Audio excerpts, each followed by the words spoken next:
Welcome back.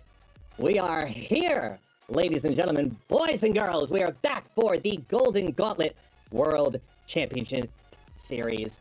Number 3, the last and final qualifier, is now. These are our participants' last chance to get to the World Finals, where they will then be competing for 75,000 collector's tokens and 25,000 gold as a top prize. That's not cumulative. That's just the world champion. So we are here, we are live, and we are excited to showcase some of the best of what Marvel Snap has to bring. Full-time content creator, and I am here as your MC and finals broadcaster, because for now, for the first 4 rounds of today, I have 2 amazing casters who are going to be walking you through the world of Marvel Snap and what's been happening as we get ready for these amazing tournaments. So let me introduce you to a couple of people who you may not know quite yet. We're going to start off with one of the top 10 streamers. That's right. She is in the top 10 streamers right now on Twitch for Marvel Snap. For those who do not know, this is Pawnee Pun. Pawnee, good morning. How you doing today? Hello, good morning. Good to be here. I'm super excited. Thank you for introducing me. I'm Pawnee. Welcome to the World Championship Qualifier. Super excited to be here. Yeah, this is going to be an absolutely fantastic event. I'm so honored to have you here. And your partner in crime today is one of the best casting mouths we have ever had here on these broadcasts. I'm excited to have him now here on the Golden Gauntlet. If you have not heard of Yipes, you're about to. It is IFC Yipes. Yipes, welcome in, good sir. How you doing, man? I'm doing fantastic. Just another morning to watch some Marvel Snap. Usually when I wake up, first thing I do is brush my teeth, do what I gotta do and play some Marvel Snap. So this is right up my alley. So I'm excited to be here to talk about these qualifiers, just to talk about the gameplay in general. Excited to watch the Marvel Snap at a high level. Yeah, man, this is going to be a really exciting day because we've seen in the last couple of qualifiers a lot of unique play, a lot of exciting decks, and a lot of, obviously, some major Marvel Snap moments that are just straight up exciting more than anything else. And today, I think it's just going to be a further extension of that. We had very unique cards drop this season, and to be honest, the one that surprised me the most, that's had the most influence on this tournament already, was Headpool, because it transformed what people brought to the tournament. Destroy was always like an okay option, and it was typically a pretty popular option, but I did not expect Destroy to evolve to be the #1 most brought archetype into the tournament scene. And this is where I'm going to pass it over to the 2 of you for now. I'll be going to be joining in the conversation every now and then. I'll be hopping in to hang out with y'all and talk about what's going on before we go into our first battle of the day. But just to let everybody know and hand this off to my 2 amazing cohorts, today's structure is going to be a top 6. It is a first 6 rounds. Everyone's going to Swiss it out. We're going to figure out who's going to make it into the top 16. Once we get that after 6 rounds, then it will be a straight up elimination bracket to determine our winner. Those who go 5-1 or better today will qualify for the Worlds event in November. So that is what everybody's competing for. They're competing for 2 different prize pools, if you will. One, a straight up ticket to get to Worlds if they go 5-1, but if they essentially go undefeated, for the most part, it's basically a guarantee into the top 16. So very excited to see who makes it today. We're going to be walking through that, but like I said, I'm going to pass it off here to my cohorts, where we're going to start our conversation today about the decks that have gone into this tournament. So Pawnee, Yipes, the floor is yours. Wow, let's go. So we have Destroy being the top. I've always considered Destroy as consistent. The locations usually benefiting the Destroy players. So I'm not surprised by Destroy being one of the top, especially with the new Headpool card being released. I think Destroy might win it today. There's the most decks being played in the game, but I don't know. There's always a left field deck that will just be like the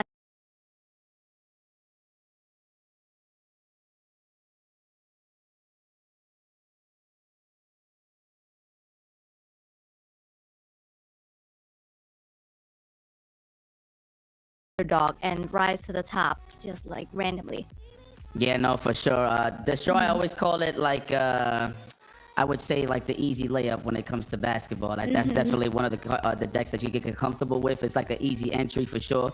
So the fact that it did add head pull through the premium pass is pretty sick. For people that don't know, you can actually get them for free in the premium pass, which is pretty sick. But yeah, I mean, like you said before, like Destroy could be a surprise pick. I mean, most of the time in terms of big wins, but again, that surprise card might actually throw it out and make it a issue, a la like Mobius or something like that, right? End of turn, that's definitely been a bit of a problem for me in the rank side of things, only because I do be losing to it a lot. Invisible Woman, once you see it get played, you already know it's going to be a serious It's like, card oh coming no, out. because like, is it gonna get copied with Prodigy? You know, so they have double Invisible Woman, or get copied with like Frigga? No, like you don't want to see triple or double Invisible Woman. It's like, oh no. No, absolutely not. But end of turn definitely being one of the most popular, especially after, you know, the first steps just dropped. So that's definitely a card that you're going to see a lot, which is pretty dope. Of course, Arishem Thanos, big combination. I don't know if it's going to be the a la 20 card deck or the 30 plus deck, but overall, the fact that you do have Thanos in the build is going to bring up a lot of cards, a lot of the tech cards as well. I would say the main one that is my personal favorite is Cosmic Ghost Rider. So Really? you could be having a whole lot of fun in a pack with Thanos and Arishem, and then you just got that one card to just throw off a lot of y'all.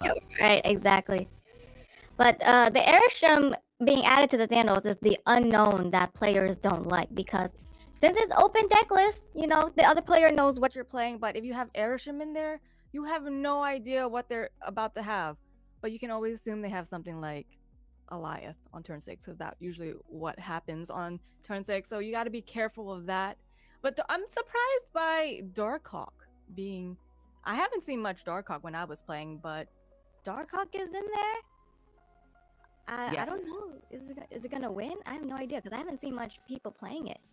It's more so, so I have definitely bumped into a lot of these in ranked. It's mainly because of the combination with Super Giant, Terrax, of course. Lizard just a little bit for the priority, just to get a little bit of a lead off, just to set up your nigga Sonic and stuff like that, which is pretty dope. And of course, the almighty Alioth is in that combination as well. I'm excited to see. Hopefully, there is some different variations, but I think it's safe to say that you're going to see the Super Giant Darkhawk variant for sure. Okay. Yeah, We have a Bullseye, which discard has been... I've been seeing an influx of discard out there, so not surprised to see Bullseye in the mix. That definitely is a hitter, because I have definitely lost to Bullseye many a times, not expecting the negative outcome from Bullseye. I'm like, oh yeah, I'm winning, but then all of a sudden Bullseye comes out and just steals the last turn from me. So not surprised to see Bullseye. Okay, Victoria Hand, actually my favorite. So many combinations you can have with that. Obviously with I Am Patriot. Let me see, Valentina for sure, Valentine. And then of course, you might see it with a variation of some Moonstone. Exactly. Maybe a little bit of oh, sorry. Yeah, but a little bit of Moonstone and stuff like that. So sorry if you guys hear like an open hallway in the background. I'm actually here with like a fresh living room. I just moved into my new apartment, so pardon me. But yes, guys. Victoria Hand, of course, good combination. Cerebro 2, hopefully the locations don't throw that out the toilet. That's unfortunate. Cerebro 2 is pretty much like the best decks in the game, in my opinion, but only if the locations allow it, right? So Right. a lot of combinations we're gonna see here, man. Hopefully, Destroy gets a lot of burn. Again, I bring it up with Mobius being in the mix. Hopefully, that doesn't like mess up a lot of the combinations. But I'm always willing to see double deaths with more racks and stuff like that. So pretty excited. All right, we're about to get into our first match. Let's go. Let me see who we got here. Round 1. We got Airsham here. Or Airsham Thanos, one of the top decks we've seen. We have Zombie Nom Nom starting out with Time Stone. We have Titan, good for Thanos. Bring him in. That's a lot of cards you gotta shuffle through there, dealer. So let's see what happens. Is he gonna get it? Time Stone brings out the Vision. Vision is good to have for that random move on the last turns. And we have Valentina in the middle. Now, is he gonna want the Sacred Timeline on there? Does he want a copy of his opening hand? I want to see roll the dice. What are we gonna get behind door number 2? What's this? We'll take a block. Okay. We'll take a block. I mean, a blob in the Thanos Airship deck? That is going to be huge. For a 3 cost, that is going to be huge. Can I see that deck list one more time? I just want to see something real quick. Let me just see the early snap. Oh, Love we it. got a snap from Zombie Nom. And a snap from the other player, Game Taker. So next turn we're in it for 4. So sorry to bring in enlisting. I just wanted to see if they had Cosmic Ghost Rider, and that is the one that I want to see. So that's always the deal breaker. They have Cosmic Ghost Rider in their hand. 100%. Right Aurora Monroe. Claiming the middle location. Now, are they gonna play Blob right on turn? Are they gonna play Blob in the middle? Trying to take that middle location since they're trying to close it off. Hydra Bomb moves to the middle. I would, for sure. Yeah. I would play Blob in the middle. Take that lane. They only got one spot in the middle. Or is he gonna do the Legion play?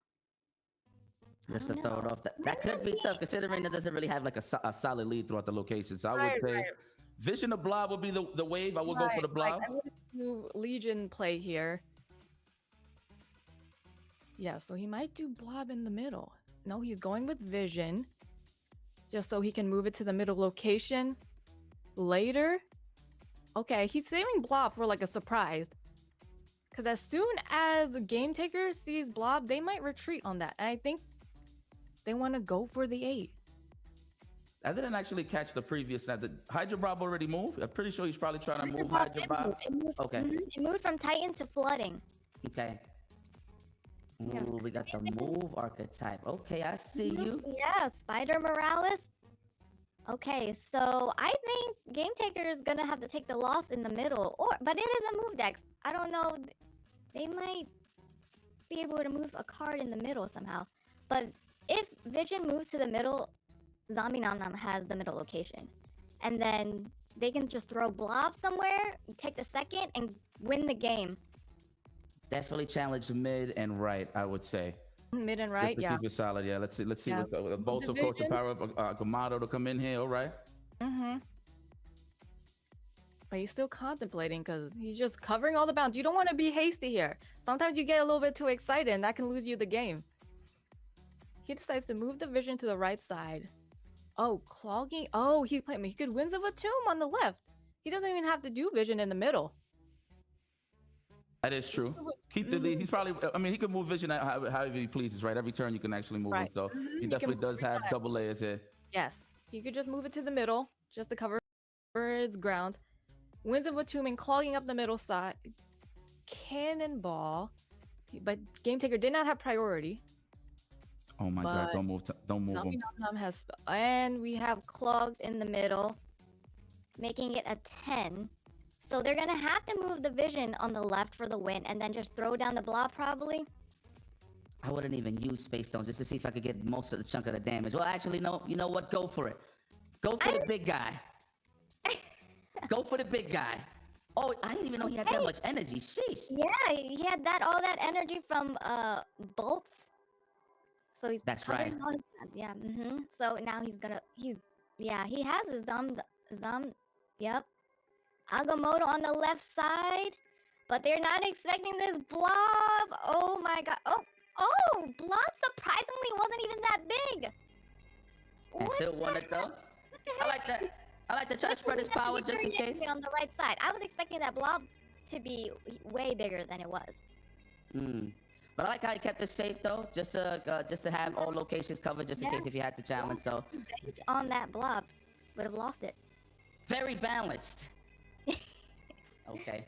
The Yagamato. Well, I like the ink. Respect. I'm a big aficionado of the inked side of things. Oh, really? I'm a fan of color, so inked is not one of my favorites. I'm a big fan of comic books and like mangas and stuff like that. So it actually brings that out. Yeah. So that it brings out a lot of that old school flavor for me, which is pretty dope. Okay, the Misty Knight, the classic, the original, the day ones. Okay. And we have a snap, I believe, from Zombie Nom Nom, which makes sense because Game Taker only has 3 cubes, so really a mind game. And Game Taker has snap. They're like, well, let's go all in. Might as well. I would have left by now if I was playing a game of Conquest. I'm gonna be very honest with you, but it's all right. Oh, We gotta fight. We gotta fight. Right? Fight for your life here. It's doable. Middle. Oh yeah, definitely a comeback is doable. Mockingbird, just a big power to put down on the left side, just to try to take that lead from them right off the bat. Get that prio. Taking it back. Mm-hmm. Maybe he's trying to set up a 4 Silver Surfer. Okay. No, okay. That's first step. Silver Surfer on the right. Reality Stone on the left. Okay, I think we're spreading our power here. Making a discounted Mockingbird at 1-9. That is huge to drop down last turn because the opponent's not going to expect that. Batroc was a moves to bonus. the middle. Mm-hmm.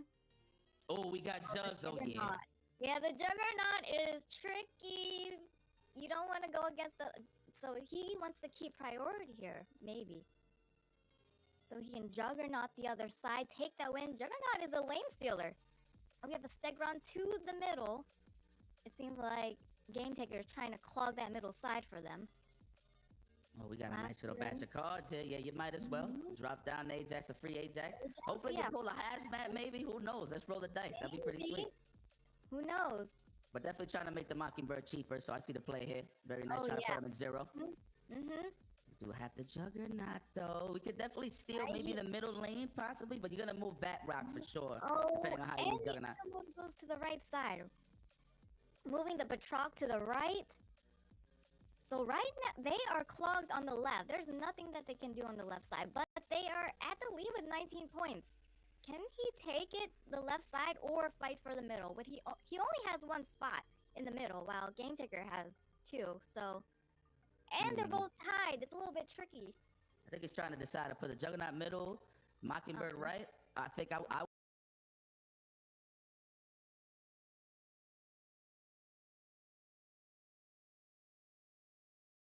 would play that because considering if he moves, uses Juggernaut on the right, he's gonna move back right to the middle, right?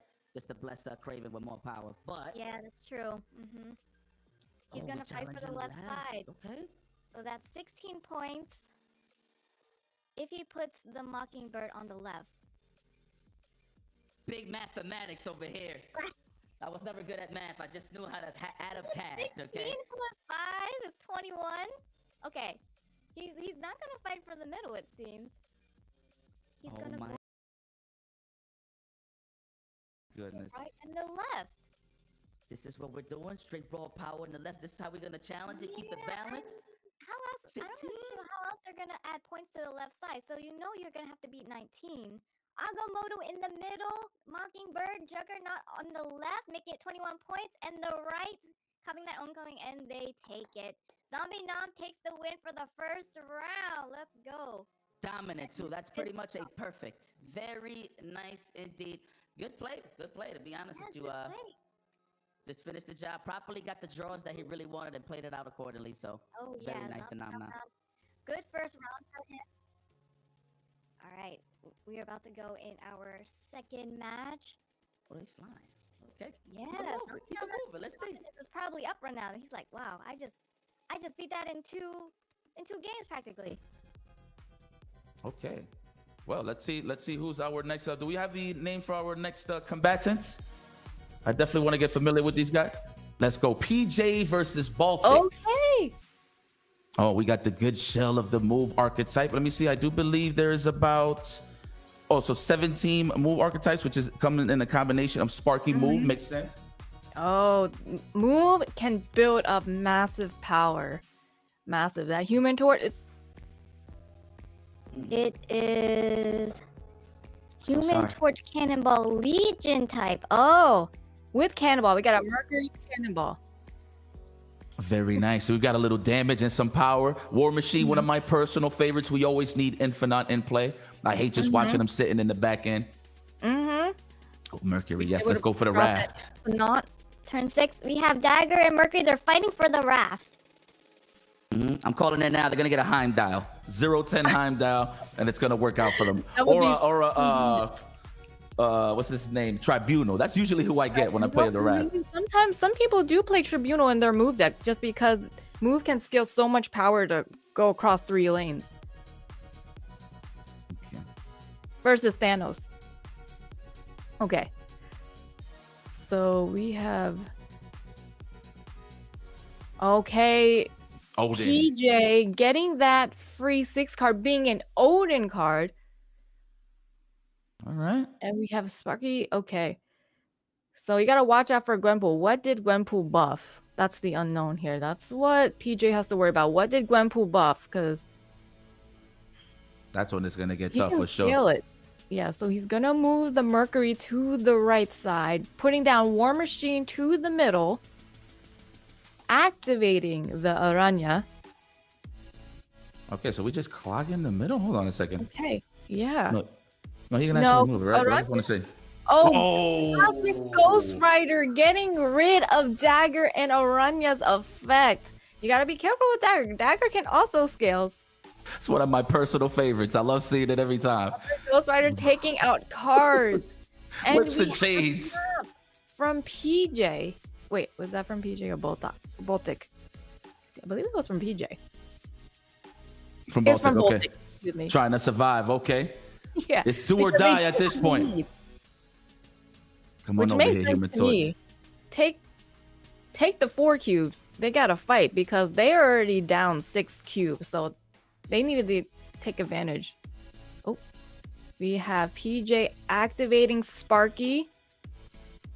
We got some power though. Let's just let's put all our chips in for Human Torch, double them up, and then use Cannonball and Odin for the left side. Possibly, Yeah, who knows? I don't know. I would retreat here because you would only be losing 1 cube instead of 4. I don't see how he does. They do have. Do it. Just go for it. Do it. Uh, You got they do Cannonball. have It's a okay. free Odin Cannonball. It's gonna be rough. I don't know. You might be right on this call to retreat real quick. Yeah, they might want to retreat here, but I don't. We do got the Mercury though. I don't know. I'm feeling it. I feel like you can play this out. Mercury, they would have the Cannonball. Oh, this is the last. I don't turn. know. I They're didn't thinking, even oh notice. man. Okay, they're going for the retreat there. Yeah. If you're unsure and you're only 1 cube is on the line, I would just retreat. For sure, absolutely. I actually, my mistakes. I didn't even notice that was the last round there on these snaps. So, okay, on turn 6. Pardon me. All right. Right, Okay, good move okay. from them. Only using getting a 1 cube loss. Better than that 4. Strange Academy. This is perfect. Academy, this is great for them. Yep. Let Human Torch just bathe in the Strange Academy. Right. This is it. Right in the front while school is closed. All right. Okay, I'm no, gonna- not being able to make a turn 1 move from PJ. Baltic still contemplating. No turn 1 move for them as well. No stones. They Thinking are about playing Thanos. Okay, both are thinking. Imagine Bolton's Maybe- just thinking, man, should I just leave now? It's a possibility. They're contemplating their play. Since you know what, there's only turn 1. Let me think about what I'm about to do. Reality Stone. Getting rid of the Smart. Strange Academy, so they do not have the benefit. Yep. No power ups on the move. On the move archetypes. Yep. Let's go Want to to get rid of Aranya. that right away. Let's go Aranya in the middle. I would. Rania. Oh, Yeah. Mercury first, Aranya in the middle. Now let's play all your energy. Mercury, I can agree Yeah, with you that too. realize. No, just putting the Mercury down. They're waiting for Aranya. Yeah, he got to stack this up pretty carefully, considering that Baltic does have Cosmic Ghost Rider, so it does make sense. You got to play this pretty careful. Yeah. How are we be gonna careful. stack this Yeah. up though? Is the question. But I mean, that is of course if he draws it. But I mean, considering Thanos does draw cards, you might get that pretty Yeah. frequent. We got a draw from Baltic and Mercury on the left. Right side being Dark Dimension, which tends to be not good for a move because that's a location they can get on reveals on. Just I a don't know. I can't move. feel like move is at a disadvantage here. Interesting. I mean, we do have the Ghost Spider to help out with the dagger, but he's gonna have to move Mercury, obviously, only to have two move of- dagger. To Yeah, work let's see. with here. There's no real stack on And the it's side Ghost- of Baltic in the middle of Stark Tower for dagger. We want to have to just do this just for the power. You have to move Mercury though. Mm. Man, a lot to think about here. My I goodness. know. I don't know. Unsure about how they're gonna play this. I'll just skip this entirely, play War Machine, but then again, exposed to Cosmic Ghost Rider, so it's gonna be sneaky. Yeah, he's gotta be careful. But like, do they have it? That's the question. That is usually the 50-50, I like to say. Right? They have a lot of cards in their deck. Oh, Baltic is thinking like, oh, we have 2 cards laid on from Baltic's side. Ghost Booter moves the dagger, getting 6 points in the middle. Soulstone on the left, getting that draw. I forgot about that actually. Okay. Okay, we have Cannonball here on the left. Now, this is turn 5, so they gotta be careful. Does he want do they want to play the Cannonball? No. A War Machine. Considering that he does get Infinite on the next pull. That would be so lucky if they do get that. War Machine down, because you never hey, there's like a 25% chance to get Infinite. We'll take it. Let's roll the dice. Okay, Gwenpool with the buff. Power Stone on the left. Each side, 3 cards on the lane getting +2. And no Infinite, unfortunately. I think they were really banking on that Infinite. But so PJ does have the priority. There's no big cards on the side of Baltic for even to use Cannonball like that. Yeah, like there's no big cards to get out of there, really. They're just gonna go for power on the left. Where Thanos going is the question. I'm pretty sure Thanos is already... No, actually, no. I don't see the border, the shiny border on the side on the right. So that's definitely not Thanos. Yeah, no card in the middle, but the Cannonball takes out... Oh, Aranya moving to the right middle location. But Sage makes 10 power. Oh, not enough power on the left side. And just a Red Guardian there just because. Takes the win. Okay. The strong 2. The deuce. I see you, Red Guardian. Baltic getting the 2 Qs from PJ. All right, PJ with the Brolic Mockingbird. Okay. Shout outs to Gwenpool. Appreciate you.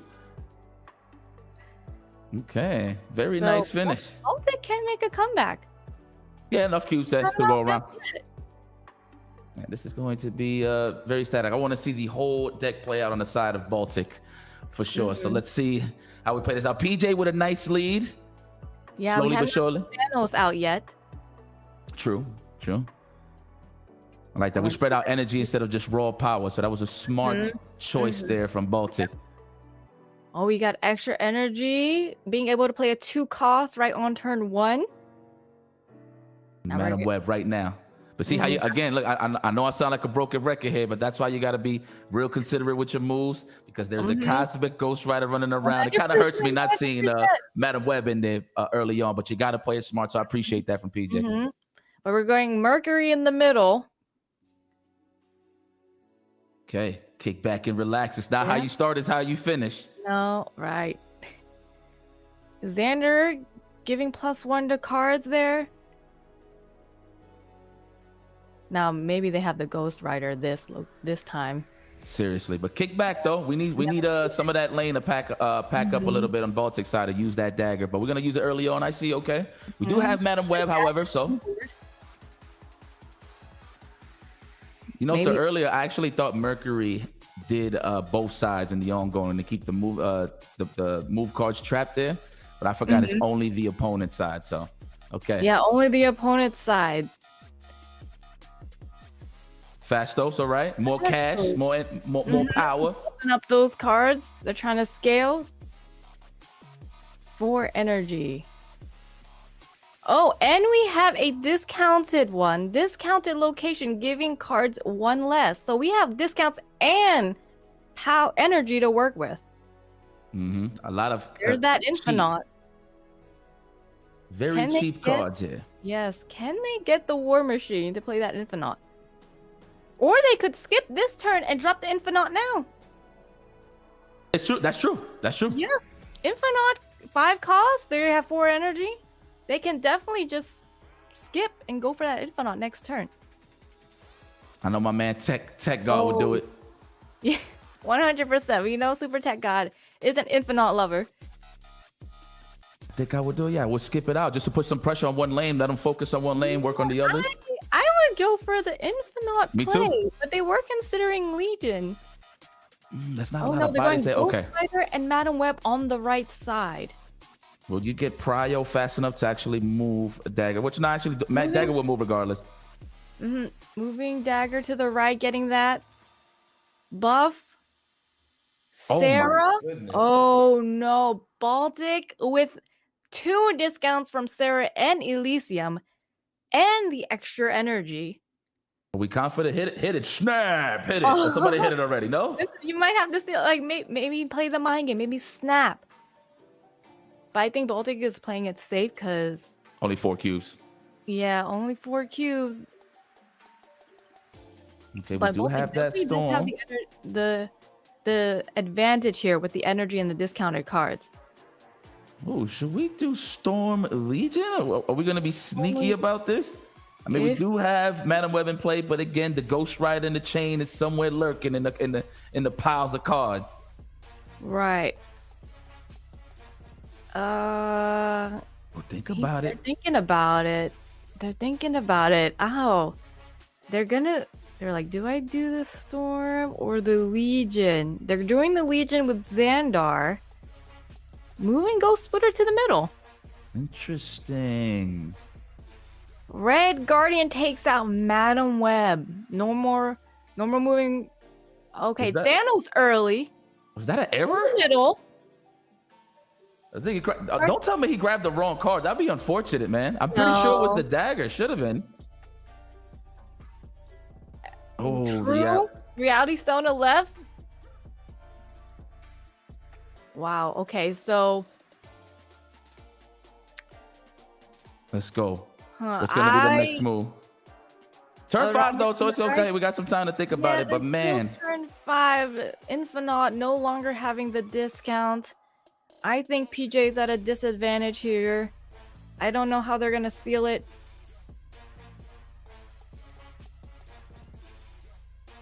How are they gonna scale this?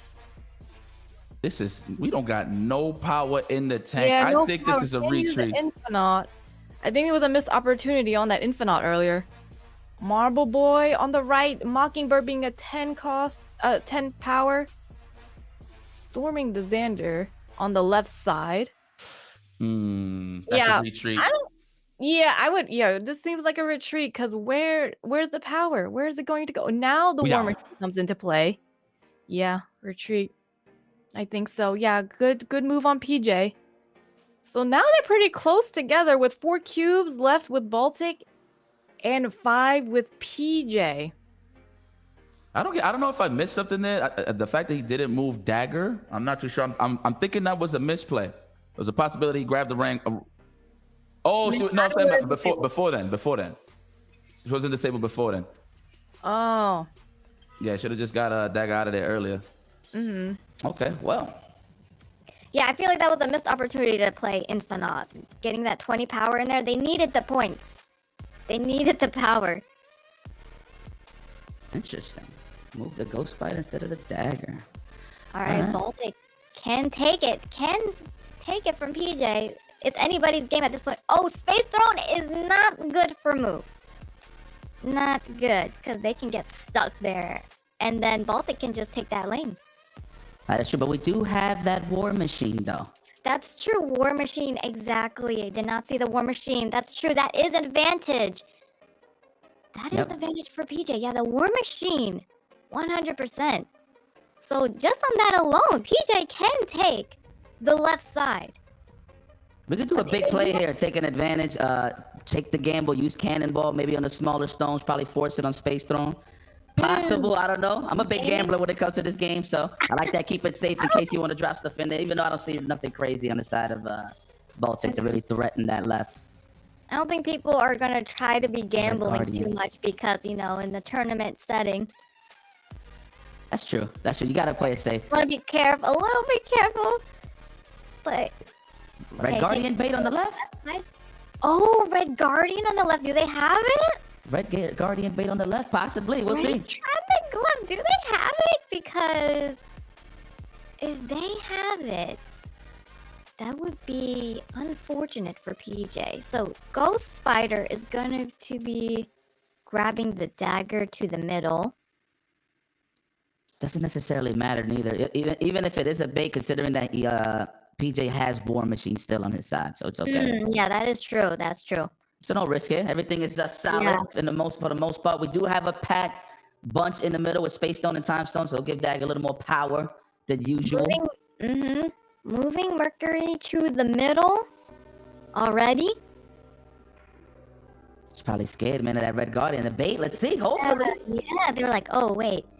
Do they have it? But I think the opponent is considering that they do have War Machine. It's facts. Yeah. Let's go, Mercury. Go ahead. Please, Azul nice and with easy. the buff on the right side. Dagger Ghost Spider taking Dagger to the middle, making Dagger a 6. Now that I think you want to play War Machine right now. You have Cannonball Infinite. I think you want to go with War Machine right now. Where do you want to play him is the question. Obviously, no risk. I mean, it's no risk really, but you got to consider Red Guardian in here as well, or Cosmic Ghost Rider. Yeah, you have to consider Red Guardian, 100%.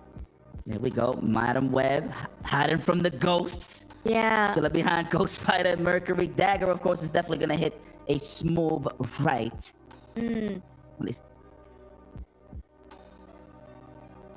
Okay. Yeah, you gotta be worrying about that. And Cosmic Ghost Rider, too. You have to worry about. Not only Red Guardian. So not being able to play a War Machine. Oh, War Machine you can play, but it is a 5 cost now. Drop him. Play the War Machine? I think so. With Space Throne and Infinite in hand? But I think they're still worried about that Red Guardian. Red Guardian targets the War Machine doesn't matter. Yeah. I keep thinking to myself that he's making like some bad plays in terms of like what he's moving around, but I'm not taking into consideration that he does have the War Machine. So there we go. Nice. It must be the variant. I don't know. It's probably throwing me off. Look a little different. Yes. War Machine. A lot of power right there. What are we gonna do? We're gonna do the dagger, keep it solo on the side to get that +5 power. Drop Infinite in the middle. This is a bait right here. I like this. Yeah. They can do a Thanos on the left side for power. Or is Baltic gonna contest the left side? What is Baltic gonna do? Damn, I'm looking at this POV from PJ. I feel like I'm playing on my phone right now. Yeah, right. You think I don't know, would I Cannonball or would I Infinite here? Or just Dagger right, Infinite mid. I would live on that. I would die on that hill. Or we just leave a possible Infinite on the right. There's a lot of combinations here, but again, I'm not too sure what Baltic got in the chamber right now. Infinite. Right. Thanos for sure. Thanos for sure. Mockingbird already played. So a lot of the big cards just out of the way already on the side of Baltic. Think about it. Yep. Oh yeah. Dagger on the right side. Better take a dip in the pool in Atlantis. The player has Shang-Chi. Oh, I didn't see the deck. I'm so sorry. To the tech cards. Does have Shang-Chi. And PJ doesn't have the priority here. I didn't even see that. Oh my goodness. That might be the Shang-Chi. You might be right. Oh. Guess? Oh, Thanos on the left side. Power Stone on the right. And PJ takes the win. With Infinite and a dagger that's 19. Okay.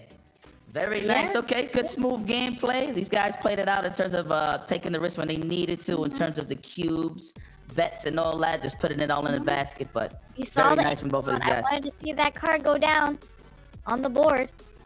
But smart. That always gets a little bit hesitant when you're trying to duck the tech cards. Obviously, Cosmic Ghost Rider was in the mix.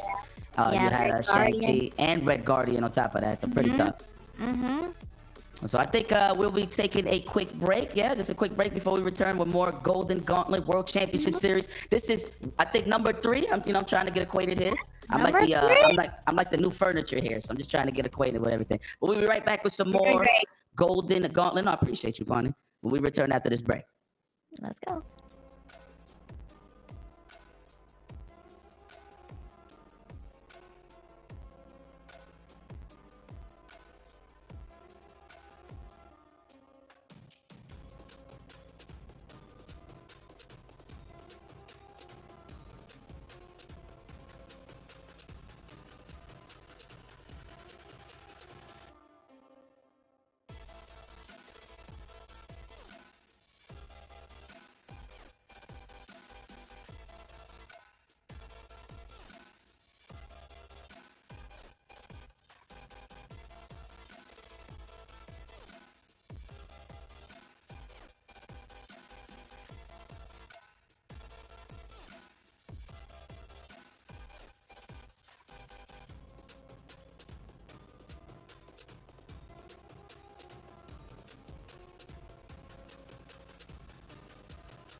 All right, guys, welcome back. I hope you guys are excited for the rest of the tournament. Those were two good matches we saw. Just seeing the diversity in the matches we're about to see coming up. Competitive, very competitive. And speaking of competitive, you know, everybody wants to know what's going to be the top cards used, the top tiers, if you will. Well, we're going to check out that statistic right now to see what are the top brought cards here in the competition. Of course, my man Shadow King and his fangs. That's my boy. He's actually been one of my favorite cards to use since the beginning of time. And it's because of cards like Destroy that you're going to have to deal with, you know, the bulky Venoms and the bulky move deck. So I can see that happen. Of course, Shang-Chi, you know what I mean, used to run 100 miles. Now he runs about 90 miles per hour. And the only reason is he could only delete just one 10 or more power card in the lane. So, of course, Shang-Chi, with some good deck building, definitely that nerf doesn't do anything to Shang-Chi. He's still up there. Hold on a second, though. Hang on, Yipes. Hold on. Wait. So, Second Dinner even specifically said in the last change when they brought Shang-Chi to 4/3 with the single card effect that they're going to see what happens here in the Golden Gauntlet. Shang-Chi is in one of every 7 decks, which is astronomically lower than how it was in the past tournament where his percentage was way up.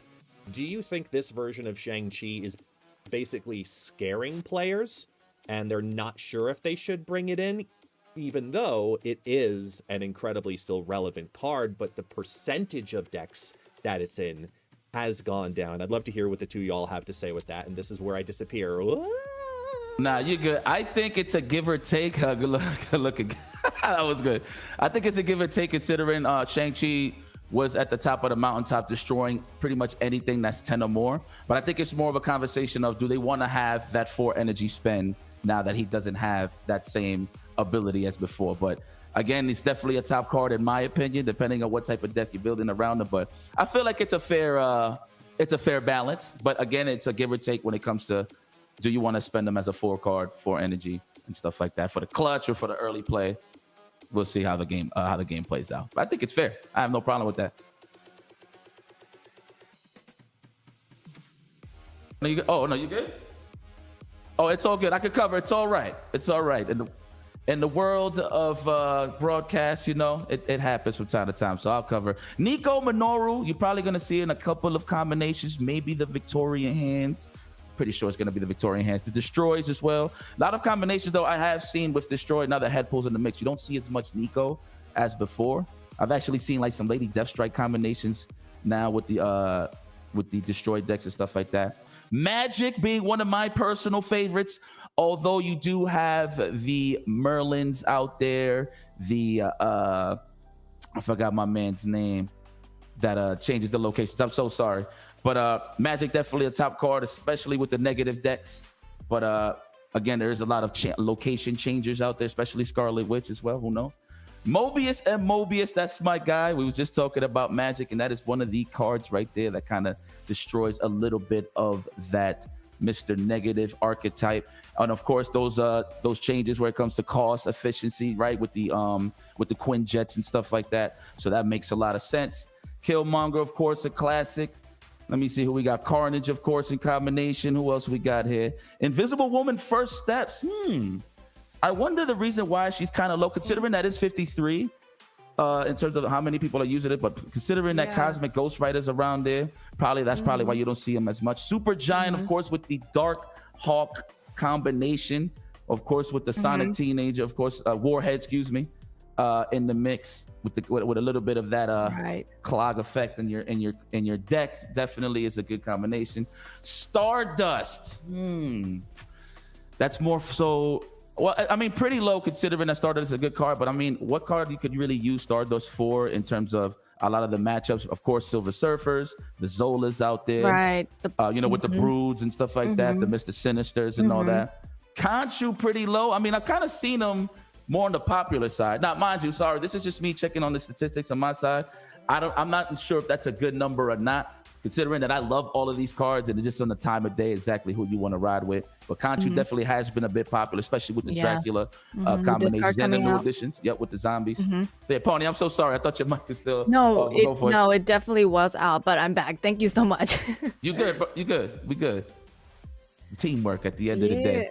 So we have Something interesting Prodigy. about this, though, with Khonshu, as I Mm-hmm. lurk ominously in the background, Khonshu Talk was to the us. deck that was the winner from the last event from the Electric Flame. And we're going to actually, he's going to be the match I'd like to feature next as we go into round number 2, and we'll take a look at what he's ringing this time. But I'm surprised more people did not bring a Khonshu list, considering that it's the deck that won last time. Let me ask you a quick question, Gamer, just so I could guess.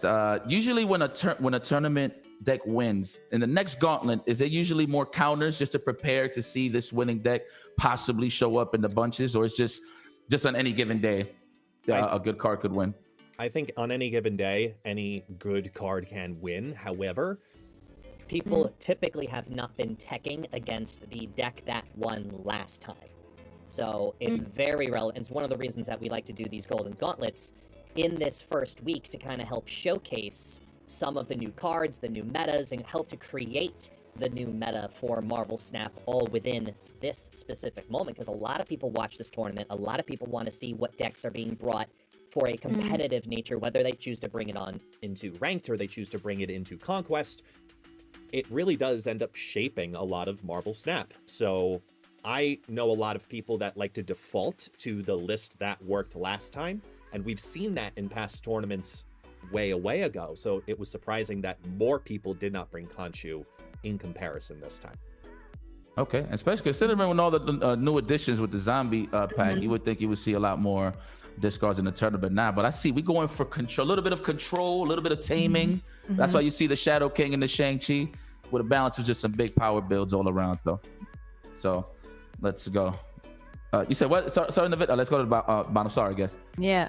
All right, check that out. Oh man, and we got the classics. Come on, no elixir. Come on. Spider-Woman in Yellow Jacket. Leech, you've I'm seen not better surprised days. by that because Master Mold in there. Mole Man. People are playing Mole Man. Okay. We'll take it. We'll take it. U.S. Agent, that's my guy, man. Yeah. Considering that's the fake Captain America. Not just joking. For anybody that knows the lore. Anybody that knows the lore. I'm a comic book head. So, but considering that U.S. Agent used to be, I'm a big Affliction guy too. So I still play him in my decks, especially with like I love Moonstone. Ajax. Yeah, so definitely. I feel like pretty cool. Ajax can be countered. Only 3 decks have Ajax. Black Swan, the Fallen One, M'Baku out there. And Baku's, that gotta be Arisham decks for Yeah, sure. those are probably Erisham decks. Clea, I've seen a lot more Cleas nowadays, of course, with Marvel Boy and of course Invisible Woman. Right. I think Clea is a fun card. We got Zombie Giant Man in the mix, one of the newer cards. Probably played with discard. Holla discard, you know. Okay, all right. So that means we're definitely gonna see some discard. Of course, Zombie Scarlet Witch. We're probably gonna see more in the combination of Kitty Pryde, right? Kitty Pryde, Yeah. stuff like that. So we'll see. Let's see how this Power works Man out. probably played with the Zombie Scarlet Witch. Makes sense. That can scale some power. Yeah, let's go. That's what I like to see. All right, so let's check out the next deck that Electric Flame is bringing out to the table, I believe. Is this something that we're going to highlight? Just to throw that out there. Okay. Oh, he's about to play right now. What are we talking about? Yay! The Golden Gauntlet And presents this is the deck. the A Tribunal move. move deck. Yeah, I was saying this before. Like, move can scale. So it would be enough to scale across 3 lanes with Tribunal. I'm so sorry that I even said that at the beginning because we like to pretty much hide our deck. So I didn't know this was the thing. So this is pretty fire. But yeah, big power, of course, around the board. We got a little bit of control with Red Guardian. Of course, the main key here is the Sparky Human Torch combination along Doctor Strange, so we can get multiple power for Human Torch. And then just drop the big bomb with Tribunal. I like the combination with Blink to potentially bring in the early Tribunal. So I'm assuming we're going to be sacrificing possibly a Ghost Spider with the Blink usage and stuff like that. Of course, Hercules, another way to double up, which is pretty sweet. And of course, it kind of defeats the random fact a little bit of Hercules because he just bounces you randomly around, but it doesn't matter considering you have the Human Torch Tribunal combination as a spread power across the whole across the whole board. So pretty dope. Crystal, of course, a little bit of an addition there just to kill some of that RNG and bring out the cards that you could possibly want. Tribunal out. Dope. Yeah. Yeah, I'm not Vanya. familiar with moves so much, so I'm curious. I'm looking forward to see how big they can scale this.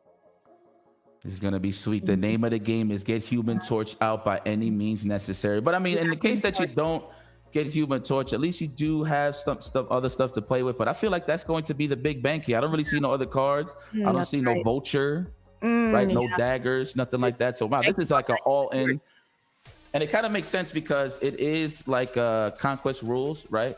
Considering that you do have enough cubes and snaps to actually play around and see if you can actually get this combination and a lot of rounds. So it's pretty good.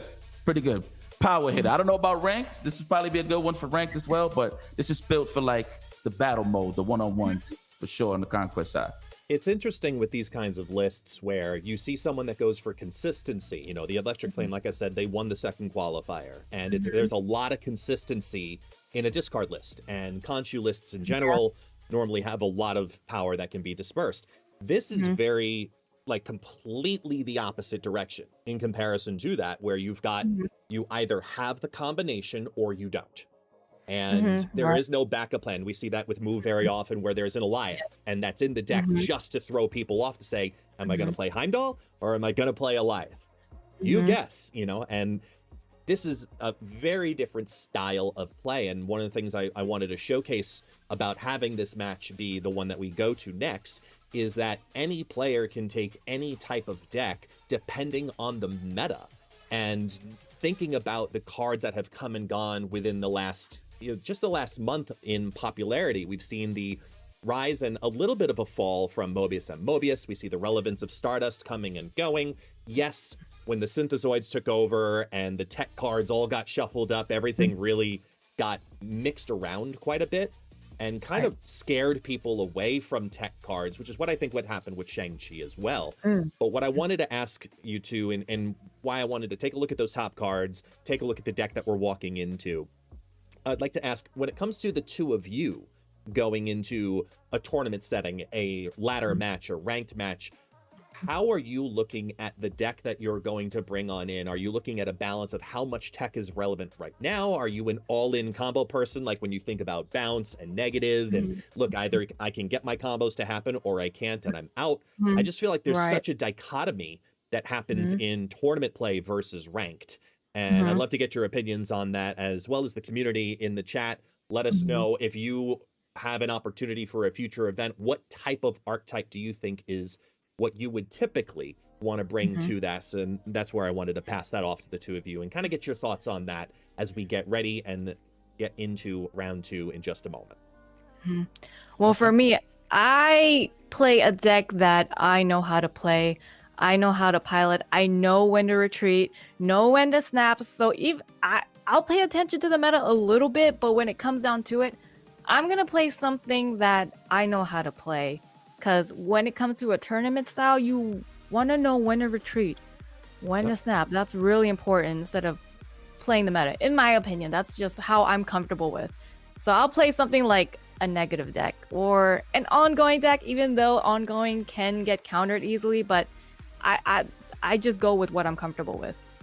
Okay, I respect that. At the end of the day, just to prove your point, especially in a setting like this, definitely have enough rounds and time to actually just flesh out your deck and just play it out how you want to play in terms of having multiple win conditions. So that's the thing with me. I like multiple win conditions with a splash of a tech card. So I like, for example, I'm a big fan of Victoria Hand right now. So in my Victoria Hand deck, I have stuff that kind of will counter like some of my problems a little bit, right? So I'll have like a rogue or something so I could counter a Mobius, and Mobius is trying to stop my cost reduction and stuff like that. And I have Shadow King backing me up just in case if I do fight like a destroyed deck.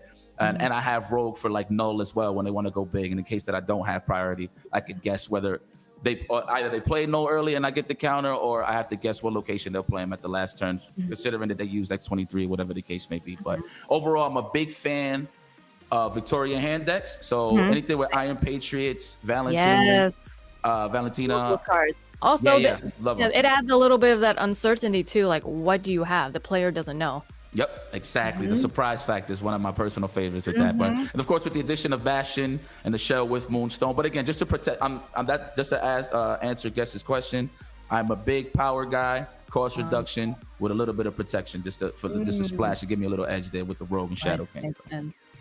Well, the first one, even though I go with I'm comfortable with, the first Golden Gauntlet, I was playing Supreme Strange and Thanos, which I'm not a Thanos player, but because Supreme Strange and Thanos was so good, I ended up playing that deck. With Cosmo? Yeah, Cosmo on that one, huh? Yeah, with tech, yeah. But you know, you got to play the game. If it works, it works. Yeah, Thanos decks, look, in general, that's another deck, of course, that I feel like is very strong in these kind of these tournament settings, because again, you have so many rounds to play with, so you can flesh out the deck and fill out the combinations as you go. And of course, you can adapt to your opponent. Because I love ranked, don't get me wrong, ranked, I feel like it's definitely up there, but I feel like in terms of the one-on-one, I feel like this tournament setting is pretty smooth, considering that you could, again, not to sound like a broken record, you could just see how the whole deck plays out. But yes, 100%. Yeah. For me, I prefer playing ladder than conquest. I would rather just do a one and done, because conquest or playing in a tournament style, it gets to you because it's like, wow, you gotta play this player over and over again. And by the time you get to a couple of rounds, you're like, all right, come on, I just gotta get this win. You're like, oh man, tired of the other player trying to get one on them. It brings something out of people. It brings something out of me. So I would rather, for me, I'm a ladder player. Oh, good, respect. At the end of the day, it's all about the competition, man. I'm just having a lot of fun playing. Like, obviously, you got your obvious metas, but you know, you sometimes just bump into those heroes that just know how to cook in the kitchen. You know, I've seen a lot of weird stuff. I've seen like Cerebro 6s, you know what I'm saying, which is pretty cool. And I mean weird in a good way, of course. Cerebro 6s. I've seen a lot of more War Machine decks with Legion and stuff like that. With Lockjaw, that's actually what I'm playing personally right now. It's a Lockjaw combination with Legion War Machine Storm. But there's been a lot of cool creative cooks. Oh, okay. So it looks like we're ready to go for the round 2 side of things. I think we do have the returning champion, correct? Yes. My man, Electric Flame. With Human Torch and Tribunal. There we go. Let's see how this fleshes out. Okay, we're gonna another highlight. Okay, so yeah. They're sharing the codes. Respect. Sometimes it's a salty or a good thing when you share codes. Sometimes it's after a victory or loss. That's usually how it is with me and my boys. But yeah, man, this is going to be the deck that we're going to highlight. Of course, what Guest Gaiman said, Electric Flame did win with a Khonshu deck last time. So we bring in a whole different flavor, bringing in the move, Tribunal. Again, this is a bigger go-home deck.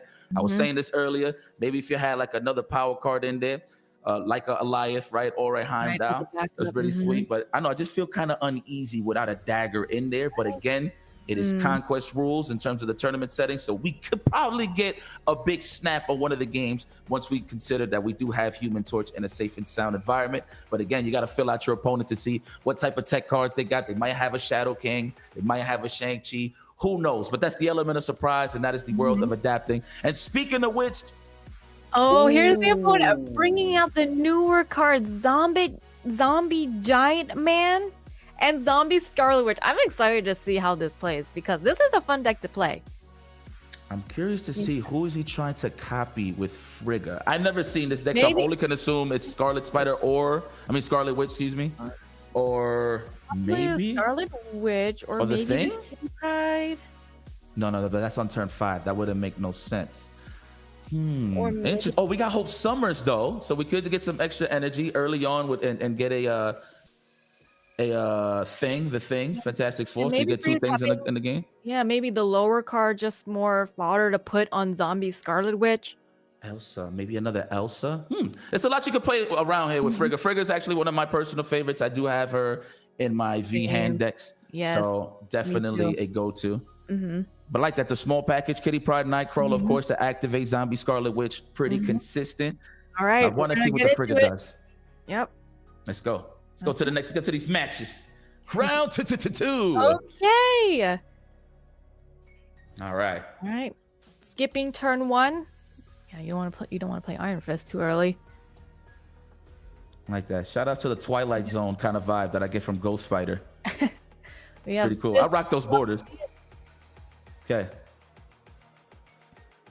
Let's go. We're gonna set this up. Skipping. Automatic skip on turn 2. Surge out on the left side, giving them that discount. Hercules on Mojo World. Now, they got to think about filling Mojo World here. It's all right. We committed. We said we're not building nothing on the right. This is just for Hercules. Hercules block. We got Zombie Scarlet Witch right on the board here. Okay. All right, that's a good start out for Pharaoh. We got the champion in hand already. That is Human Torch. Right. Human Torch playing the Moon Knight, the random card from Camp Lehigh. Putting that out. Oh, yeah. Moon Knight only discards even cost, so there will be no discard in his hand, on their hand. Okay, here we go. Setting up shot. All right. Were you gonna hit Moon Knight? Oh, it discarded the Power Man. I think so. Wow. Yeah, one of the new zombie cards for sure. That was pretty Oh quick. no. Okay. Okay. Yeah, due to Surge, it discarded the Power Man. Unfortunate, really. Okay, we're still gonna got go a and build up a Mojo World. Respect. Right. We bringing it Power for Man Moon Knight. is the one that is supposed to scale, which makes sense on that. The discarded Power Man. Wow, you thought you had a good discount, but unfortunately, took a hit from Moon Knight. Bad luck. Respect though. That blink was definitely gonna bring out the tribunal. I'm pretty sure that would have been the play there. All right, we have the Panoptropicon. Panopticon. Yeah, that was a mouthful. Lemuria. Panopticon. It works for me. Don't worry, you good. We got Sparky down in the middle lane. Okay. No cards down on Pharaoh's side. Oh, Hotel Inferno. This could get rid of some cards. What's it gonna be behind that door? What is Hotel Inferno gonna get rid of for Pharaoh? Nightcrawler down. Gets rid of the Iron Fist. We'll take that. It could have been a lot worse, so we'll take that for sure. Down the Hope Summers. So they're going to be missing out on that energy that they want.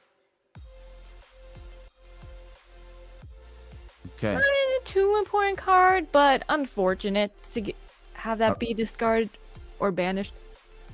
And Aranya too. We're gonna play Aranya. Yes. Hercules down for the right side. Aranya on the left. Zombie Witch on turn 5. On turn 4, excuse me. Zombie Witch on turn 4. Are they gonna have enough time to scale? Wow, early blink. You know what? I can agree with that. There's nothing really to pull here, so we're just trying to pull some power. Activating the Aranya on the left side, putting the blink on the left. A little extra power, so that turns blink into what, like a 2? It gives you a 10, 11, I think it is. Let me see. Brings in, yes. Torch and moving the blink to the middle side. Elsa. It's just one, that's right. I haven't used that card in a while. 2 cards on Zombie Witch, making a Horde a 6 cost. Now this is the final turn. Do they have the Zombie Power Man? Are they willing to play it? Do they think it's going to be big enough power? To the Hercules? But I mean, we can't even bring Tribunal in here. So that's it. We don't got enough. Electric with the Retreat. Okay. They both got 1 cube on each other. A wise choice. Cube down. Yeah, I couldn't play the Tribunal or the Human Torch. Couldn't synergize the combination, so it makes sense.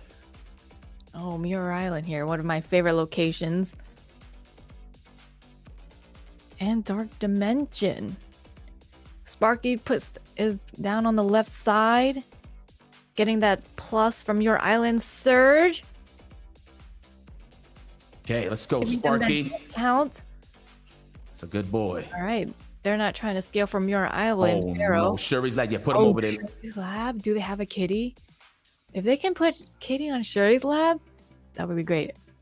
Yeah, that would be great. For both of them, actually. So we got the Kitty Pride on the side of Pharaoh, and of course for Electric Flame, the almighty Human Torch. Are they going to get rid of Shuri's lab, or are they going to put Human Torch on Shuri's lab? longevity decisions here. So I think Yes. I'd safe to say they're both gonna play the power move. Okay, I mean, yeah. it's a great loot. It's a great look for Electric Flame, for Shuri's Lab, and Tribunal. So this is great. Getting rid of Muir Island, Zombie Scarlet Witch on turn 4, Nightcrawler on Zombie Scarlet Witch, giving the Horde the 2. Very nice. Okay. Very nice. Okay, get Blink that late on Dark Tribunal just in case. Mm-hmm. Dark Dimension. All right. That's right. Play it smooth. That ain't gonna pop out to the last turn, to the end of the game, really. Okay, we go for the snap. Yes. Okay, both players have snapped. Uh-oh. This will, so they're in it for 4 cubes. If they say now they're considering, oh, both of them have their moves. So what is Electric next move? Okay, we have the Giant Man. Out kind of early. They do have a turn 7. When are we gonna build is the question, Johnny. Right. Oh, there we go. Yeah. It's almost time. They do have the Frigga. They could copy the Giant Man. So we're gonna do Aranya, put Human They Torch can in the still middle, move their pull. power. I don't know how it's gonna work this. Man, move is confusing sometimes. Yeah, but it is. One of my least played decks is Move. Yeah, I would say it'd be the same for me too. Yeah. I'll play it sometimes, but least played. Oh, okay. Think about it. Think Yeah, about it. They gotta think about it. They gotta be careful here because they're both in it for 4 cubes here, at least. And 4 cubes is a hit. Hercules on Trade Labs with Iron Fist. Go look at his wallet real quick. I see what you do. Absorbing Man copying the Giant Man. Oh. Okay. That's what Absorbing Man was there for. Okay. Noted. And copying the Absorbing Man. They are clogged on the right side, but they do have power there. That is commitment. Oh gosh. Remember, we're trying to set up the blink for the end. So if we don't get Tribunal, there it is. How are we gonna do this though? Who are you gonna sacrifice? Pharaoh is clogged on the right, but they do have a lot of power. Oh no. Is Electric going to be able to scale enough power on the right? Activates the Sparky and bringing down the Ghost Spider on Dark Dimension. That's who's gonna change into the Tribunal for sure. Oh, this is for 8 cubes. Oh no! 8 cubes. They gotta be careful. They gotta think things through. Oh, fire variant, by the way. Pharaoh can move the Nightcrawler still. They do have an option to play on the left side. Let's really stretch this. Let's get the max number. Yeah, you gotta think about it, but you're running out of time there, use my your friend. Use your time. When you're in a tournament and you're on turn 6 and you're in it for 8 cubes, use your time. Think carefully. My phone be vibrating and like take your sweet old time, try to make a decision. Okay, Aranya activated. You still got Sparky in play as well. Now, oh my god, this is all for the Tribunal, the blink. Yeah, there's a lot of moving components here. So activates the Sparky, activates the Aranya, and we have the Doctor Strange move. Ooh, somebody's gonna get hit. Oh, see, the Absorbing Man. Even I forgot about the Absorbing Man for a moment. From Frigga, yeah. Moving the Nightcrawler, putting on the left side, making 45 points on the left. Okay. What's it gonna be though? Survey says it's a W here for Electric Flame for the clutch finish. There goes Tribunal. I mean, I don't think they're gonna scale enough. Oh, what happened? Spider, Human Torch, Doctor Strange, and not enough. The Absorbing Man, 2 Absorbing Mans. I think it's safe to say he definitely misplanned that. I think so. Probably he had the right idea, but the wrong order possibly with exactly what he wanted to move. Oh, that's a big hit. Oh, you only got one breadstick left. You gotta fight for your life here. It's not impossible. You gotta fight. Ooh. You know, I would agree with you normally, but this is looking a little rough. I'm not so. And the P came in. Let me ball that real quick. So that's a good card, actually. Not bad. Elsa Bloodstone for Electric. Oh, Otto's Lab. Go ahead, mess them up a little bit. Yeah, what's it gonna bring be? Hard out early. Zombie Witch on turn 3. Throwing You off love the to synergies see it. You want hard. Zombie Switch on turn 3. Hercules is moved to the middle location. Autolabs brings in the Absorbing Man. I actually thought it would have worked too, but I guess you have to like play the card or something. I'm not Yeah, too you sure, have but to I thought play it was the gonna. card for it to work. So Absorbing Man is null, doesn't copy anything. Oh, they're gonna Red Guardian the Zombie Witch. Agreed. No hordes for you. Oh, no more hordes. Okay, Oh. psych. We still got Okay. another chance at it. Not What a enough bait. one, just in case. Oh, that might hit Nightcrawler. Hold on. If that hits Nightcrawler, that might be a GG. Oh, and it hits Nightcrawler. Oh, not the target they wanted to hit. They wanted the Scarlet Witch. Bar Sinister, Human Torch, Tribunal. We could make something happen here, but it is the 5th turn, so. Yeah, it is already. Yeah. It's not looking great for Electric. How can they turn this around? They have 2 Scarlet Witches, but it is turn 5. They're gonna blink the Red Guardian. What are we bringing out there? What's his bigger cards beside the Tribunal? I gotta look at the deck again. Real quick, but what's he gonna bring out? Let me see. Okay, the switcheroo. No one home. All the big cards is in his hand. That's what it is. No, yeah, nothing to hit. That is a fact. So we are on the final turn with Pharaoh in the lead with winning 2 locations, left and right. Are they gonna go for the Tribunal on Bar Sinister just for points? The champ on the ropes right now. Yeah. You got 1 cube. Gotta think about it. This is, I mean, you obviously play it out. You only got one cube left, but I actually want to see if you could clutch this out. I don't see how we could do this. Trying to just go for the raw power to spread it out. Imagine this wins. Well, then Electric has hope. Kitty Pryde on the left side. Oh my goodness, hold on. So Let's do the mathematics here. On the left. Wait a minute.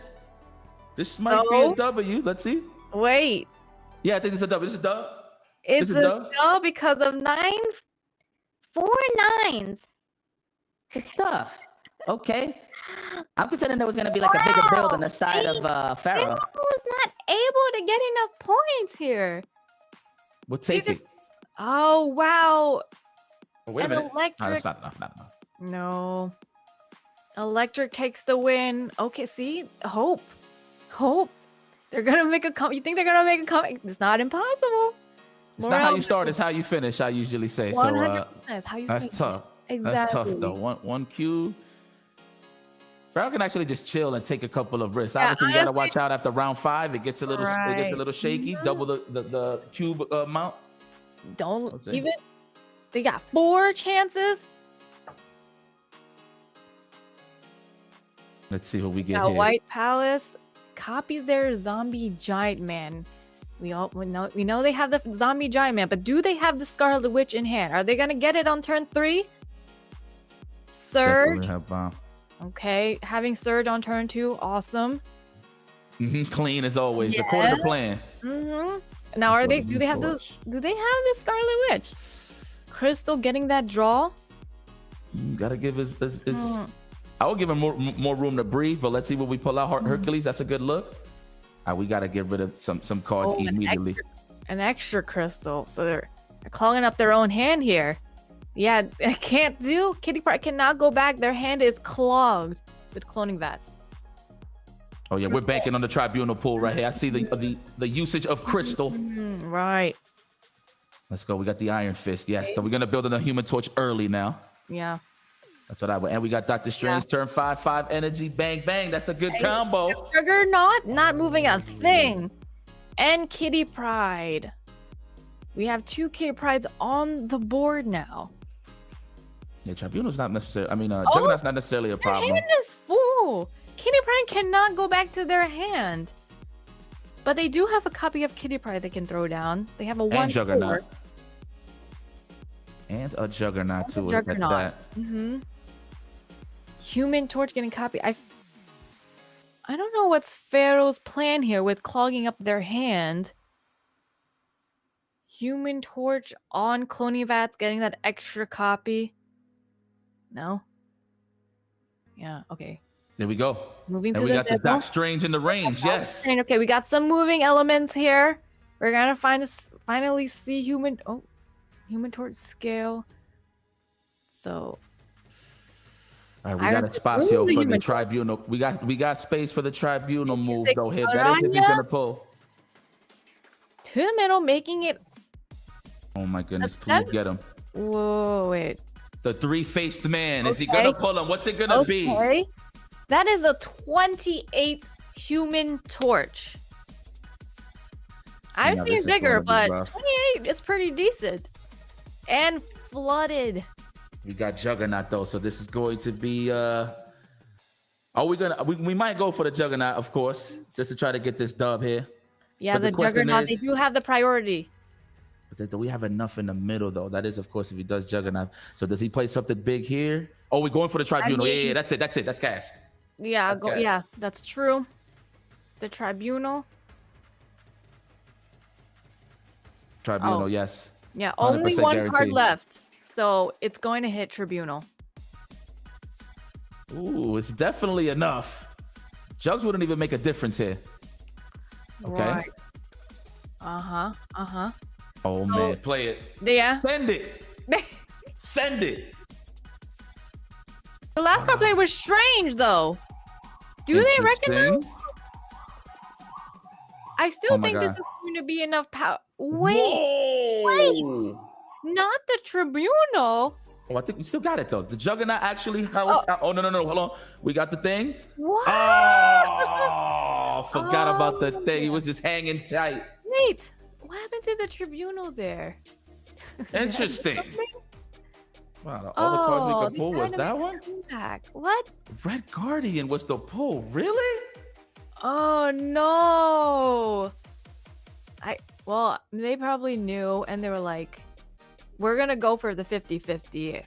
Either Tribunal or Red Guardian. Ended up being Red Guardian, but they wouldn't want if they got Tribunal on the board. 100%. That was definitely that's what I thought Blink was gonna pull for. I was hoping for the comeback there. It would have been a stretch before tries, right? Yeah, it On the would've been side a of a stretch. Pharaoh. Mm-hmm. Would have been cool though, regardless of the All right, we're gonna go into our next match. straight while it's hot, while it's cooking. I love it. Okay, so hopefully I'm saying their name right. Dylan Sai. Okay, versus Bigish. Okay. Yeah, I know a guy named Sai, so I just how to make sure. Magneto Okay. moving the misery. We are on turn 5. Middle is clogged for Dylan's side. Oh no. Oh, that Victoria hand with the onslaught. Yes. Oh, they have double onslaught. Oh, this is nice. Double onslaught, double Vicky hand. We'll take those all day. What Oh, this is card one of my generation- favorites. Where was Lee with this match? And I'm just joking. Oh We're yeah. getting What? So they're gonna have a big middle. Yeah, But so we're gonna double up. Let's see, that hood is going to be Yeah. moralic. Now we just gotta play it out on the left. Obviously, that is a copy of Onslaught, so I'm assuming it's eaten from the Victorian hand power. yeah, it is. And then Should I win like this or should I win like this? I feel like so that's they're the the double onslaught on onslaught.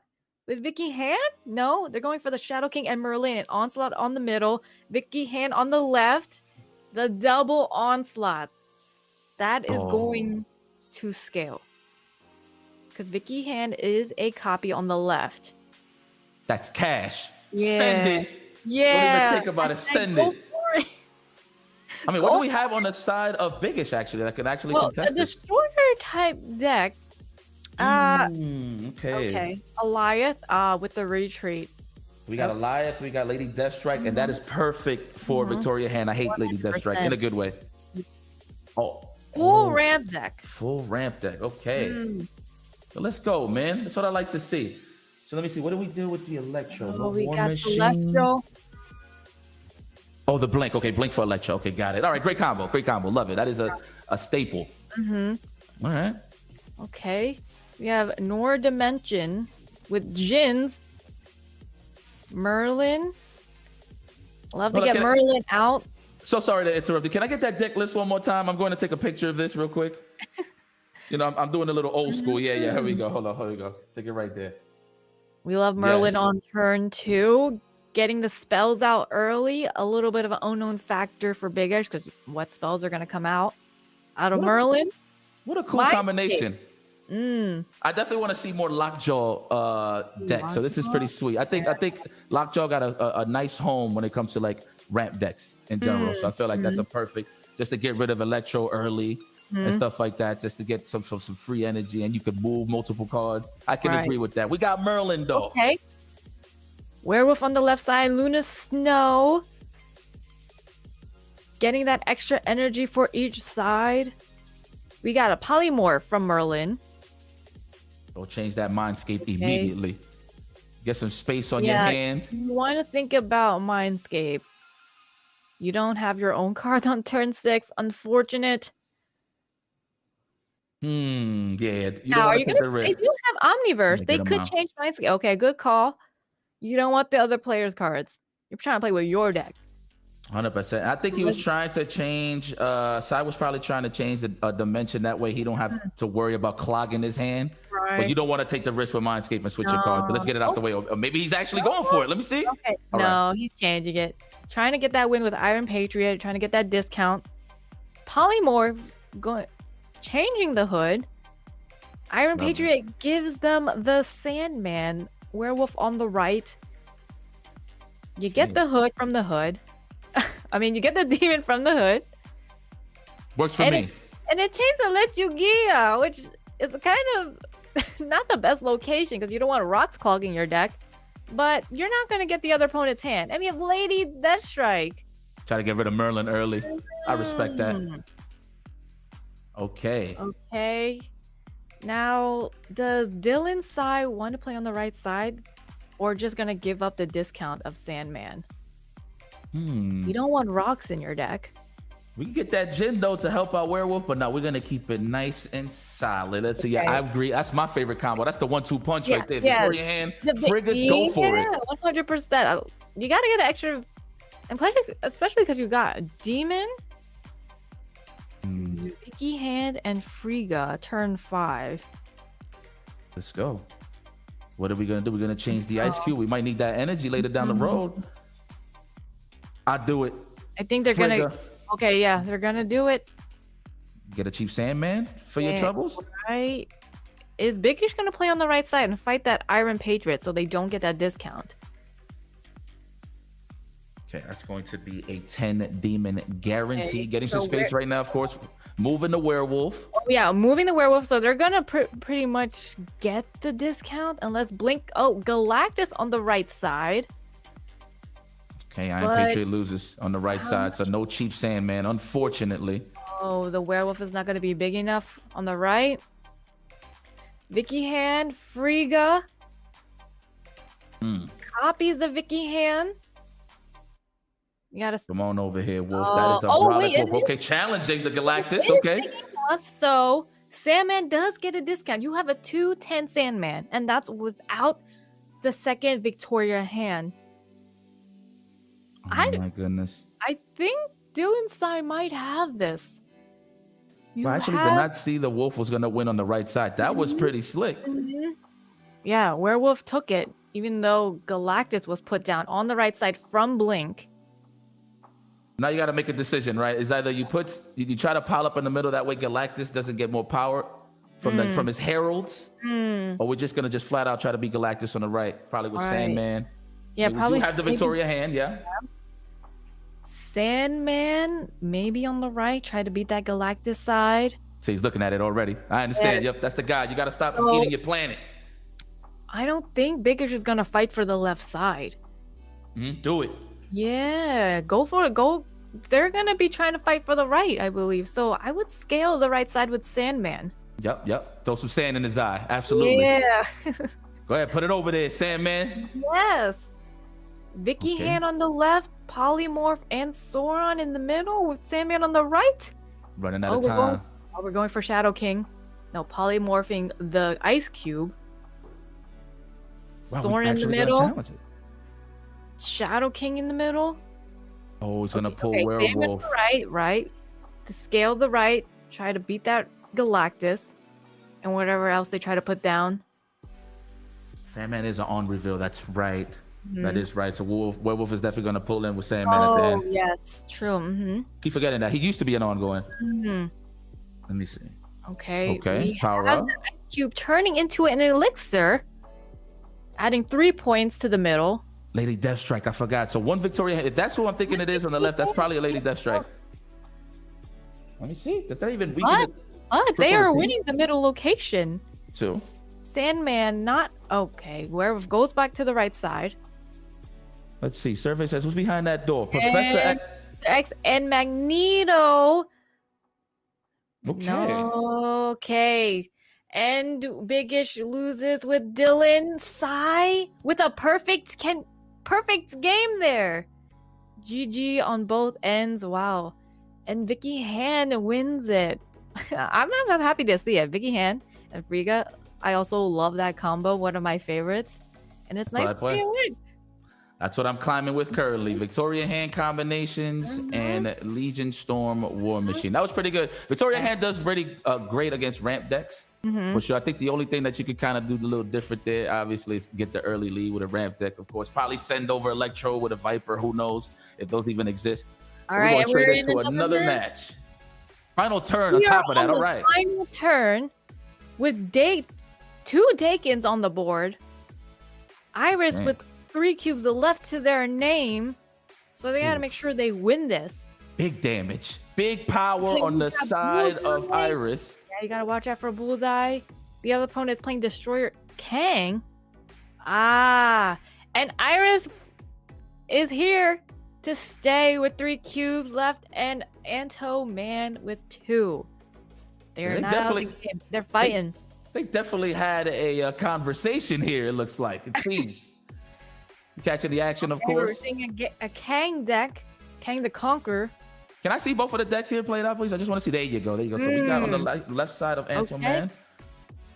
Okay, the good. Oh, this is different. Wow, we got Ghost. Okay, that's who will defeat We got- the end turn cards, the activate cards. I forgot which one it actually attacks. But that's definitely the recent change with Ghost. Kang, of course, getting a lot more flavor with that change. Thank God. We Fact, have we found a way to Zabu play on 'em. the left, Warrior Falls, and Negative Zone. Not the best locations. Anything you could build up with Galacta and have Juggernaut to back you up is always one of my favorite Oh, decks yes, as well. 100%. I know Safety Blade be rocking some cool Kang. combinations to Juggernauts, which is pretty sweet. Mm-hmm. All right, here we go. Now, what we got here on the side of Iris, we got Agony, Surge, Grandmaster. Oh, this is One of different the- flavor right here. One of the Kang is a Miles Morales. The one on the board, I'm not sure, I didn't see what that was, is a... That's a pretty sweet deck he got there with the Grandmaster docking. Iris, yeah. That's fire. Okay. Ghost being a 1/6 cost. Bullseye is a 3 now. Silver Surfer makes sense. Okay. Buff up docking. Okay. All right. I see you, Iris. I see the cooks. We got some good chefs here in the gauntlet. I see. Yeah, you really see creative decks here in the tournament. Merlin, are they gonna go for the Merlin? Get some spells out? Putting it in the Okay. middle, even though Negative Zone is gonna cancel out that 3 points from the Merlin. Nope, we they're go. taking it back, they're reconsidering. They're trying to get rid of the ice cube. This turn, no, still, they're gonna keep that extra energy. All right. Okay. Antoman is locked in with Ghost in the middle.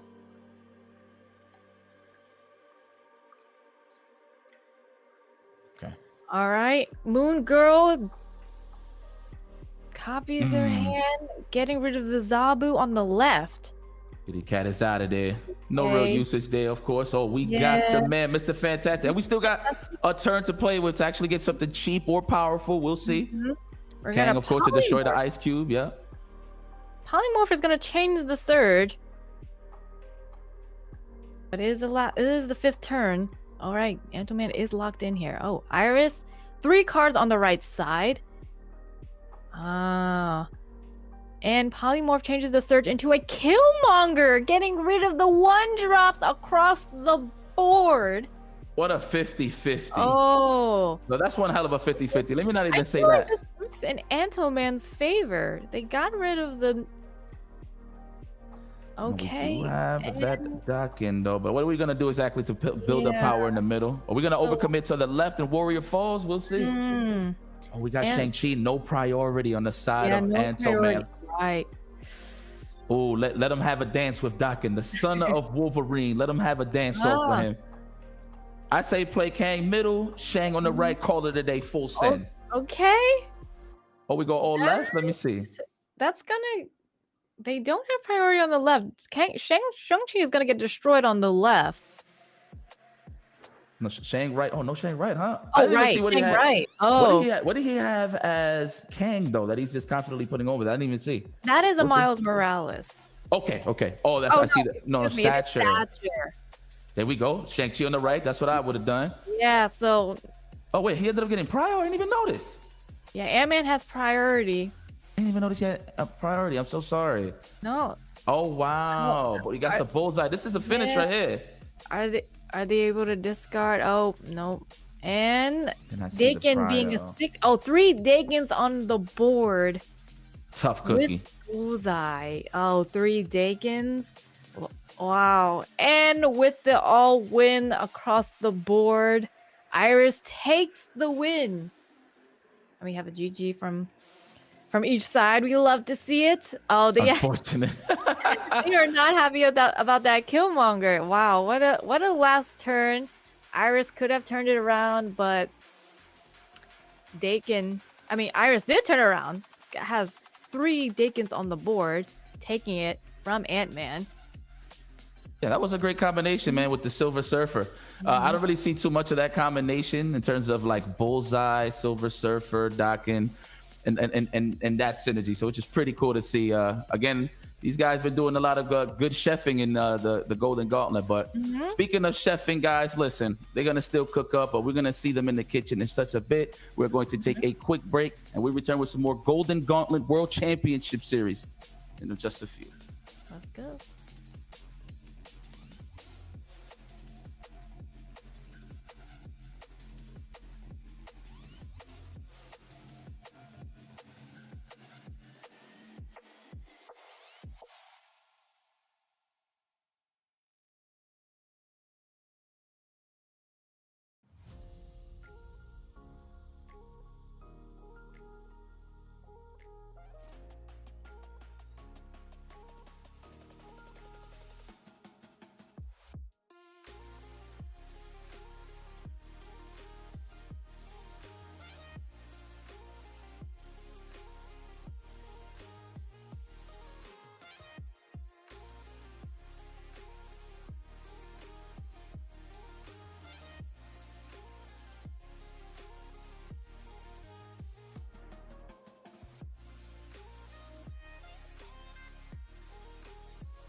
Welcome back, everyone. Thank you so much for hanging out with us here at the Golden Gauntlet World Championship Series qualifier number 3, our final qualifier. And I wanted to come on into the conversation here with y'all and talk about what we've already learned after the completion of the first round, because we opened up the show talking about, different decks and different archetypes that people have decided to bring on in and what's popular and what's not. And it was very interesting looking at, after one round, what ends up happening, because honestly, it is a pattern, in my opinion. So we're going to take a look here at what's already happened so far based on these initial results. After round 1, even though Destroy was the most commonly brought archetype, out of those who didn't drop after round 1, it's still one of the lower win percentage archetypes already. So, and that's probably not even all of the data, because a lot of people who probably lost also decided to drop after one round because they were aiming to get into the top 16 exclusively. So if they played Destroy and dropped, we've removed those statistics. So it's potentially even lower than 44%. It's wild to see, because it is a pattern, and this has happened quite often in these tournaments, that the popular list of whatever's happening in the meta, whatever ends up being the #1 list going into the gauntlet, ends up very quickly having a negative, well, sub 50%, I should say, win percentage. And that's already what we see here looking at the round 1 results. We are still waiting on, I believe, one match to finish up here in round 2 before we progress over to the matchups in round 3. But I wanted to bring this on the board and take a look at the decks that are winning, the decks that are losing in the very beginning of all of this. Does anything jump out to you, Yipes?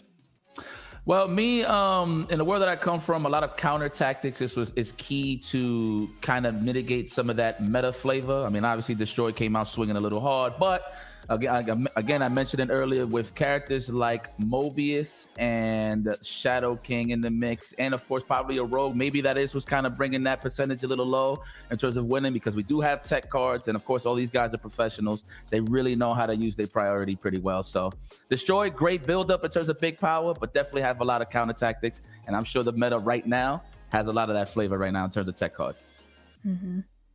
I'm surprised by the Agatha win rate at 75%. I'm guessing that's with a ship type of deck. Have not seen Agatha. Yeah, I mean, we just got more discard cards added to the game. The consistency of that deck as well, being able to get now 2 cards that target the left-hand side of your hand to get rid of Agatha. That I think is, showing that consistency for allowing it to be successful, at least in round 1. We're still going, obviously. We still have 4 more rounds after this one in the Swiss portion of this tournament. Everyone's competing to get to at least 5-1, because that's how they qualify for Worlds.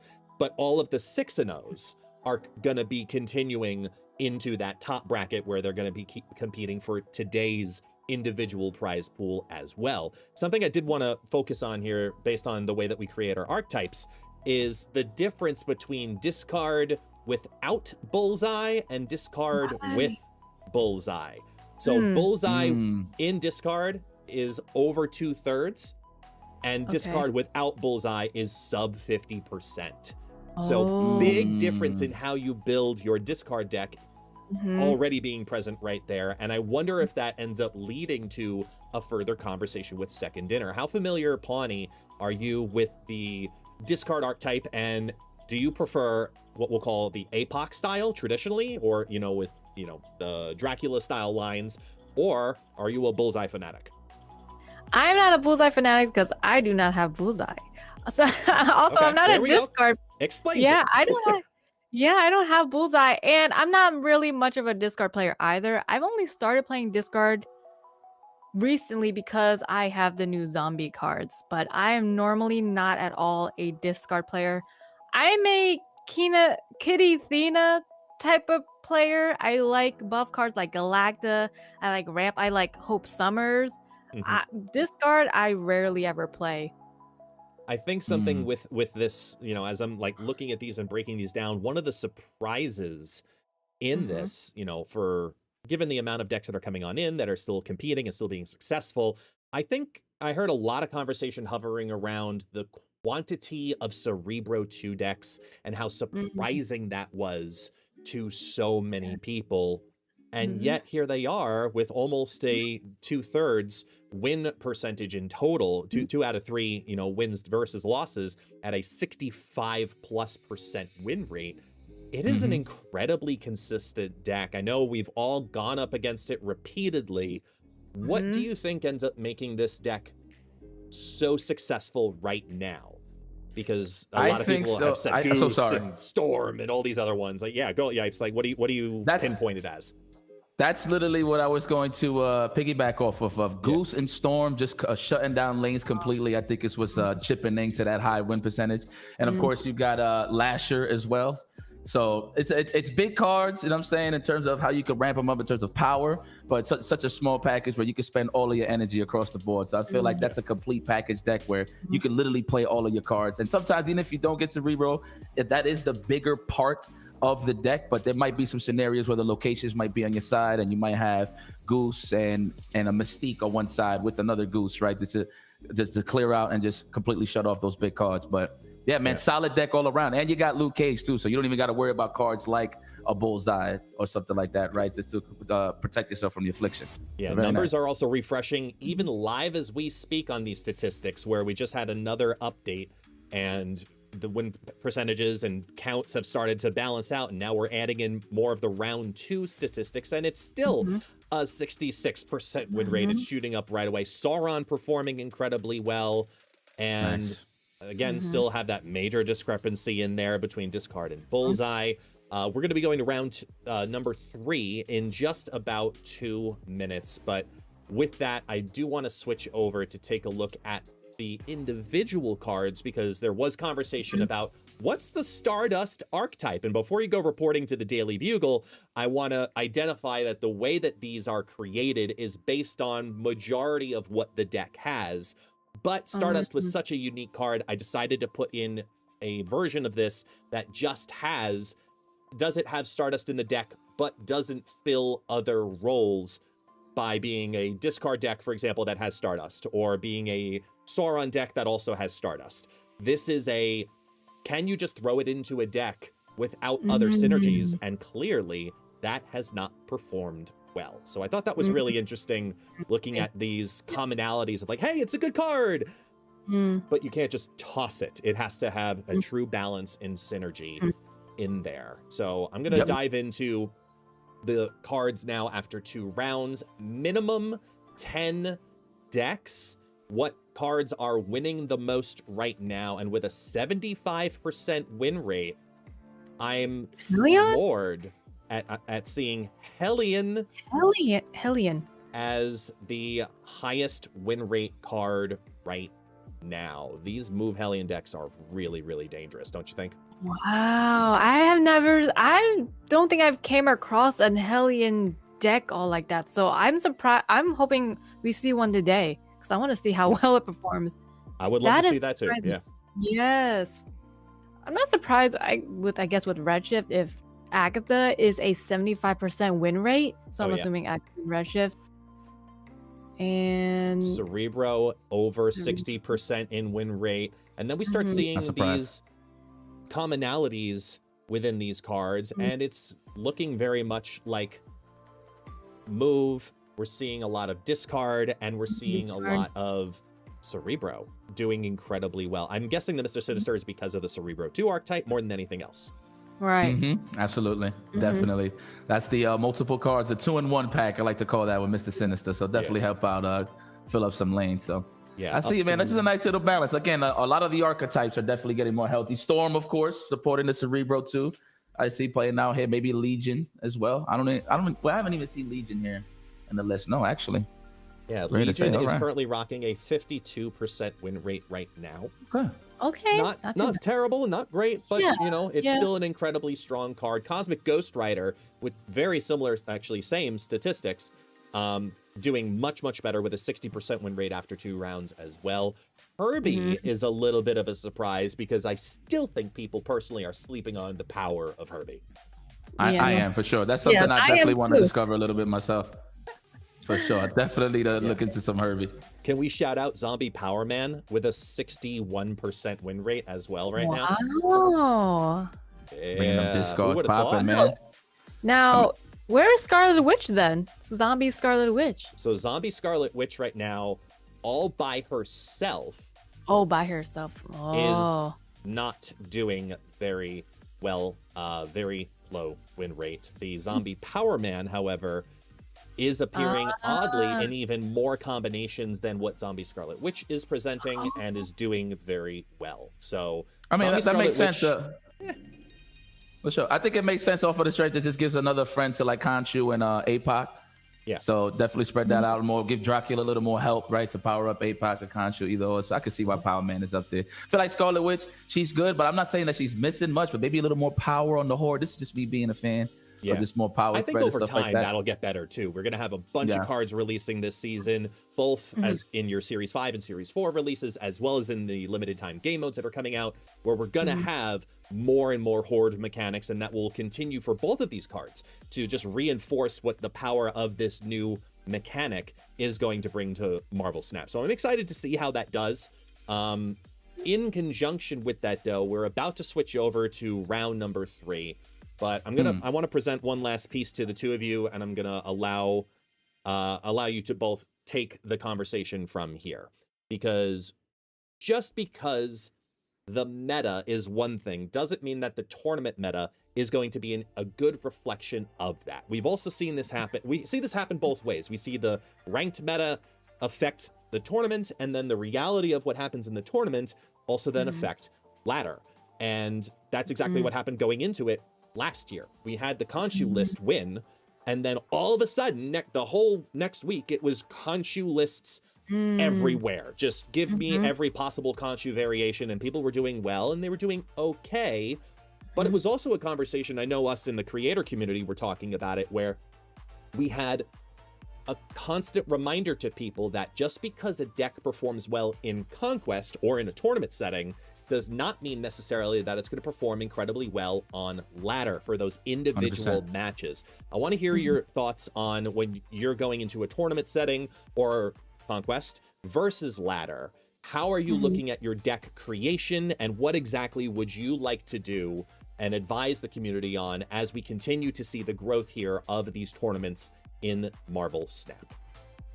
Yeah, I mean, look, I was saying this earlier. When you play Conquest or tournament settings, you have more time to flesh out the deck. Obviously, in ladder, you have a great deck, but you just won't get that combination. I'm saying that you're just going to have to wait till the next match. But in Conquest, again, you can always figure out and flesh out your matchups.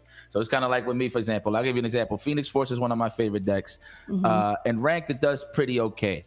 But like with a multiple man Phoenix Force. But if I go to Conquest, I have more of a chance to actually get that combination off, right? Especially if I'm like trying to figure out my opponent and stuff like that. So it's a give or take depending on what exactly is that you're rocking. But that ultimately is what it means, in my opinion, is that you can flesh out the deck a lot more.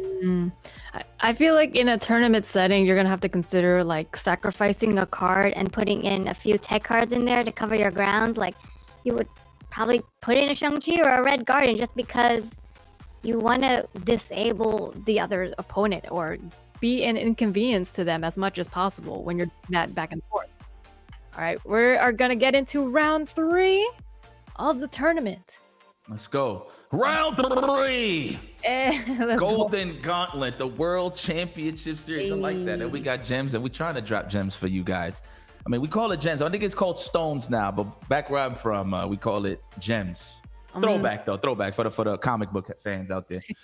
But let's go. Okay, looks like we got a classic Sauron deck. Hold on, this is like an average. Can I see what the pixel guy got and the whole combination? Okay, so we got Iron Patriot and the Sauron. Okay, that's different flavors. Shadow King. Sorry, so we're worried about maybe the big build-up point cards, probably like a Destroy. That's why you would have a Shadow King or Move, right? But okay, we got the Lasher. Oh, that's going to be dangerous considering I think it's going to be a Cerebro. I'm only guessing. Cerebro deck With the in the Citadel. middle. And with Onslaught Citadel, yeah, that's going to be huge for official PMC. Yeah. Dropping down the 10 power on the right. Yes, it is a Cerebro deck. Yeah, C2. And with Onslaught, I think Pixel Guy might... Oh, No big cards are going to be playing in the middle unless they do have the Enchantress, but it is a 5 cost now. They're going to have to wait until the 5th turn to play that. Super Giant early, but at least it's safe to say that I don't know if this is the same, like a Super Giant that has like an Goliath or a Warhead, but definitely don't got to worry about it in the middle due to the fact that Goose actually stops those 4, 5, 6 cards. So that's going to be interesting. So that's a free Cerebro. That is, of course, if official PMC pulls the card. Right. Official PMC, they don't want to have the priority here because they know the other side has an Enchantress. Just giving a good old earthquake, Yeah, screen shake with the snap. Yeah, Pixel Guy has snapped because they do have the Enchantress in hand. Okay. Nice. By the What's way, up? What you seeing, brother? By the way, for those who do not know, Pixel Guy, you may have seen this name before. You may not realize it. But Pixel Guy, also known as Roro, won the 2nd Golden Gauntlet tournament with that 34-card Monty list. Again, showcasing the diversity of how good players can bring different decks to a tournament setting. And, I mean, look how different this is. He's going with Sauron. So I thought it was something interesting to throw out in there. And hopefully I don't get fallen into the void if I go down here again. I love to see it. But no, just to touch up on what Guest said, it's true. Like, I have never seen a Sauron deck with a Iron Patriot in there and a Shadow King. So definitely coming with something in mind. And that's to touch up your points too, Pawnee, that we could bring different techs in, tech cards in these like set decks that we're known to see, like Sauron decks and stuff like that. So yeah, man, this is pretty cool. Telling you, man, I like the tournament setting. Yeah. No big fan of ranked as well, but again, we could flesh them out and add some different flavors. It's pretty cool. Get creative. Wow, we zeroed the Shadow King. I see. So we're just going for power? No, we're on the last turn. Pixel Guy is the one that snapped. I didn't even see the card that he played on the left on Bar Sinister. Oh, yeah. Let's see. Let's switch him out. Does official PMC have the Cerebro and the Mystique? What are we doing here? Yeah, that is the question. Yep. And Brood is chilling on the side. We got a free chimichanga. They have to worry about the Enchantress just in case. But Enchantress is actually on the left side. The Super Shadow Giant. King, Cerebro. Is that a... Yeah, that's perfect. That's huge. Ooh. And that Lasher. And oh, Lasher is not even in there. It hits the Cerebro, so no more buff, unfortunately, for official PMC. Taking away all their points away. Good read. Oh my. Pixel Guy. Oh, good read. Pixel Guy with the Red Guardian. Mystique not copying a thing. Unfortunately, they were going to go in on Bar Sinister. That was going to be huge. Mystique and I would have liked to see how big that would have got. And the Enchantress there just in case. Double layered. Wow. Case. That's what I like to call a sandwich. They did not have the sandwich. priority there, so they covered all of their grounds. The middle, the left. Unfortunately, official PMC takes the 4-cube hit. We'll take that. I like that play right there. What a way to protect yourself. Good read on the Citadel play. Really good read. I mean, they didn't even have Prio either, so that was definitely a good call. All right. Let's go. Here goes the Iron Patriot. I always want to see what comes out of that box. Right, me too. Oh, we got a snap from Pixel Guy. Let's go put some pressure on him. I agree. Maybe because of the Red Guardian in their hand, they're pretty confident, so that's a snap on them. Agreed. Ooh, who are we gonna destroy? That's a Mr. Sinister. If I have to take a guess, Mr. Sinister or Brood. We're just gonna wait, but we're gonna destroy one of the Sinisters. Miniaturize that in the middle. Uatu on the left destroys the Uatu. Gets that 2-draw. Iron Patriot gives them the blink. Okay. Nice and cheap. Can we win though? Can we win the left side? Yeah. Oh, so the official PMC is going to get either the blink or the red skull. Oh, we trolling? I would have done it. They know they have the Cerebro. They know they have it. You should have flexed that emo. You got to do it, Pixel Guy. Just sometime. By the way, guys, I'm not one of those guys that troll online when I do the emotes. I literally go and pick the emote accordingly, okay? I promise you. I'm not there to just burn you out, all right? Please don't mute me. Okay, the Storm in play. Of course, that's going to be Brood. I feel like. Or throw the Cerebro now, keep it safe from Red Guardian. Yeah. Let's see. Yeah, they're trying to get that discount blink. Super Giant. So next turn, cards will not be revealed until the end of the game. Super Giant. Yes. Yo, Going I in know for that Official is worried right now. That Cerebro already. And then the fact that he got it from White Palace on the side of Pixel Guy, he's definitely very aware that he's not trying to get too much priority here in order to snipe out Cerebro. But then again, I don't know if Official PMC is going to put Cerebro in the flooding side location just to protect it, just in case. So that Cerebro is going to buff the Super Giant now. Teenage Warhead on top of that. That's a lot of danger. That's a landmine rolling around. As long as Pixel Guy keeps priority, they could really use that to their advantage. Keep that priority. Could steal a lane from them. Two cards drop down on the left.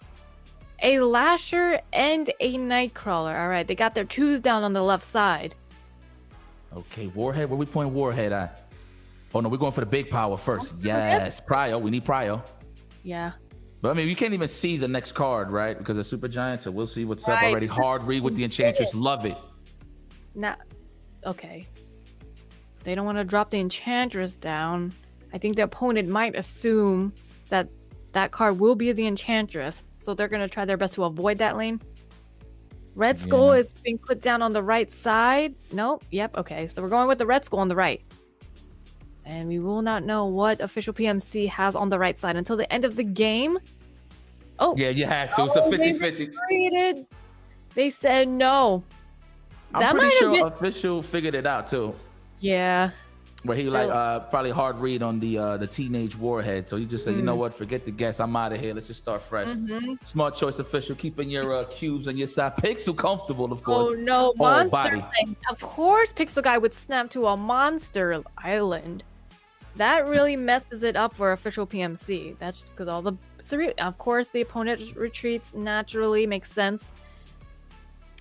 Cerebro's biggest weakness, the locations, and that was a perfect example from Monster Island. Though I have seen some cool Cerebro 5 decks with Merlin, just to have that as a backup in case something messes up the lane, where you can just take away the monster, just shut out the location in general. Okay. Oh, well, let's see though. Shadow King and Super Giant. I mean, Shadow King ain't gonna do too much. It is an ongoing deck that Pixel Guy is dealing with against Official PMC. So let's see what happens. They're most likely gonna probably try to avoid Danger Room because you don't want to gumball that 25%. I do it. Sometimes I do take big risks. Wow, a lot of pressure. Wow, playing it safe with the retreat. It's looking like a one-player game on the side of Pixel. No, Pixel Guy still has all of their 10 cubes. You have Avengers Compound. Official, hang in there. Yeah, you can win. You can try. Nightcrawler down on the right side. I normally don't like to play on unknowns, but you can move the Nightcrawler. Facts. Camelot. Oh, this is also bad for Official PMC unless they changed the location, because the buff is going to mess them up. Oh, Iron Patriot with the Wong. That's confidence. He definitely got Storm in his hand for sure. Yeah, that makes sense. That would make sense, because or else they wouldn't really play on the Camelot unless that it could help. And of course, like you said, Storm is being played on to Camelot. Free Lizard, respect.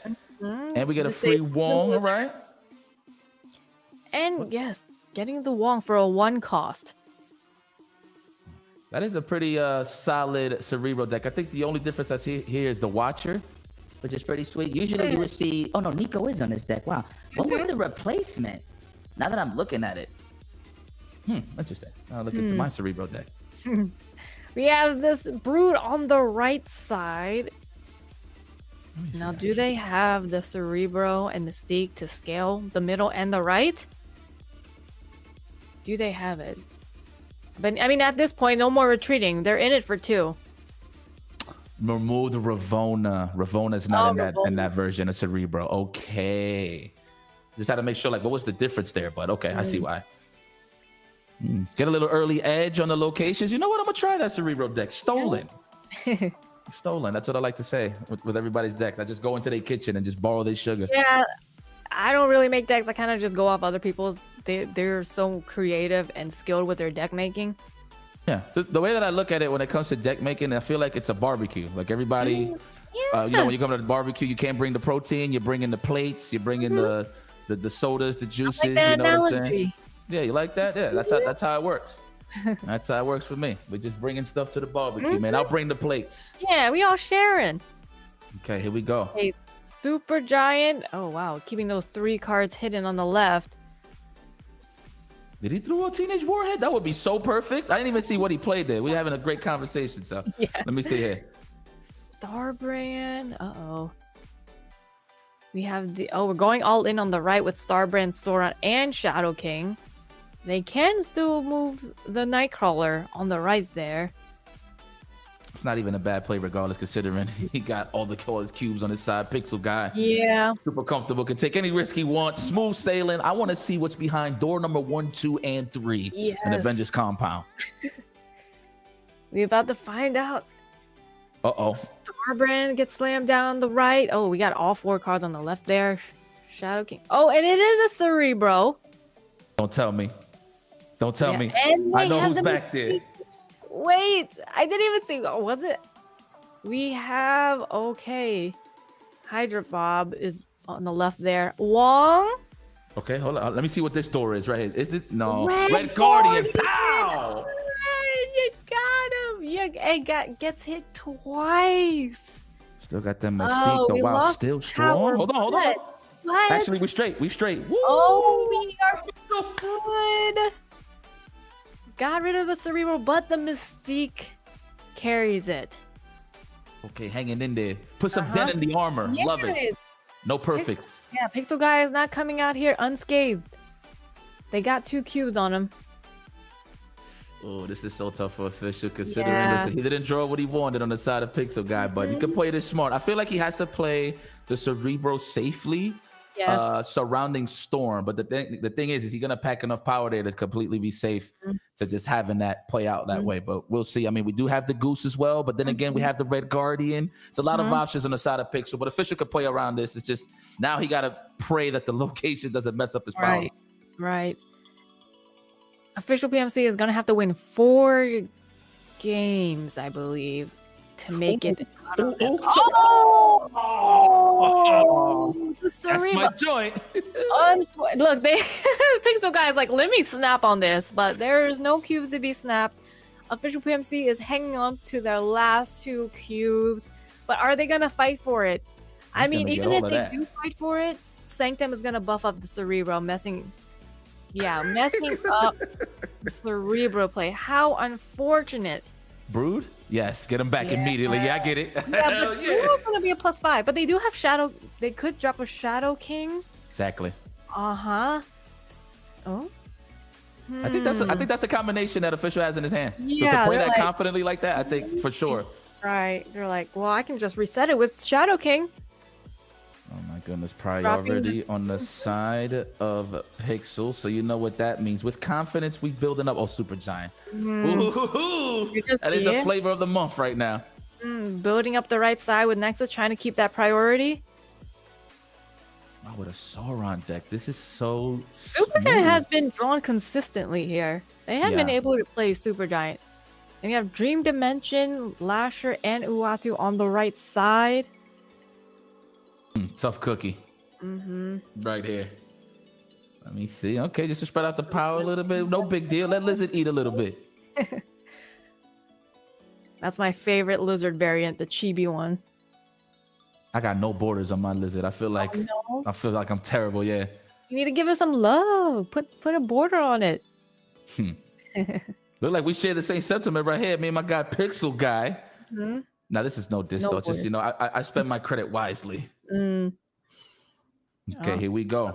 They're considering their options. Official MC has to play around Enchantress, Red Guardian. Unfortunate matchup here for Official PMC. Okay, we got one. each player played one card on the left side. Confidence, eh? Okay, they. Storm? Trying to preparing for the storm on the Nexus. That's true. I was about to say, I was like, why wouldn't you just stack the Nexus? Because potential storm. Oh, throw off the power. That was scummy. I love it. That was great. And we have Shadow King, of course, fixing the Cerebro. And you know what? Pixel Guy has that Red Guardian in hand.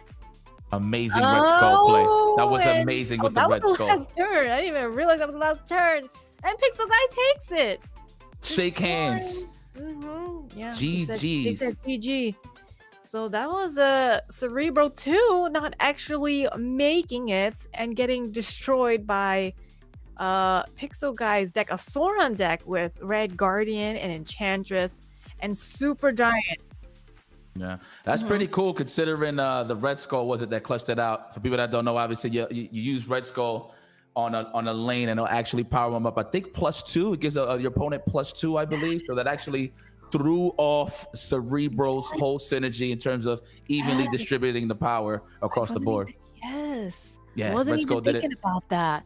That was pretty smooth, man. I'm not gonna front. I didn't even catch it to like the last moment. Like obviously you could just build up on the right on the Nexus, but we're so worried about the storm, right? To just throw that whole off. But the Red Skull, regardless, in the case that she did use storm, the Red Skull was gonna pull through and just mess up the whole power spread. So that was very nice. Unfortunate matchup for a Cerebro 2 deck.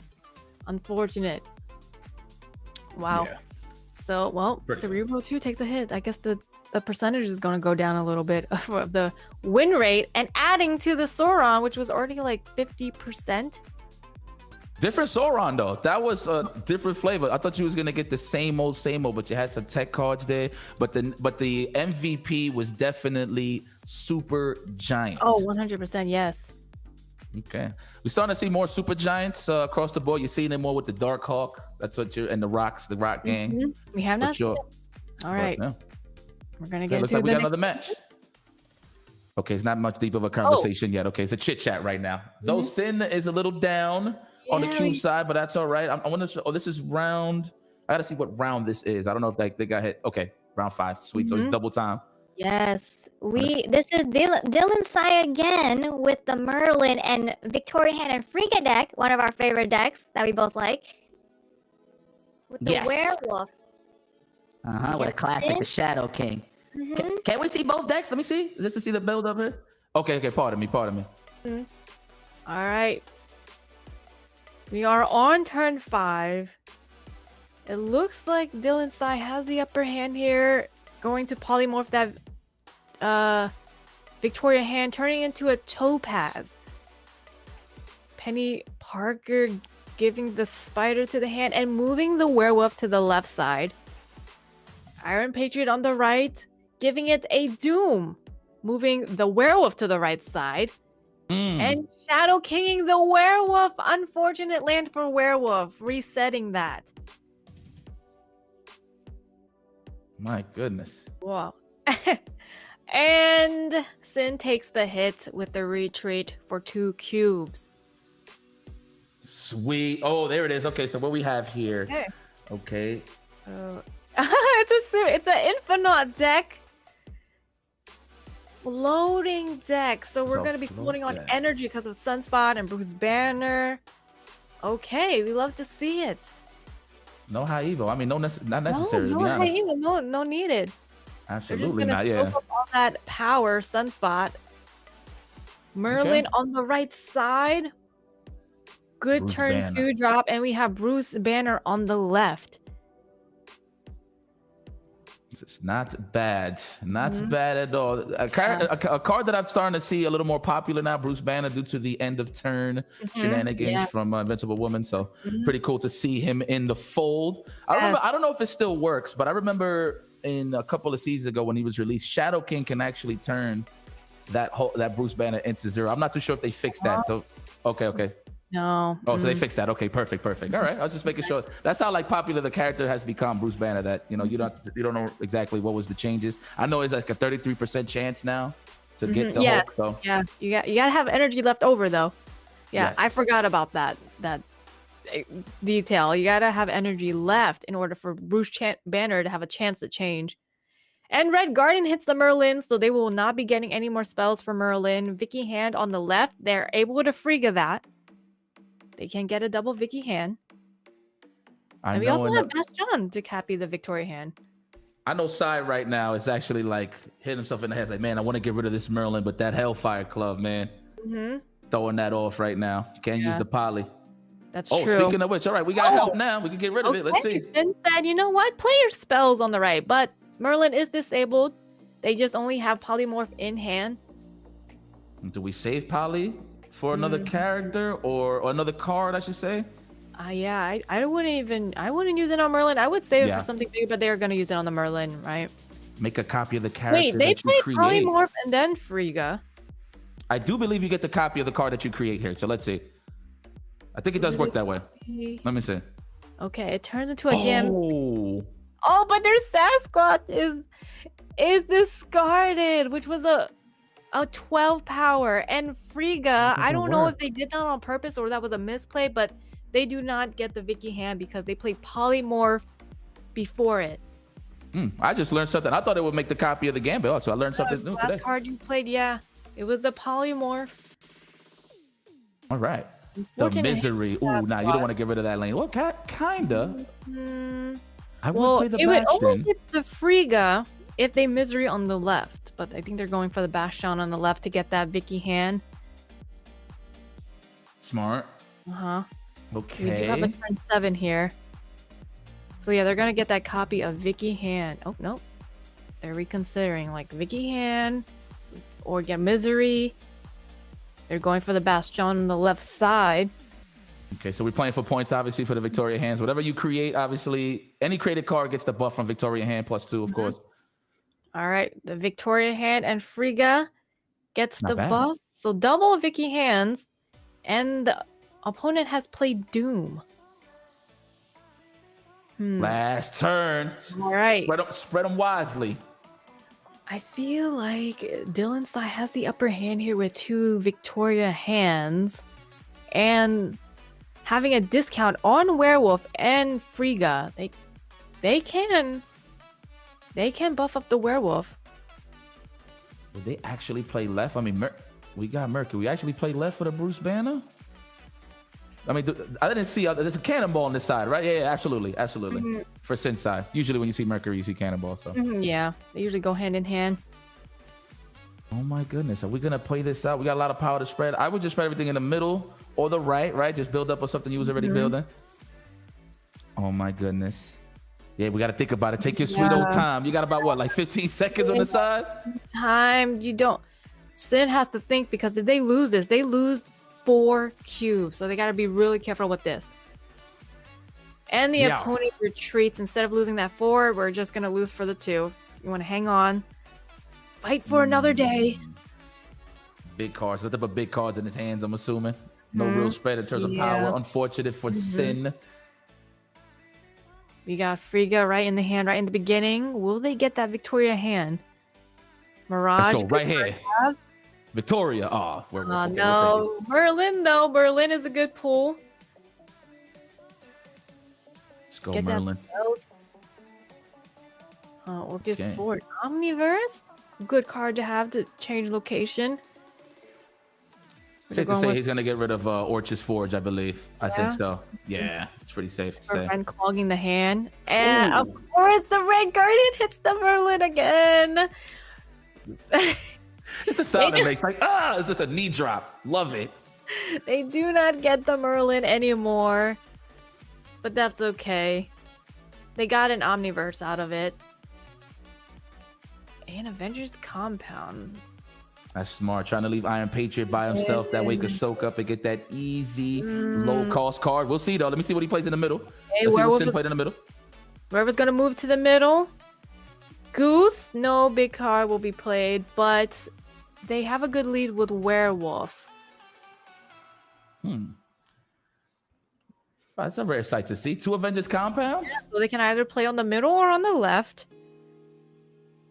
Are we going to take the risk and destroy some cards to see what else we pull? We're just going to go Because I mean, me being greedy with this much cubes, I would actually try to get the Victoria hand destroying with Nico. But again, you're trying to spread as much power, and you're about to get this cheap card right here on this Yeah, on the a side of Galactus. Galactus. Yeah. Oh, they're going for the Shadow King. Oh, They you're gonna played Frigga on the left, so Werewolf will First. move to the left. 100. So the Werewolf is safe. Yep. Copies the Iron Patriot, moves to the left. Shadow King in the middle. Werewolf save, moves back to the middle. We have a turn 7. He's waving they're waving the Omniverse like, I can get rid of this location. Real Now, sneaky. Yeah, now is Sin thinking like, oh, the only spell that they have, can it be an Omniverse? Are they going to plan for that? Or are you just going to assume like, I have this to turn 7. We got they the play as Omni a and Galactus? Galactus. I'm with that.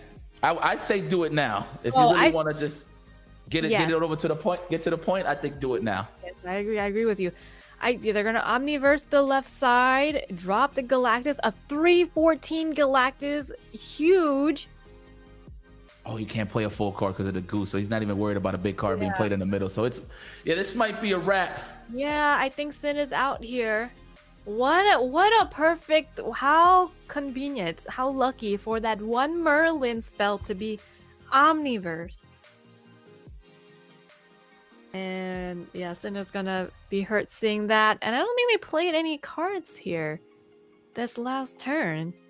Nah, smart from Sin. He knew what it was. He sealed his fate. He didn't even play no cards. Oh yeah. Respect. That's respect. That is a gentleman's way to say you got this. You know what? You have this. Tried my best. Wow. Omniverse came in clutch there. But Sin had to really fight if they were going to win this match because they were down to their last 2 cubes. Iron Patriot. Big fan. Big fan. Even if you don't get Victoria hand, that's okay, considering that you do have Frigga still in the fold. So you could probably get the cheap card from the Iron Patriot, make a copy, and you still got some big power to spread regardless. Right. Looks like we're going on to our next match. Do we have more matches? The rounds is getting set.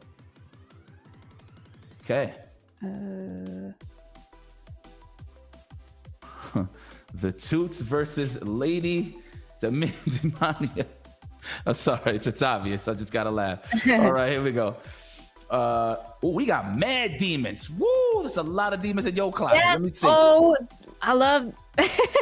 So I like to play Victoria hand with hoods. I always like to say I let my demons fight for me, and I think this is what they're gonna do. Here we go. Let's go. How we gonna play this out? This is the last turn.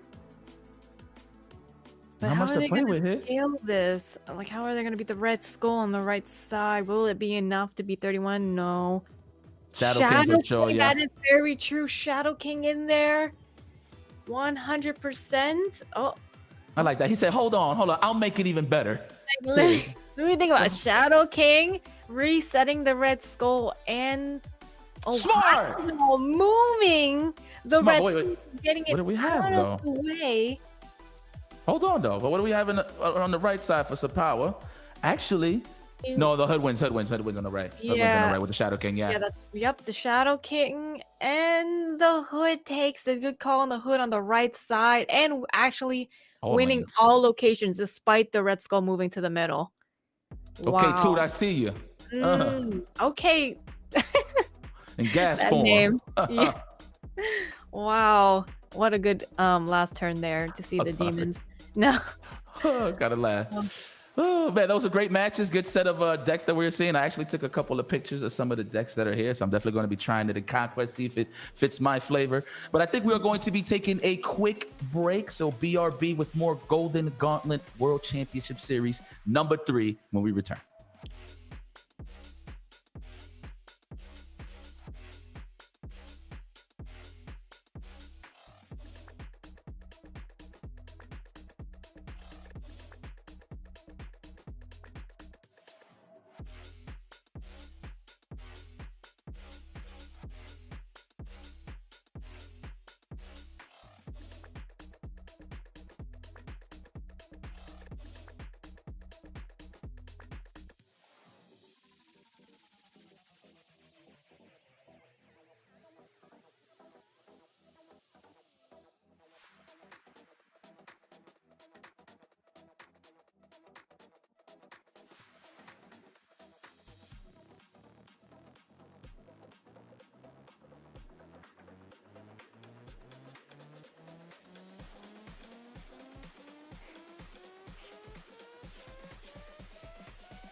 don't know these streets like we do. Like we do. Like we do. Like we do. Like we do.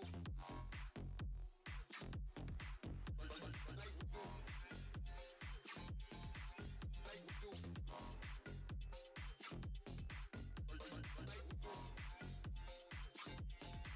Like we do.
And welcome back, ladies and gentlemen, to more Golden Gauntlet action. This is number 3 and counting. Actually, well, this leads straight into the championships, I do believe. But here, no, there, I'm being a spectator or a lifeguard, as you will, watching all these brackets go on. Of course, chilling with Pawnee. Pawn, how you doing? I'm feeling great. I'm excited to get into the next rounds, into the championship. I'm looking forward to the Golden Gauntlet World Championship. Excited to see that. Okay, yeah. But speaking of which, guys, you know, we've seen a lot of cool decks, but we're trying to figure out which are the ones that are performing well. So we do have a little bit of these statistics for you guys. It does have a little bit of the round 3, though round 3 has not concluded. But here are your cards. Wow, we got 100% win rates. We got Miss Marvel, sneaky. Okay, know how to spread your power well. Yeah, Okay. I feel like Miss Marvel has fallen out a little bit, so I was surprised to see Miss Marvel with the 100% win rate. And next we have Topaz. Topaz, of course. There has been a lot of movement decks out there, so I could see that work out. Warpath, what season we at right now? I guess they're playing that. Yeah, I guess they're playing it with Destroyer, maybe. Oh yeah, that's true, right? We're considering it with Professor Rex. Wow, an ongoing classic with Warpath. Very nice. Mole Man, I'm starting to see a lot more representation too as well. 80%. Arrow, my personal favorite. Oh, the good old days. But she's still good in my book. But man, those days. Woo! But Arrow, of course, showing some light with 77%. Scream. I mean, I kind of see that with the move archetypes. That one is more on the affliction side, or just distort a little bit, disturb some of your piece in the lanes, if you will, moving a lot of your opponent's cards around. Hydra Stomper, of course, go hand in hand with screen decks. Usually that's the case. So having that as a 73%. And Hellion, that was one of the characters. It was one of the cards, excuse me, we was highlighting early on. Wow, that is the usage Makes rate. sense. Holy smoke. That is sick. Yeah. Cersei, one of my personal favorites. We'll probably see it more with Clog as well. True. Okay. Along with Polaris, probably with Cersei, and we go towards the bottom. Copycat with a 66% rate. I see that. Love that from Copycat. You know, I didn't realize that she gets the last card in your opponent's like deck. Like the bottom, pretty much the bottom card. I had no clue. I thought it was just a random card at first, but that's pretty much cool considering, like, let's say if you pull a null, you're just gonna say, oh God, they're not pulling up a null. Which is pretty dope. Just for all of those that are here up top, when you're looking at the number 66, you can round it. My only question for you is, when you round it, 6, 7. Oh no. Oh no. Oh no, he did it. Is this a joke I don't get? Somebody put me on. Pawnee, you're laughing too much. This is a very, I mean, I consider it a Gen Z thing. The thing about 6, 7, I believe it doesn't mean anything. Oh. Okay. Yeah. Say no more. Well, I'm a little dusty considering I'm 38 years old, so it's all right. So I don't know all of these jokes, but hey, we'll move forward. But okay, we got some Malekith.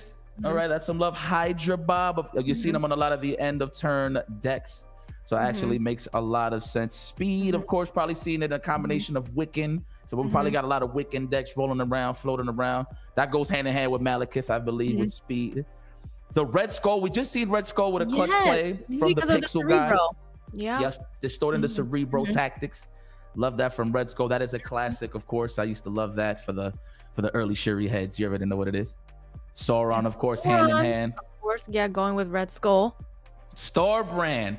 Seeing that card played a lot. I love the thought of giving your opponent priority, and then you can just take that away early on with a Chantress and stuff like that, which is pretty sweet. It goes hand in hand with Red Skull and Sauron. Jennifer Kale. What are we doing? We got some onslaught decks possibly out there. Maybe some good old classic. What is it? Wong.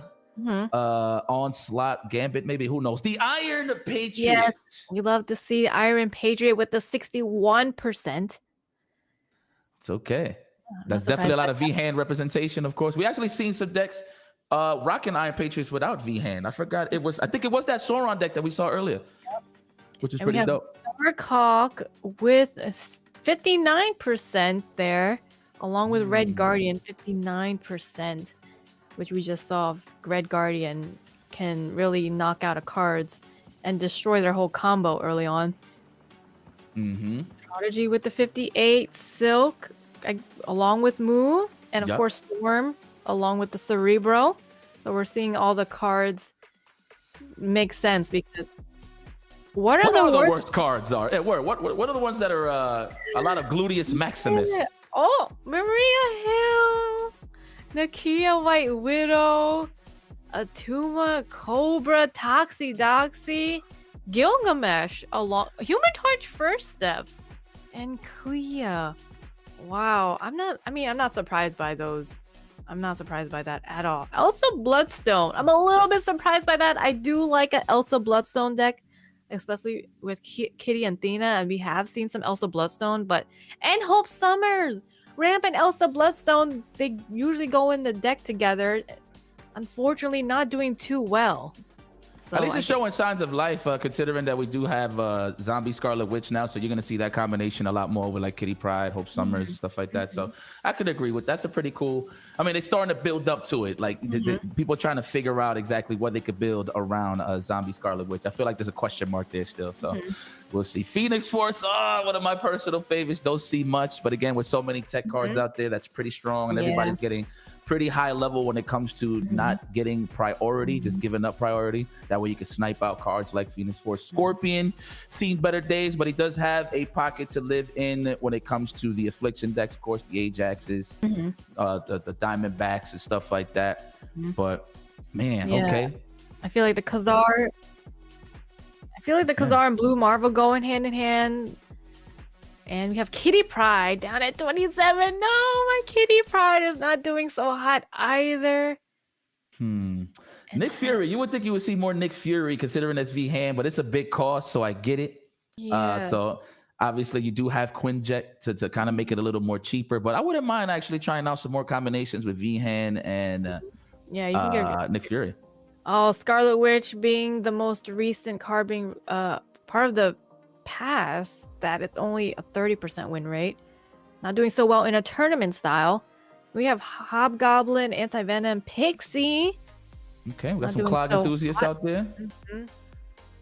Pixie, man, I can never figure out Pixie, man. Like I feel like I'm kind of like whack when it comes to making like Pixie decks. So hopefully somebody can actually help me out here. But then we're gonna highlight a couple of decks from some of our competitors, if you will. What do we have here cooking? Archetypes, okay. Oh, let's check out the archetypes. Pardon me. It's really going hot out here. And it looks like Destroy has gone down with a 40% win rate. End of turn, still holding okay with 57%. Airship Thanos at 57%. I'm not surprised by that. And Victoria Hand up there, along with Discard and Bullseye. I mean, it makes sense to me. Those are pretty strong decks as we've seen. Thanos with the 66% win rate. Tournament approved. I like to call Thanos. I think Thanos is just ready for any fight.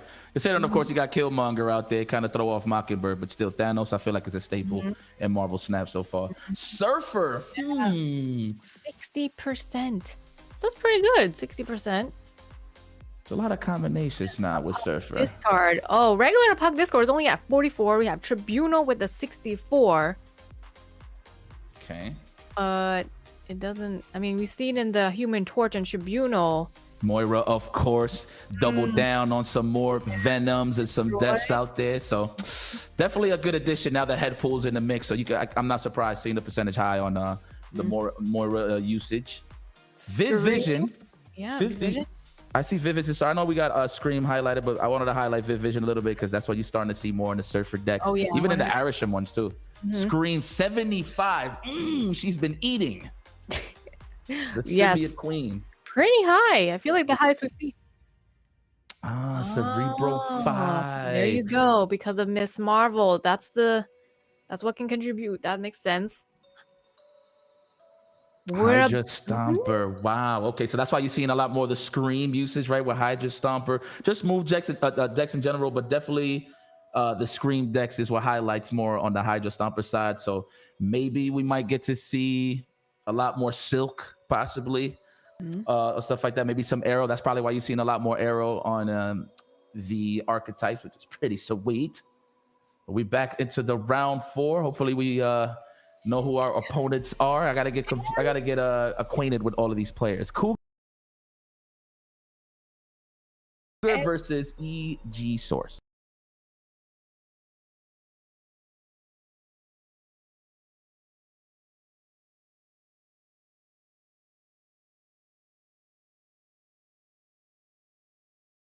And we see the Hydra Stomper with the 80%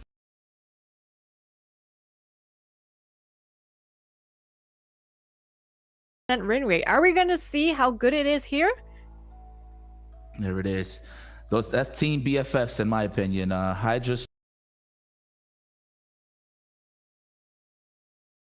Stomper and Silk. Obviously, Craven.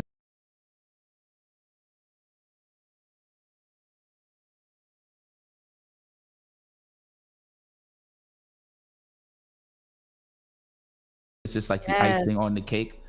Of course, Bat Rock. Hopefully, I'm saying his name right. I feel like I'll be butchering all of their names, so forgive me, guys. If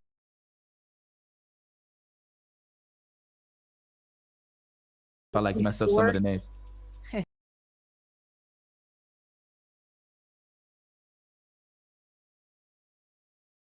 Oh yeah, Batroc. Oh yeah, Batroc.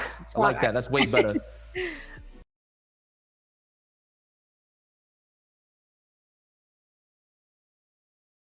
moves on to the Captain America lane. They do have to watch out for the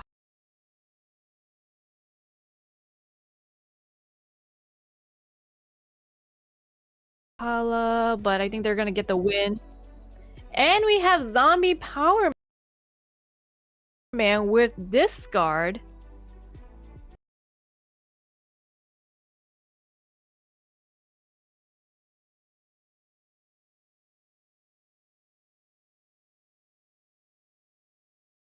With a confidence.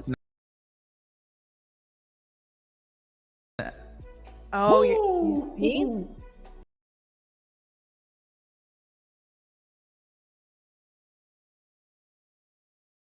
They're not even going to play.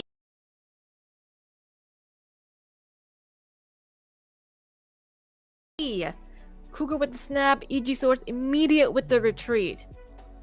You know, when you see the screen shake confidently, sometimes you just gotta exit stage left. I get it. Like, let me just leave for one cube. So obviously EG Source has a discard deck, so definitely got some of the newer cards. Yes, with Zombie. I like that, man. Power Man. That definitely helps a little bit more on the APOC Khonshu side of things. 100%. Murder World. So they might be trying to avoid Murder World. Hala again, another destroy location.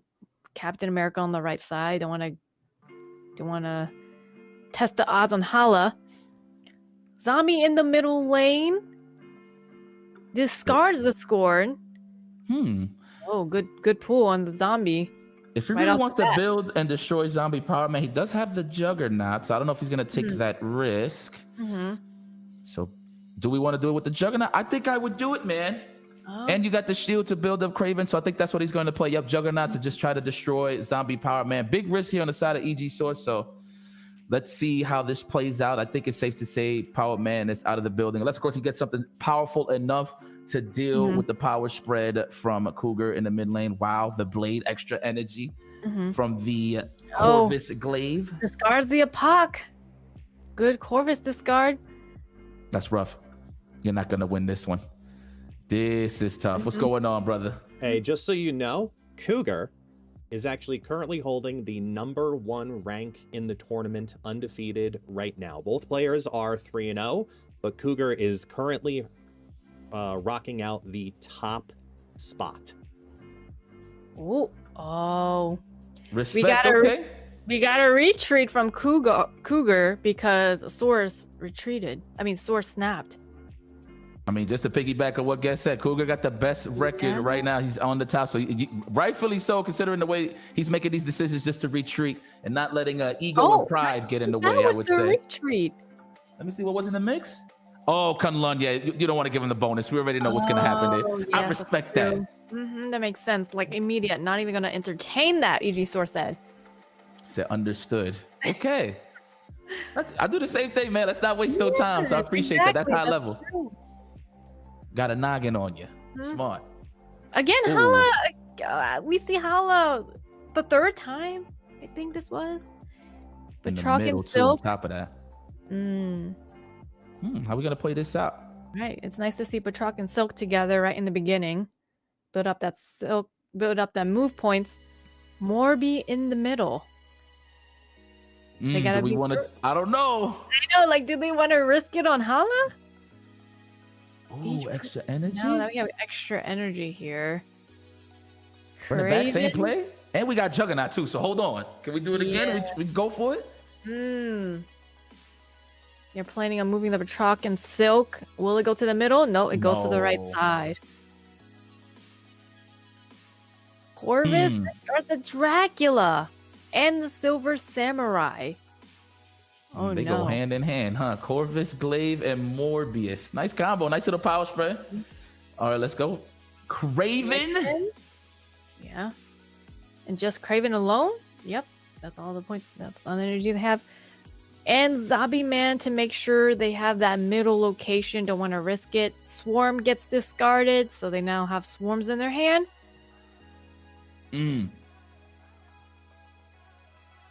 Okay.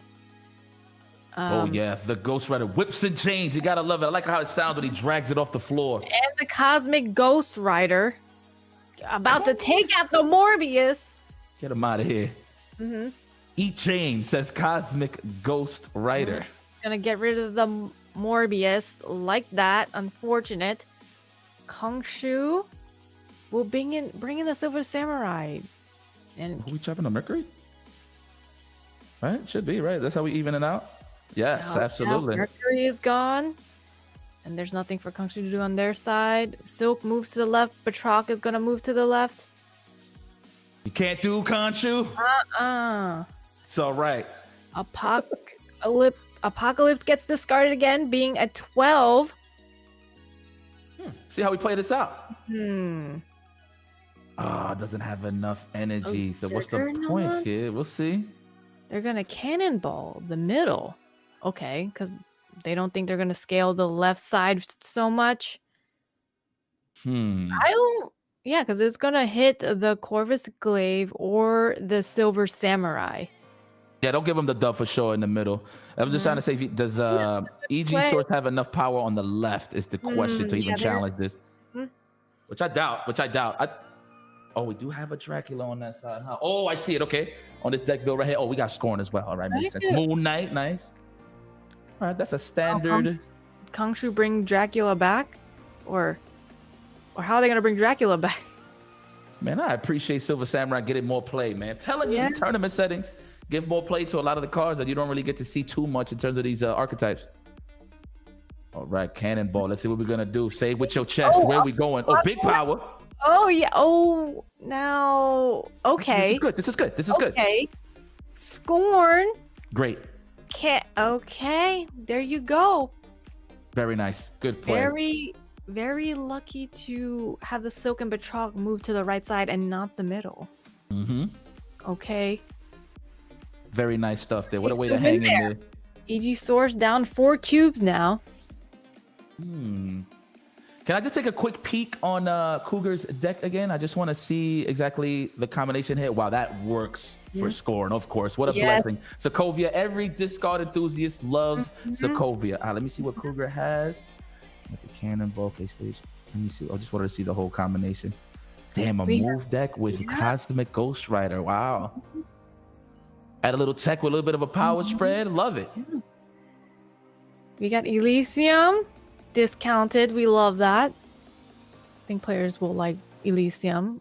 It's always good to have discounted cards. And we have Limo for turn 7. I don't know who this will benefit more. I know, right? Or EG Source.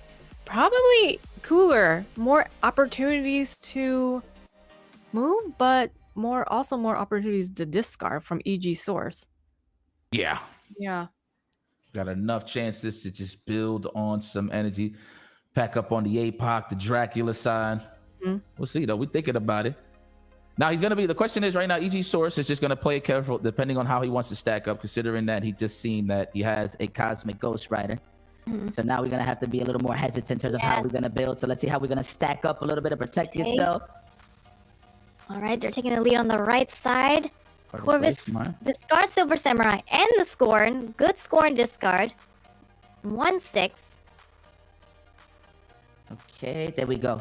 Okay, All right. Zombie Power Man on the left side.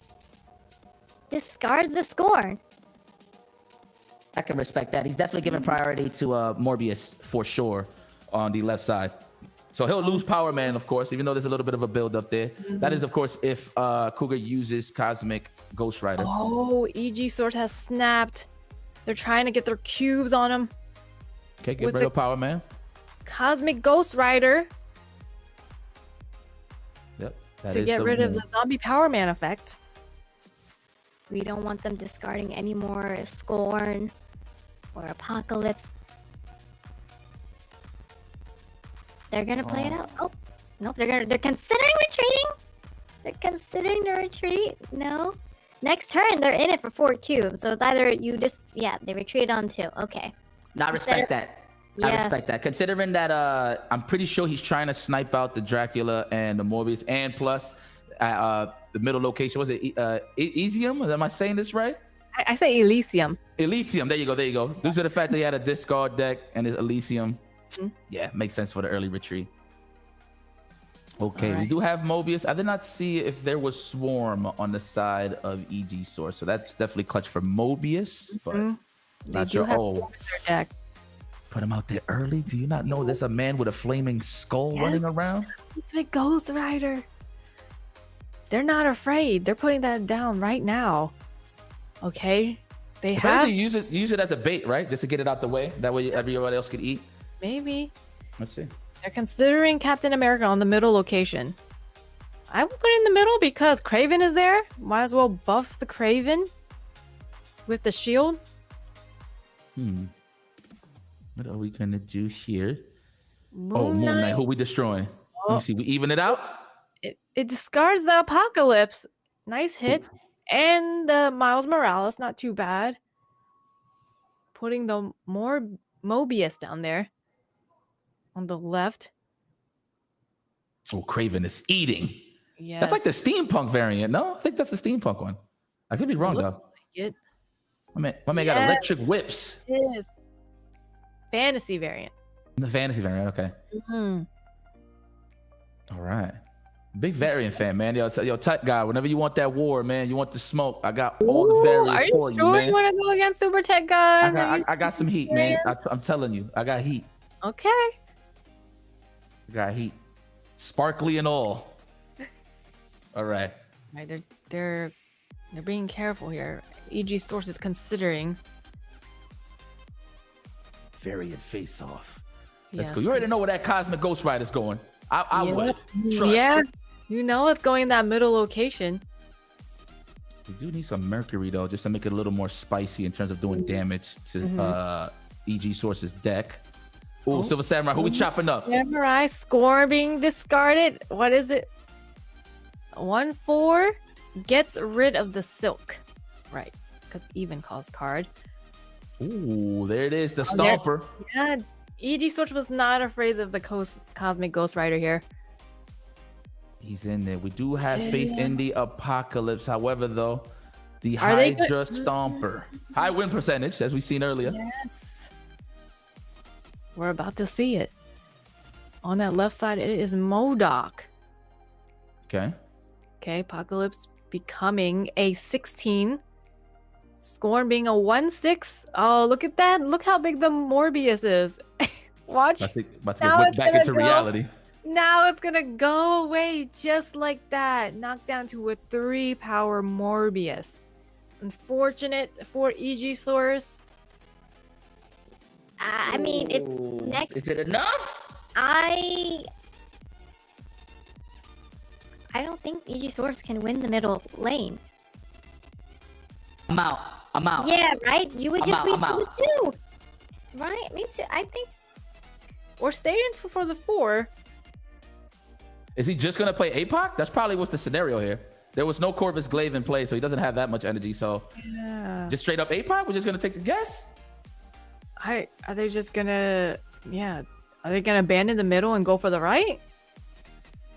We trust the MODOK, the solo MODOK. We trust it.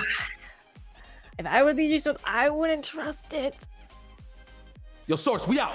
We out. Don't even play it out. We out. We hear 2 or 4 EG Source. I don't know. Play it out. Oh, the suspense is killing me Just here. lose it too. Don't stay. Unless EG Sword is cooking something that we don't know. Roll a dice. Think Throw it it. out. Think it out. Send it. Maybe they did like, I don't know. Oh, they really went for it. Oh my they God. do. Oh, So no. Scorn and what else could they play? Scorn. Ay. Scorn in the middle. It is not enough, and Dracula with the Apog, right? I forgot about Dracula. Oh no! So if they had switched the Dracula and the Scorn, they would have gotten that. Or play Scorn on the left. Or that too. Man, oh, the Unfortunate guess. misplacing. Went too hard on the right side. I don't blame him for going for that play for sure. Trying to spread his power all 3 lanes, but definitely could have just put Scorn on the left. I don't really trust the Craven matchup in terms of trying to go against it, especially with Hydro Stomper in the mix. All right. Blaze Wow. distorts the Conch Shoe. Oh, okay. Another benefit course. for discard. Get rid of the Hydra Stomper, the one with the 80% win rate. Now, is Cougar gonna try to get that Hydra Stomper back? Oh man, I don't know. We definitely need Captain America though to help out with that. So hopefully he does pop out sooner or later. Zombie Power Man eats up the Dracula. There he goes. No more Captain Dracula. America. We have a turn 3 Captain America. Get some move elements going with the shield. Let's see. Now you can clog up that middle to regain. I didn't even see what he lost for a second. Conch Shoe, yes. No. I mean on the side of Cougar. Hydra Stomper. Hydro Stopper. There you go. Thank you so Yeah. much, Bonnie. There it is. Are we actually gonna go for it though? Is the question. Yeah. They're trying to get it back? No? They're gonna juggernaut the left side. Respect. Get greedy on the power. Why not? Okay. Okay. And Cosmic the right. They look at that Cosmic Ghost Rider and Morbius out there. There it is again. That's my guy. Now I understand Cosmic Ghost Rider. I understand the hype behind it. Yeah. He brings in what I like to say is, there's a lot of chaos in terms of building a lot of power with discard. So I like that we got a little bit of order with Cosmic Ghost Rider. So, okay, turn 5. This is when everything counts. Are we going to leave it for the clutch finish? Oh yeah, they're gonna leave it for the last turn. Yeah, spread your power. Use all of your energy. Makes sense. Yep, they have a 1/6 Spider-Man Spider-Man to put down. I think, Source They're is in not- trouble here, possibly. yeah, Cougar is not snapping. Although I think Cougar has a good turn 6 here. Corvus Glaive discards the Swarm and that's it. And the Moon Knight. I don't know about this guy. Okay. Craven. Mm. Okay. Zombie Power Man eats. Wait, what did it just eat? It's a lot of nice little power buildup right there. Got a little bit of mathematics. Yeah, of course the Cosmic Ghost Rider will go onto the Morbius lane. Taking that, getting rid of it. They've I been agree with both that. they've been I'm buffing the left side with Captain America and Craven with the shield, letting Mobius stand in the middle lane by itself. Yup. Oh, Mobius is by himself. Unfortunate. Wait a minute, though. Hold on. Oh, that's definitely not enough. I don't think so. On the side on the left, nope. No. Oh, Cosmic actually, Ghost but Rider's the gonna take it Cosmic. out. Yes, the what? the Cosmic. Cling, cling, cling, cling. Just I like hearing the changes drag on the floor. Let me get it. Straight from the stars, I am Cosmic Ghost Rider. There we Yes. go. Behind door number And 1. Wow. Source is hurt by it. GG for EG Source with the I love that card. fortunate, really. Oh, love it. There you go. Order, ladies and gentlemen. Man, if I could hit a clap sound effect right now, I would. Wow. And Hydra Stomper taking the win with the 80% win rate. Now it's gonna be even higher now. It's Pretty taking, much. Yeah, it's taking it. That was a fun man. deck. I like that deck. See, and that's the thing that Cosmic Ghost Rider brings to the table is the fact that now you got your opponent scrambling a little bit to see how they position their cards to stack it up just to keep their main cards in check in terms of keeping them alive. So, ooh, this is going to be a nice way, little shake up the meta. I like it, of course. Yeah, love to see it. All right. Okay. Ooh, more Here- discard. Yes.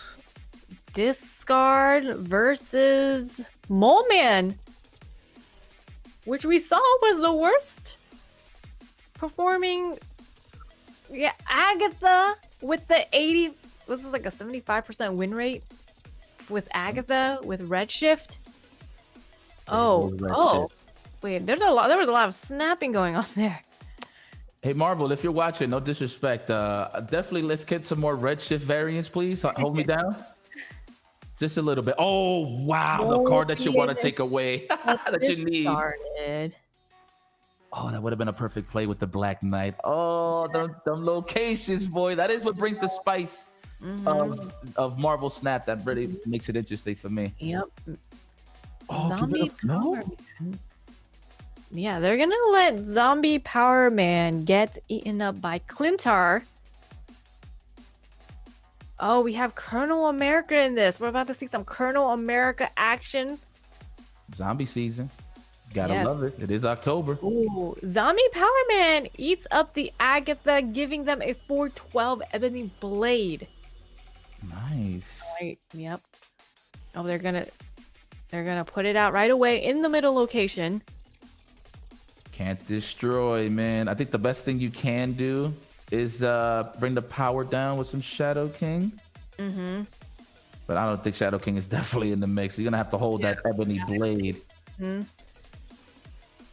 Are they okay? So Zombie Power Man is gone. Oh, we have some Cersei action. What are we gonna do to build up in the middle? I know he's thinking about putting the thing in the middle, obviously, but does he have enough energy to actually clog that lane? Plus, of course, he banks on Makari going in the middle as well, so we'll see. We're already on turn 5. I don't think they're gonna be able to fill it. No. Yeah, I agree with you there. Obviously, thinking about the Cersei for the right for the symbiote, turn it into a 5 something. Yeah, I think so. That might be the play. Cersei on the right side. Yep, and that's exactly what they're doing. And they get their card back from Sanctum. Not bad. We'll take that. Modok discards Colonel America, Lady Sif, Zombie Power Man, Morbius, even after getting it back. And it turns into a devil dinosaur. Ooh, Ghost Rider, bring forth Agatha. Bring her back. Stack Yeah, that. Stack right. it. Love it. Yep. Yep, they have. I think Plazuka's got it on the right side. That's Keep Agatha. they don't want to place too many cards. They want to keep that devil dinosaur big. Yeah, I think that. Yeah, Ghost Rider in the middle it. is. Yeah. Send Yeah. it. Yep. Oh, is it enough though? I think so. Yeah, 100%. Yeah. Yeah. Should be a Oh, retreat. Yeah. their retreat. Smart retreat on them. Hanging on to their queues with only 4 left. 2 down by Plazukas. Plasucas versus We Are Denim. Oh, that's bars. We Oh, Are Denim, but it's supposed to be We Are Venom. It's a play Yes. on words. I see you, my boy. Funny name. We Oh, Are Astro Denim. Play. Ooh, let's go. What Let's is play it the going to Power Man. I mean, it's Zombie gonna Power Man to be exact. 0 cost. Oh, both sides bring on Zombie Power Man onto the left side. Mm. Oh, and then Agatha saying we're gonna do Zombie Power Man again on the left. But that's gonna kill Ghost Rider. It's gonna discard Agatha and discard Ghost Rider possibly. I don't know if this is the play, man.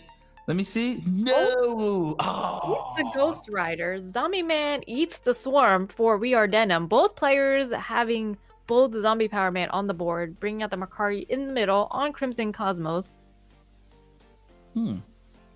Ooh, that's a bonus. All right, let's get rid of Red Guardian. I think that's what we're gonna do on the right. No black, and not in the black vortex. No. Think Yeah, about it. I think I could get rid of that zombie Power Man on the right. Or we want to save him for a possible Hmm. anything, really. To be honest, to distort some discard. Mm-hmm. I would do it. Yeah, that's the play. Yeah. For sure. Yeah, I Agreed. think so. And we Yeah, disable Zombie Power Man. Let's go. You don't want them having two. All right. Gets rid of the zombie Power Man, turns it into a Heimdall. Of course. Clogging Of up their left side a little bit. Swarm turns into a Hela, bringing back their Swarm Wow. to the left side and eating up the blade on the left. How funny.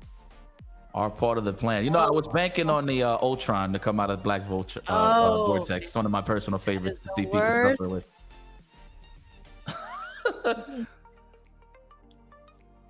I respect that. Yep. Yeah, you know what? Clog them up on the left side. I don't think they're gonna play on the left. Oh my God, what can you play here? Oh, there you Oh, go. nice. Yep. Okay. So they have the left side. That being a 12, Zombie Power Man eating the Modok. Oh, Ooh, that's easy plays in the middle of Crimson Cosmos for the Swarm for We Are Denim. All right, there we go. We got the thing, but what can we really do here to actually compensate in terms of power? I mean, you could put Thing over there in the left, of course. It's going to work out better with a full lane. But what about everywhere else, though? Looks like you're going to have to take this for... let's see. They have to think about the left side. Zombie Power Man is going to still eat up cards, which Colonel America will continue to buff. Tough. Yes. So they might have to worry more than the 4 difference on the left side. Yeah, you might as well play it out. You're going to lose 4 cubes Yeah, regardless. it's cubes either way. Wow. So thinking about the thing on the left and oh, Lady Sif on the right taking the right side. And Colonel buffing on the left. Well, Nice. Well done. Again, was going to lose 4 cubes anyway. But of course, just to highlight Colonel America. Blessing all of the cards. Every time somebody's discarding gets powered up, which it's is pretty the sweet. Swarm. Okay, see, there you go. Okay, there's still another turn here. I actually did not see there was another turn. Look Yes, at that. I literally thought that was the last turn, but there was another turn.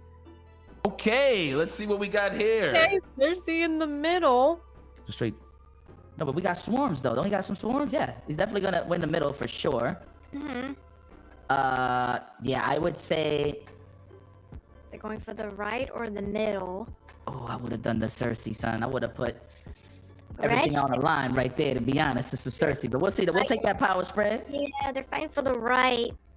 Oh well. Kongshu on the left. Tough. Can't do. Going for power on the left side. Swarms in the middle. Oh, Will Bazookas even get the right side? this is rough. Okay, and then power him up. Of course, score and hold me down. Who's it gonna hold down? Wow, Power Man himself. We And everybody. are Venom. Discards the score again, adding the buff to okay, and We Are Denim takes it. Okay, now they are tied with 4 cubes. We are Denim making a comeback there. Neck and neck, 4 cubes. Okay, hold on though. Okay, Colonel America came in clutch there. Colonel America. Really scaling the left. He eats vibranium. That's what he does. Oh, he does? No, not at all. Oh, okay. It's a zombie. So you don't put two and two together for sure. Black Knight, definitely drop him immediately. Come on down. Where are we gonna play him though? The safe side, of course. Why, we gonna take the guess? That could be a strange at Sanctorium, maybe? No? Yeah, Black Knight on the right. I don't like the unknown. Oh, both players are playing on the right side. Okay. Dropping that. Oh, we had to deal with Bar with known. Oh, Thank you.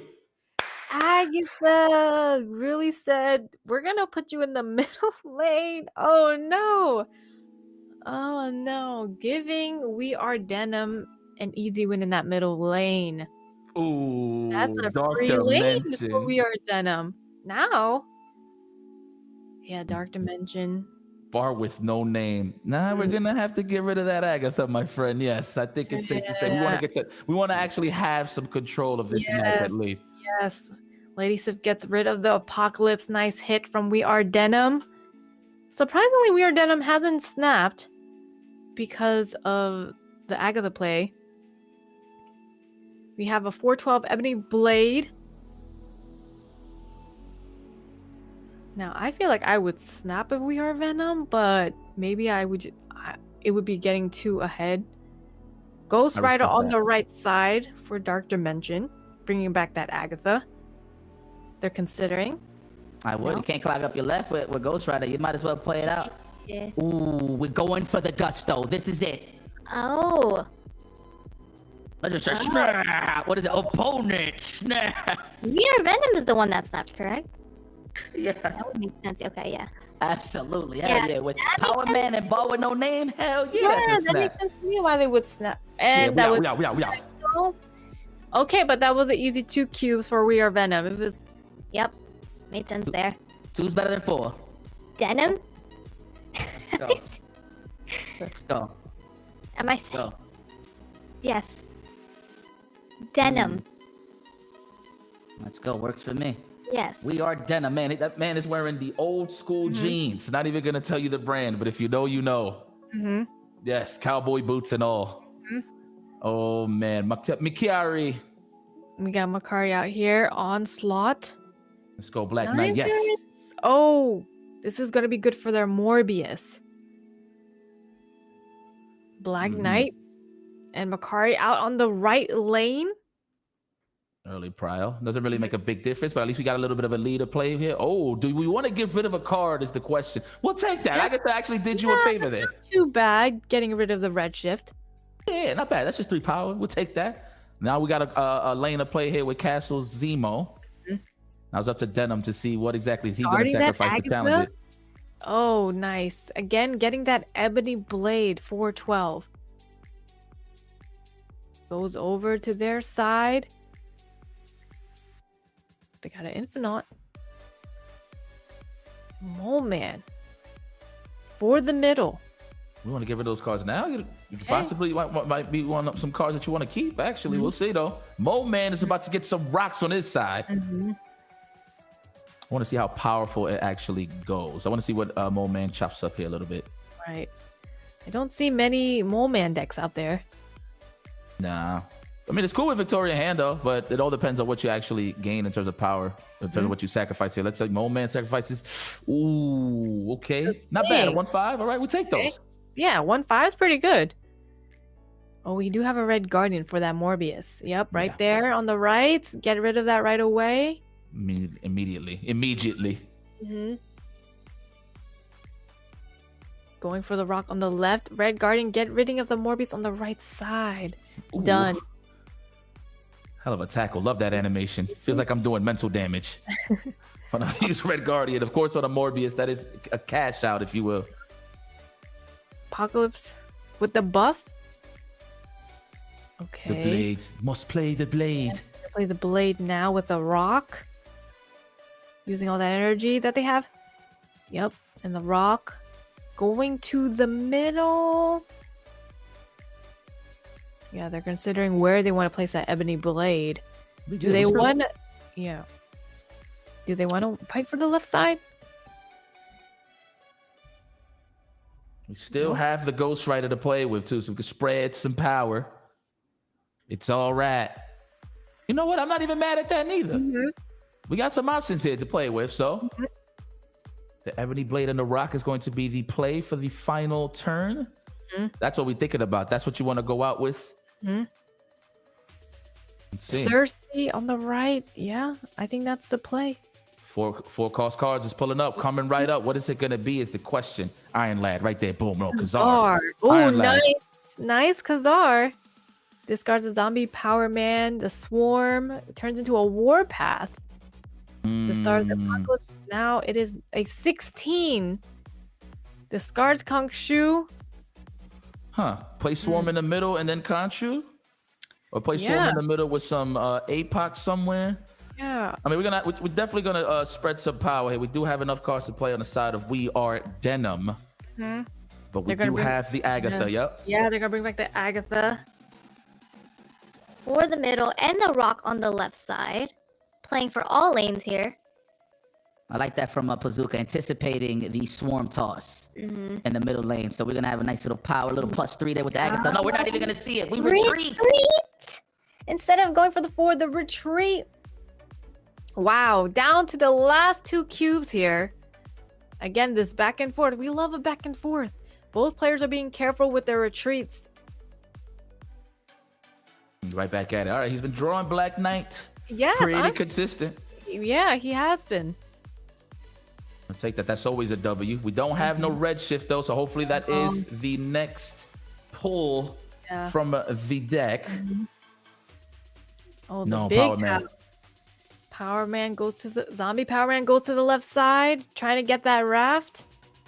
I wonder if Plazuka's actually going to play for the raft. I know I would, considering this is the last turn here. Also, the big last health round, excuse me. issue. Oh, that is the discard deck. Oh, nice. Yeah. Starbrand Crater on the right side, playing that moment on the left. They are going for that raft.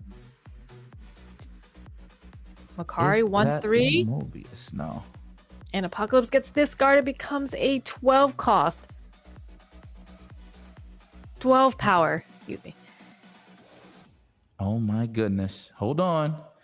Now we're going to leave that lane open on the left just to see if we can snipe out with Red Guardian. A possible safe Morbius might be played here on the raft, but I like that, just going for the straight power just to get this free 0 cost card. Well, 6 cost card that's going to turn into a 0. So let's see. See how we play this out. We got some rocks, Ghost Rider. I think we're all right here. Which side is going to be getting that 6 cost card for 0? Safe Morbius? Let me see. Blades discards its own Taskmaster. Oh, Colonel America. Okay, that's actually a great play for the side of We Are Denim. So it's pretty on lock. Of course, as long as we discard cards, he's going to lock out that raft pretty easily. Yes. No worries about big cards in the middle location. So this is definitely anybody's game. But again, can't play at the big house. All right, Plazuka's going for the Sasquatch in the middle. Smart. Play those rocks. Yeah. I say play the energy now. Yeah, use all of your energy. Don't even think about it. Play the rock there. Yeah. I think Plazuka might have this one. It is turn 5.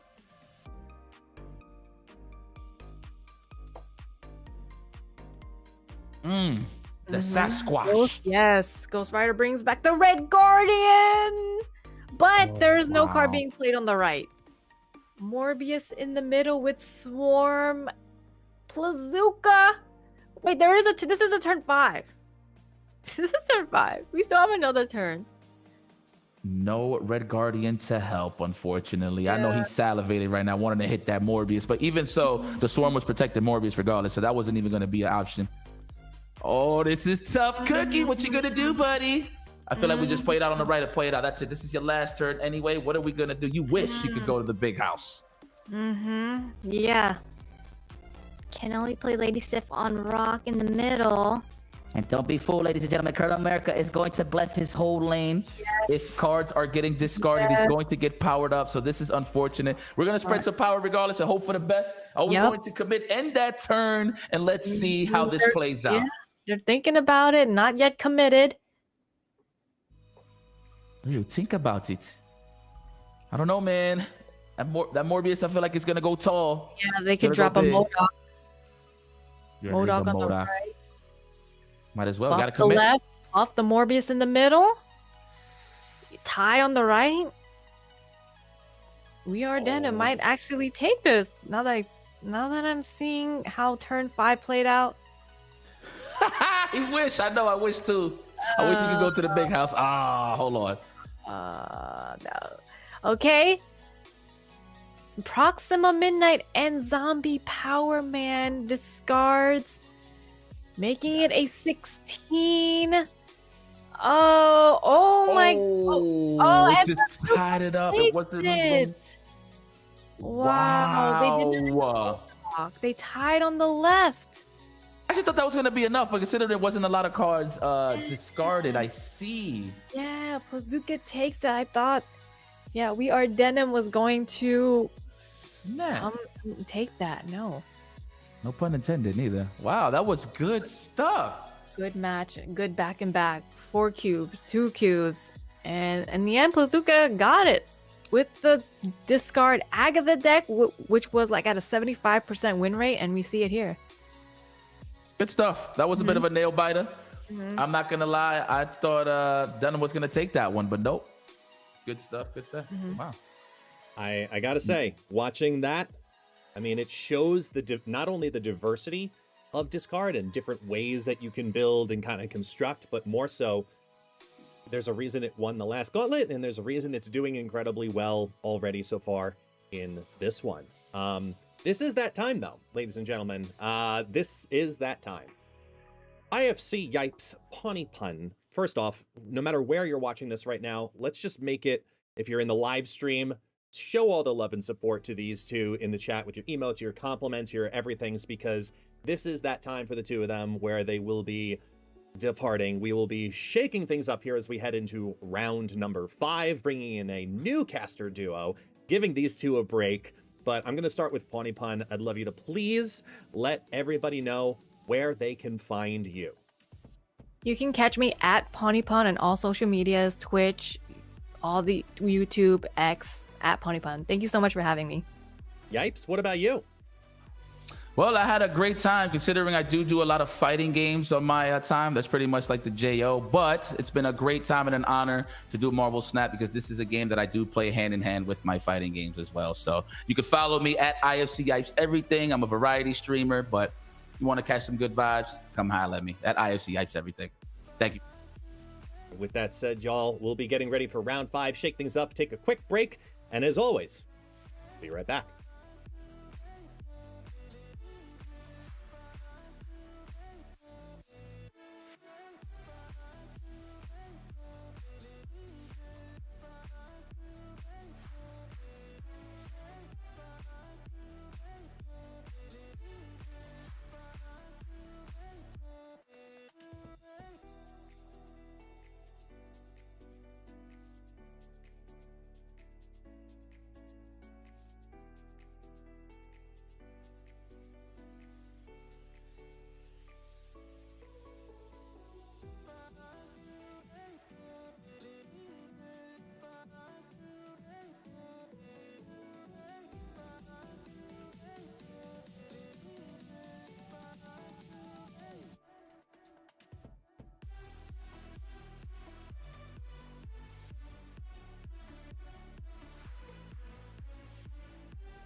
All right, we are back, and we're going to be heading into round number 5. Super excited. We're getting down to the nitty-gritty here of these Swiss rounds. It's going to be very tight competition. Therefore, we're going to switch things up. We're going to go ahead and bring in our new casters that are going to take over the next 2 rounds, as well as bringing us into the top 16 and top 8 as we progress forward. So first and foremost, I want to welcome another newcomer over here to the casting side of the world. keep your eyes open because he'll be gone in a Flash, it is Gaming with Flash. Welcome on in, sir. How you doing, man? I see what you did there. Thank you so much. Glad to be here. Happy to be joining this wonderful group of casters. Thank you again, sir. And I'm sorry, it was an easy chance to make a pun. So, because we just had plenty. Anywho, so once again, though, I could do this all day. I'm honored to bring back a fan favorite. You saw him before, you saw him again. Husky Puppies is back, ladies and gentlemen. How you doing, Husky? Oh, I am doing great. I am very, very excited to be casting this part of the Golden Gauntlet. This is the make or break part, and I could not be happier to be here.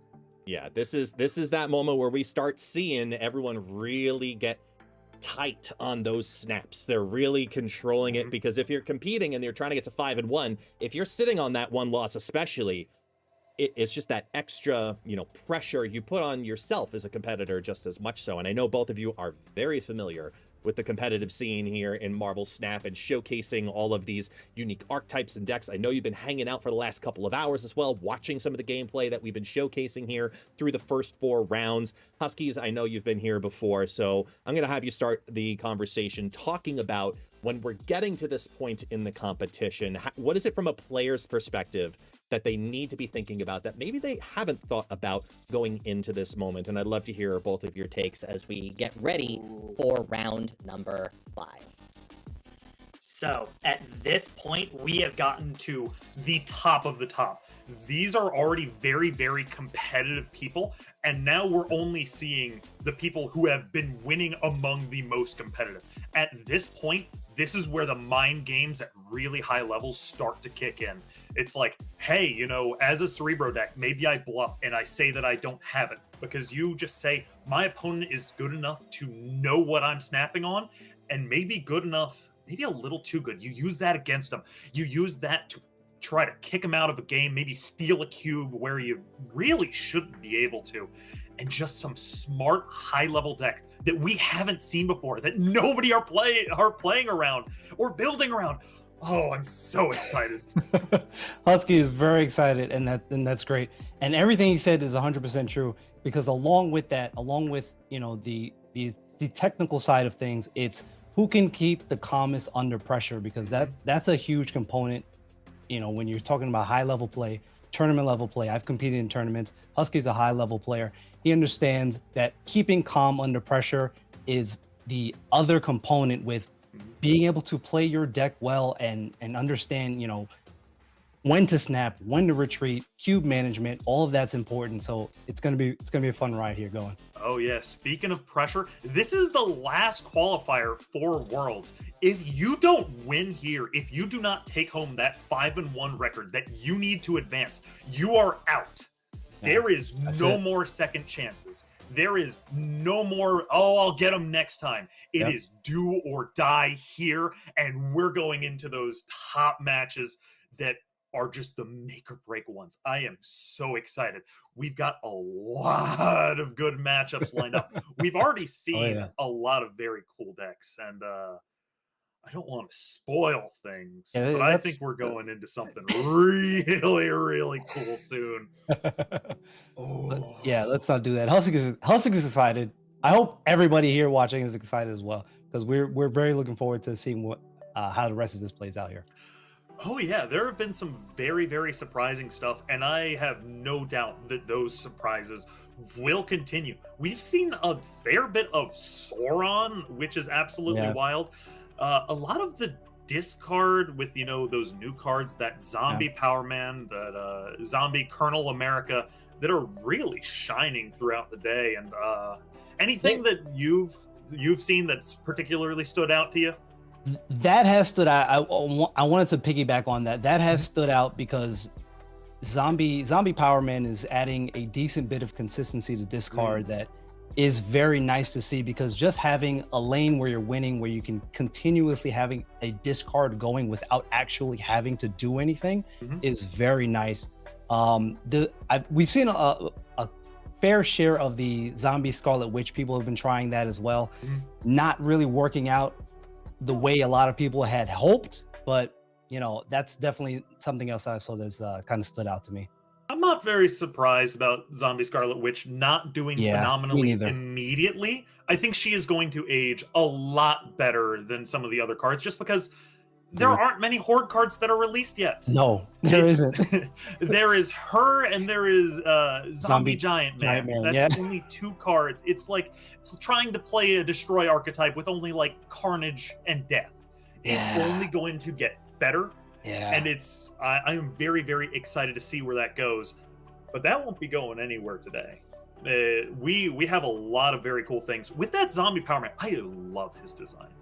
Oh, for sure. Because there's a little bit of a mind game.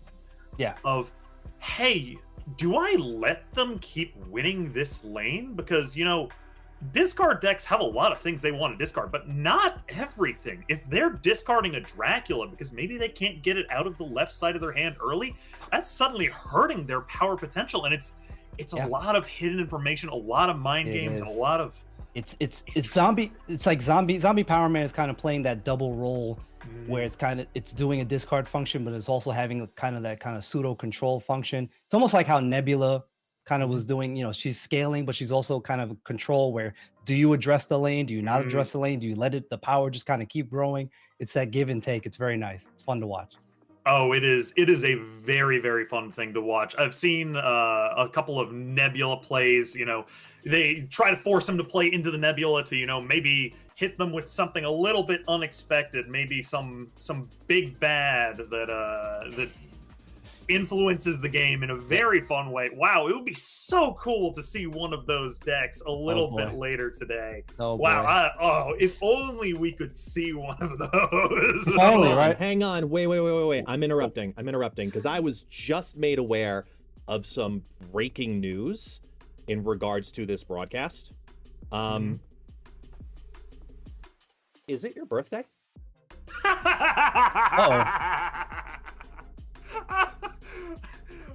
The chat has lied to you.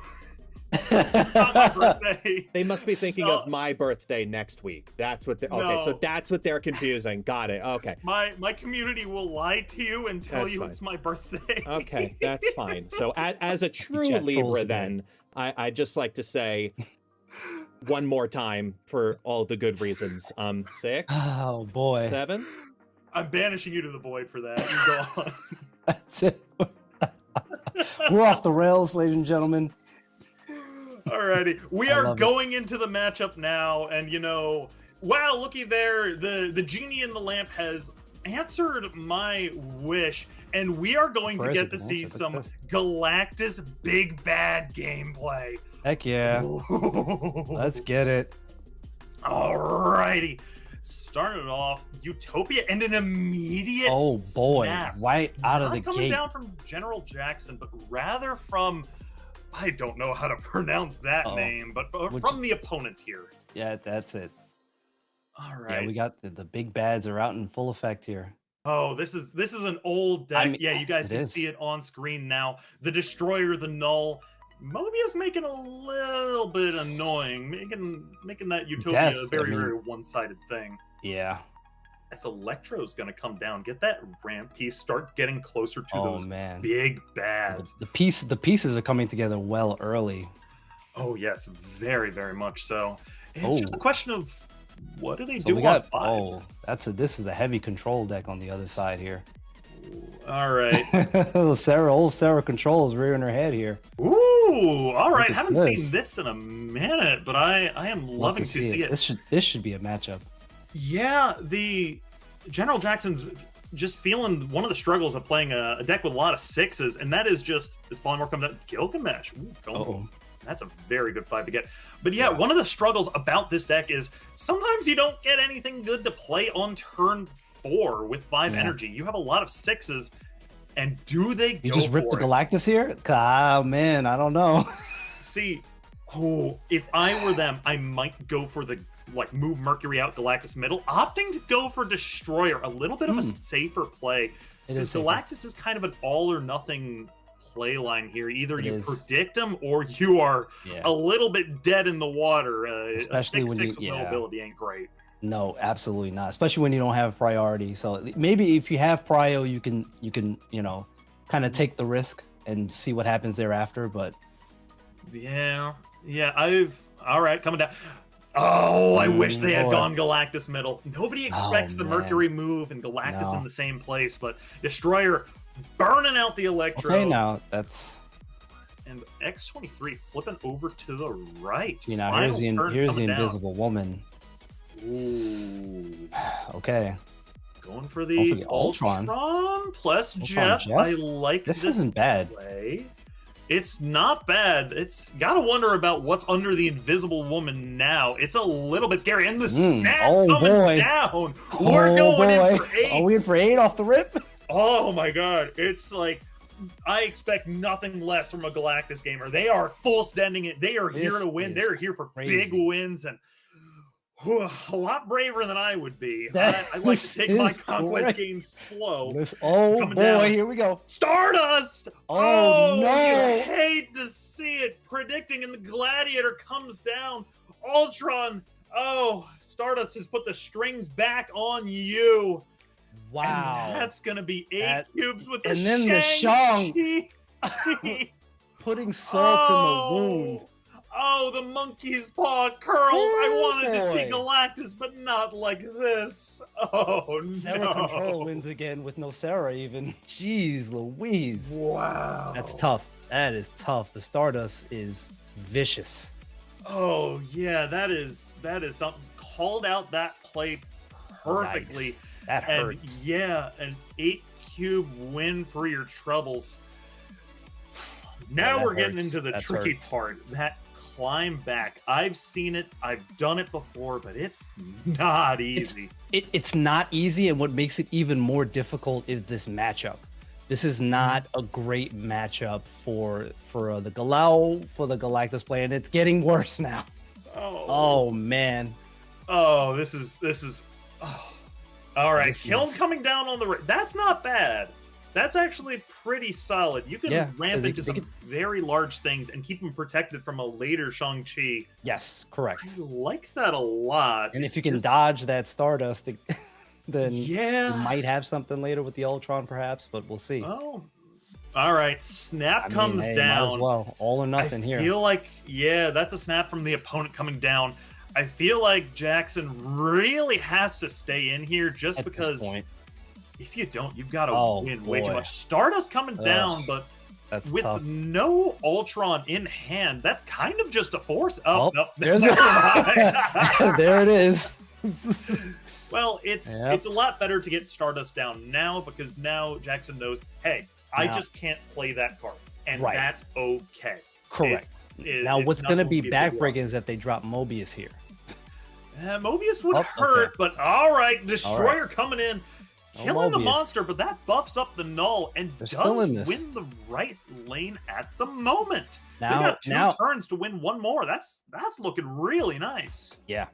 I think, this is tough. I think you got to play the death here because you got to dodge that potential Mobius.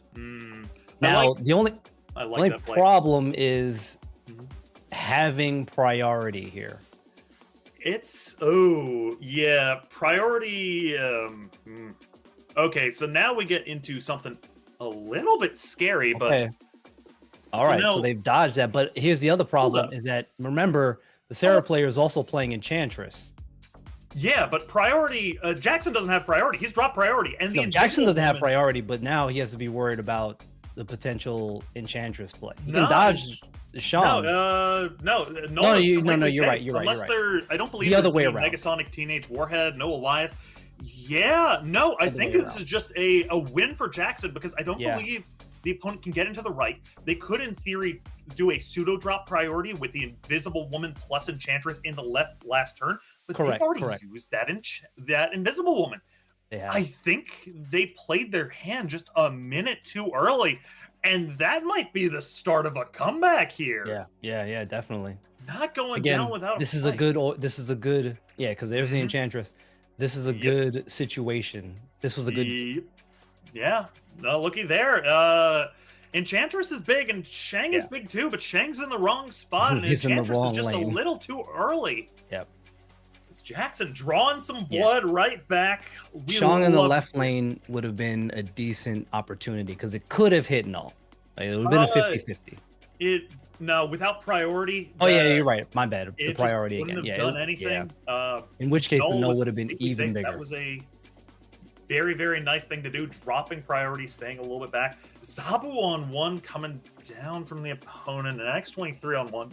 Getting 1 drops is very, very important. And there's another one. And then, oh boy, and that first turn Zabu when you're playing a Sarah deck that has, you know, those number of 4s in it, has the Stardust, it has the Shang, it has the I think they have Gwenpool in there.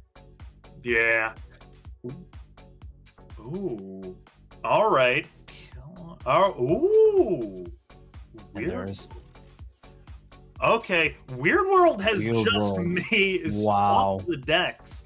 Now General Jackson has the sort of tech that he would have been scared of here. Yeah, snap coming down. That is a very, very clever snap. I like that a lot. Because what are you gonna do? Tech me? You in what tech?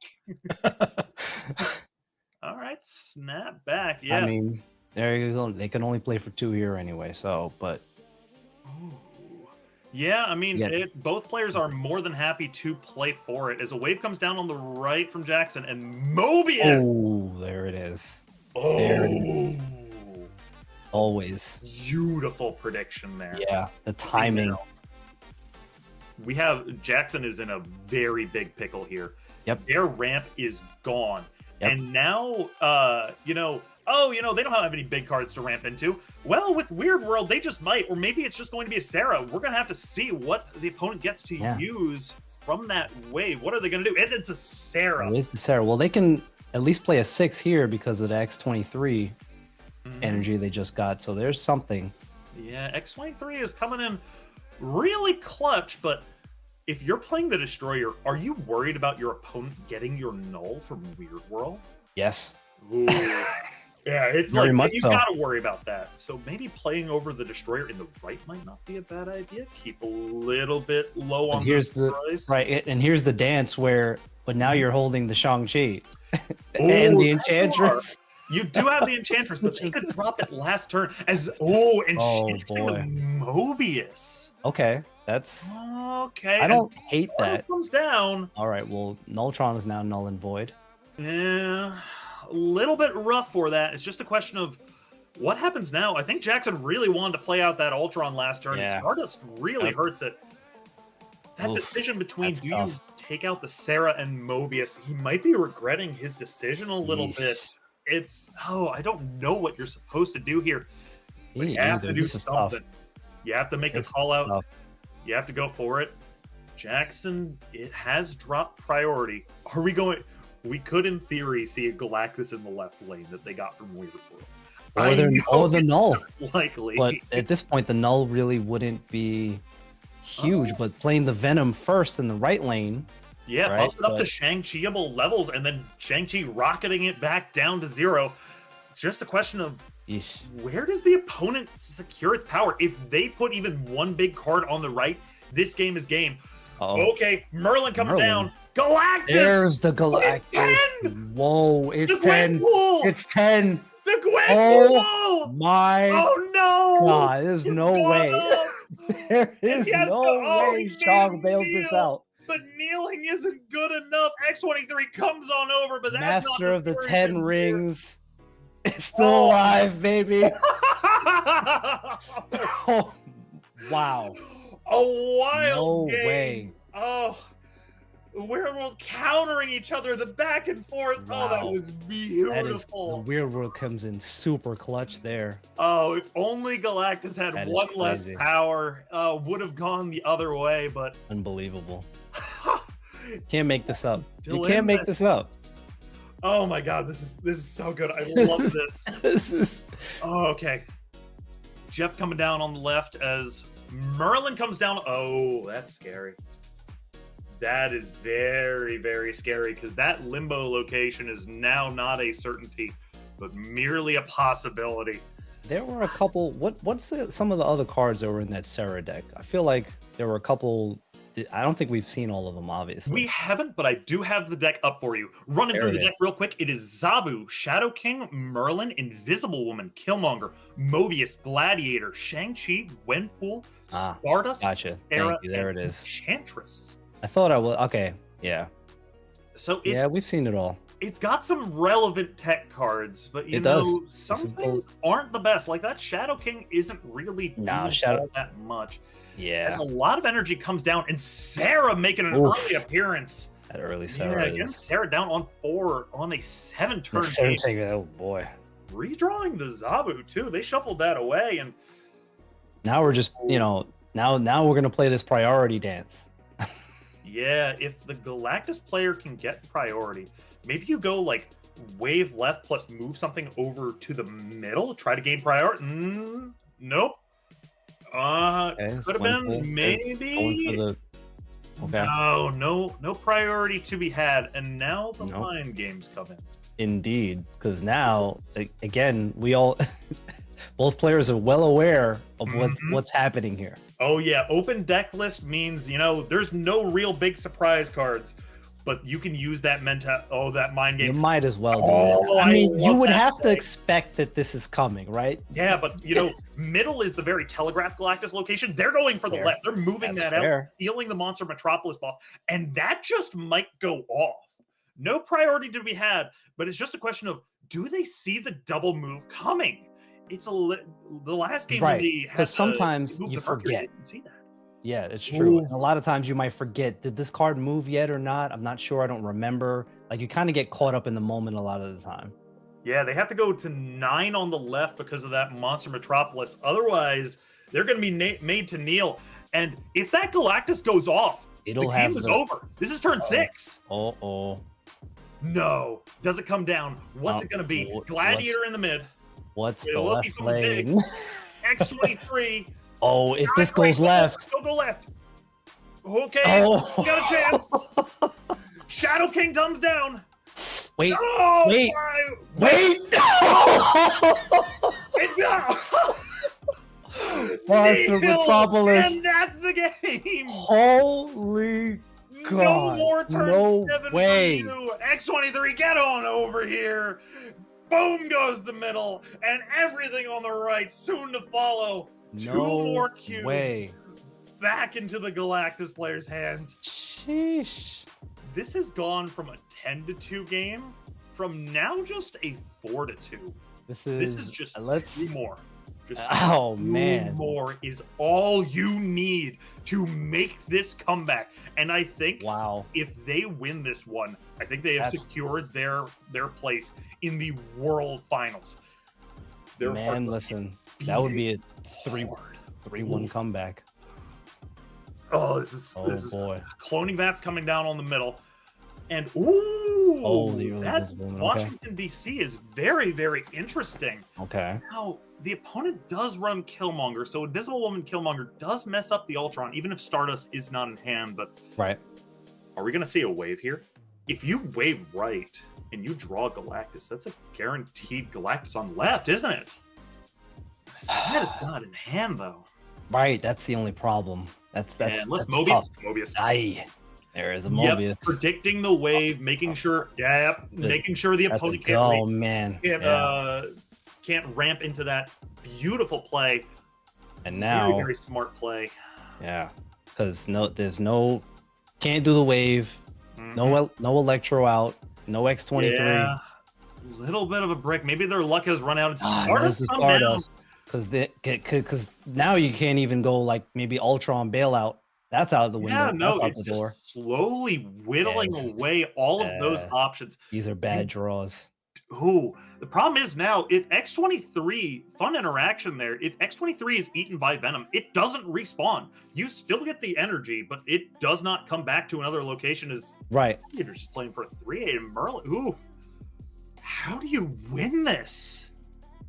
Ooh, this is not looking great. They've pulled out wins. Yeah. from This very one's places gonna before. this one might be too much. Yeah, what do you do here? What can you do?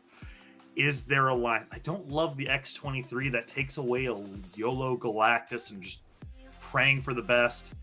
Yep, Oh, I love the good sportsmanship. Yeah, that they that's it. find. So he falls on the sword. That's good. I love that. Oh. You gotta love that. I wanted a comeback of the century, Yeah. but the Yeah, good that's- you know sportsmanship is something absolutely beautiful. Even It in is. these high stakes, end of the road, Absolutely. end of the line matchups that are make or break, still finding time to just be a positive force in the community. I Yeah. love it so much. Yeah, absolutely. I agree. You gotta keep it classy, right? Because we're all having a good time. Everybody's a competitor, but at the end of the day, be kind to one another. Be a good sport. Oh yeah, could not have said it better myself. As we got to see some phenomenal Man. Galactus gameplay Lord have there. mercy, Galactus. I'm a sucker for it. Everybody is. It's one of the most satisfying things that's Oh, yeah. happened. They still do have a chance to qualify. I believe that player is currently 4-1. So Maybe it's not over for them. No. Yeah, And it's- well played though. Oh, I do love to see a player really fighting it out. And as we're going right into the next Right into a game. retreat. All right, let's see what we What got do we here. got here? Ooh, Fatal Omen playing something interesting here. Merlin Frick. Is this the Human Torch Living Tribunal deck? Oh, it just okay, we've might got be. some Cersei Sentry. Okay, we got the. All right, we know what this deck. Wow, Torch, Heimdall. That's an interesting deck list. What is this? All right. I am fascinated. Yeah, and it's up on the screen there. Yeah. Let me see this deck. It is Hood Aranya. Hood Aranya. A lot of move. We got the move package. stuff, and then the Very Cersei Sentry Hood package, a Nihilist package. Oh, I kind of love that. You And can Merlin. Madam Web in the It's right, not bad. summon the Void over, and then sort of play the mind games of where's it gonna go? What's it It's gonna very turn unique. into? Oh, that is very cool. As New York is gonna be great for the move gamers. Oh, big time. And ooh. Is this and the other player? What do we got here? Looks like we have just a straight move deck, right? We got Yeah, Merlin mixed in something here. like Yeah. that. Straight move. It's now a very interesting thing is do you turn off the New York? Because Oof. Omen seems to be playing a little bit of a hybridized move deck. Right. You could almost make the case where they would benefit from shutting it off Yeah. because their opponent is playing a 100% move deck. Yeah, I feel like that's a common misconception of Snap, and they're doing it. Uh-huh. Oh, it's There not it whether is. the location is good for you, it's Right. who's it better for. Correct. And Omen's making a very, very high level play here, saying, yeah, I use that location well. You use it better. Use I'm it gonna better. roll something else. Yeah. Do they have Good call chance? there. Definitely good call there. They do. Oh, looky there. They can, in theory. So Omen has a very interesting play to make here. Very interesting decision. They can, in theory, go Demon Dagger once in. They can fill that lane and get +3 energy. That is huge. Yes. But they would have to lose the Madam Web. They'd lose out on a big scaler for points there for them. Yeah. It's just a yeah. decision of how much am I willing to sacrifice for energy as the Uh-oh. snap comes Uh-oh. down from the opponent, Omelas. Oh boy. All right, do you stay here? That's got to be scary. Is Ooh. that It is. does that mean they're going to fill the middle location, or is that It just might. a huge Human Torch Ooh. undoing their As- play? Scared It off. really could go either way, Mhm. because they should have enough in terms of cards to play where they could fill that lane. 1, 2. Oh, they're thinking about it. They see the play. Yeah. It's just a give and take. How much are you willing to give for that energy? How much would you sacrifice? There it 3 is. cards coming Yep. down mid. Yep. Oh, Nico And moved Nico with the move. dagger. Oh boy, that's That's big. Plus, I assume a Merlin spell. Yep, there's the polymorph. Yep. Changing the Nico into a Mercury. wow. No way. No way. No way. Oh, that's painful. Wow. Merlin Wow. coming in Oh, that's- clutch. Oh, Those spells, you're- man, they can swing the turn of a game in a heartbeat. Oh my. Oh wow, that is. That is.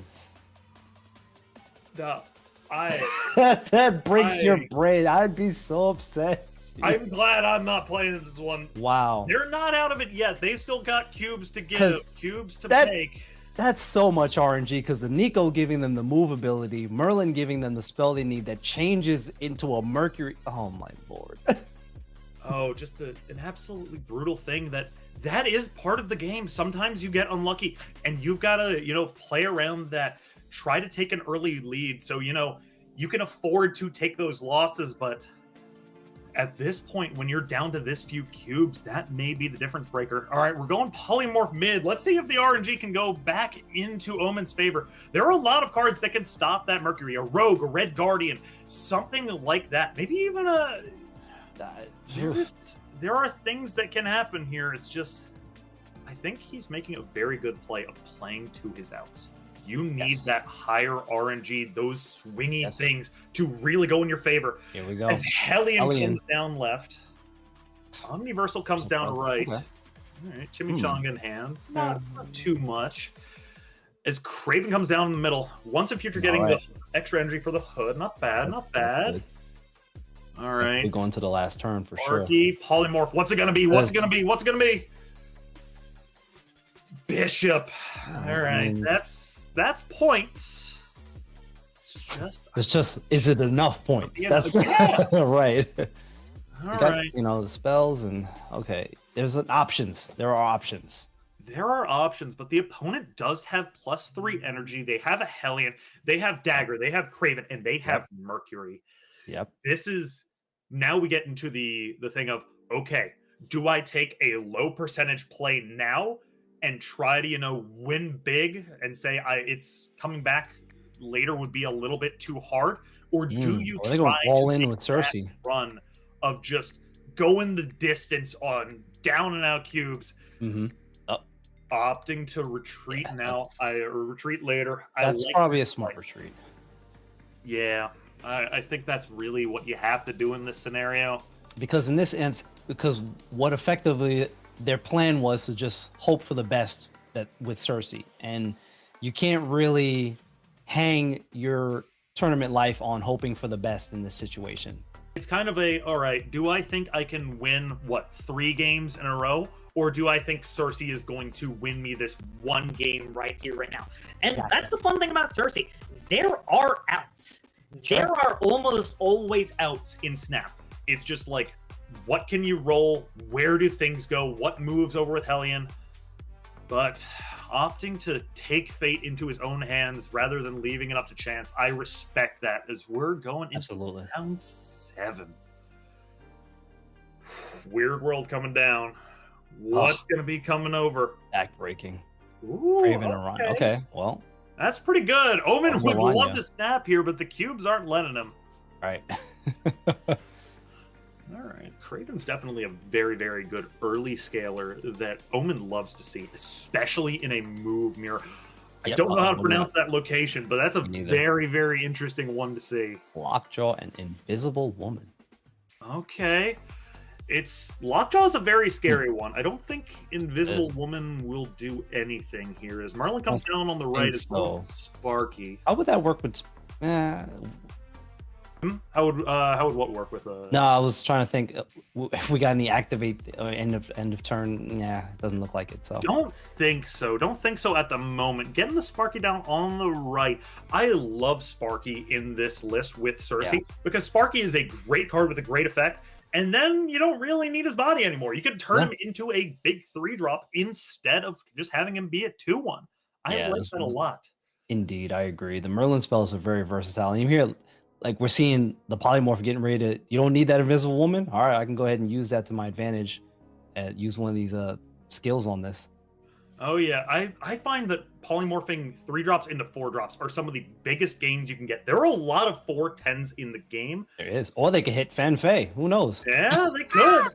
They could you imagine? Mr. Negative, maybe something bad. We're just going to have to see what happens here. Is it polymorph comes into Shang-Chi, a 4/3. That's... Oh... You would have loved to see that last turn. Is Ghost Spider's being swapped for something in the deck? Let's see what comes out. Woof Woof comes out, and it is a and they pulled the Madam Red. Wow. Come on. RNG is certainly favoring one of these two players a little bit more. It's just a question of, can Omen bring it back? RNG may be good, but smart plays can almost always beat it out, or at least give you a chance. Yes, Double Aranya makes that a lot easier with the Aranya is Sparky, nice. too. And you got the torch there, so you got to get that going. Yep, Torch is going to be moving. All right. Torch moves from both players coming into the mid. And then Sparky's on the board too, so that's nice. Yep. Coming right, and then keep it on going. Send it to the Castle Blackstone. Secure that extra energy. Mm-hmm. Huge thing. Because now you can get Heimdall potential. Yes, you All can. right. Yes, you can. Sparky brings it back, though. For them, was they 20? Okay, so they're still getting the Omen's still gonna get the energy. Yeah, still getting the energy. It's just What do you do with it? problem is Omen doesn't have a secondary move scaler. They have some They big value in do not. Sentry. I mean, they could. Oh man, this is tough. Do you ever activate the Sparky here to? That's what I was thinking because you don't have Mhm. because you don't know what you're getting off the top, and you kind of have to play with what's in your hand at the Ooh, moment. I like that though. This is a very, very solid play. Going It into a is. 5-drop, 2-drops are a little bit scary. There's Toxin, there's Carnage. There are things that can mess you up. But Polymorph. Polymorph afterwards, I like this a lot. Coming and re-rolling that Shang-Chi, opting to go. Ooh, Okay. Polymorph Okay. on you first, making it so if there's a destroy card, you don't lose out on all your lane. Yeah, I like this play. This not is a bad. cool This one. is good. This is good. This is solid play. It's just a question of with Hellion, that torch is gonna get It is. big. It is. And now- Shang-Chi made an appearance, but he was a little bit early. If only you could have rolled into that this turn, it would have been. Choosing to go for the energy instead. Yep, things coming down, coming not a into bad the idea. middle location. Madam Web staying over That's on the huge right though. torch. Oh, that's once in future. Yeah, they switched it. They switched it. Ooh, I like that. Going Yeah. instead of a 2-drop, they get +2 energy. Cersei changes it into a black. Ooh, hold on now. Pretty darn good hit. That's 5 not terrible. bad. Right, Just will it be good enough? Oh, right. Because now you're kind of all chips are all in mostly on Heimdall at this point. Because yeah, kind of. now we're playing the mystery game. Yeah, we're playing that game of okay. Omen has 9 energy. That's a lot. That is A a lot. lot of energy. A lot. But That was a it's- smart it- play going with the once in future on the last turn. But 9 energy is just really not enough to contest 40 power. It's just a simple numbers game, and I just a think question of They got a where Heimdall. does Omen think that Human Torch is going to go?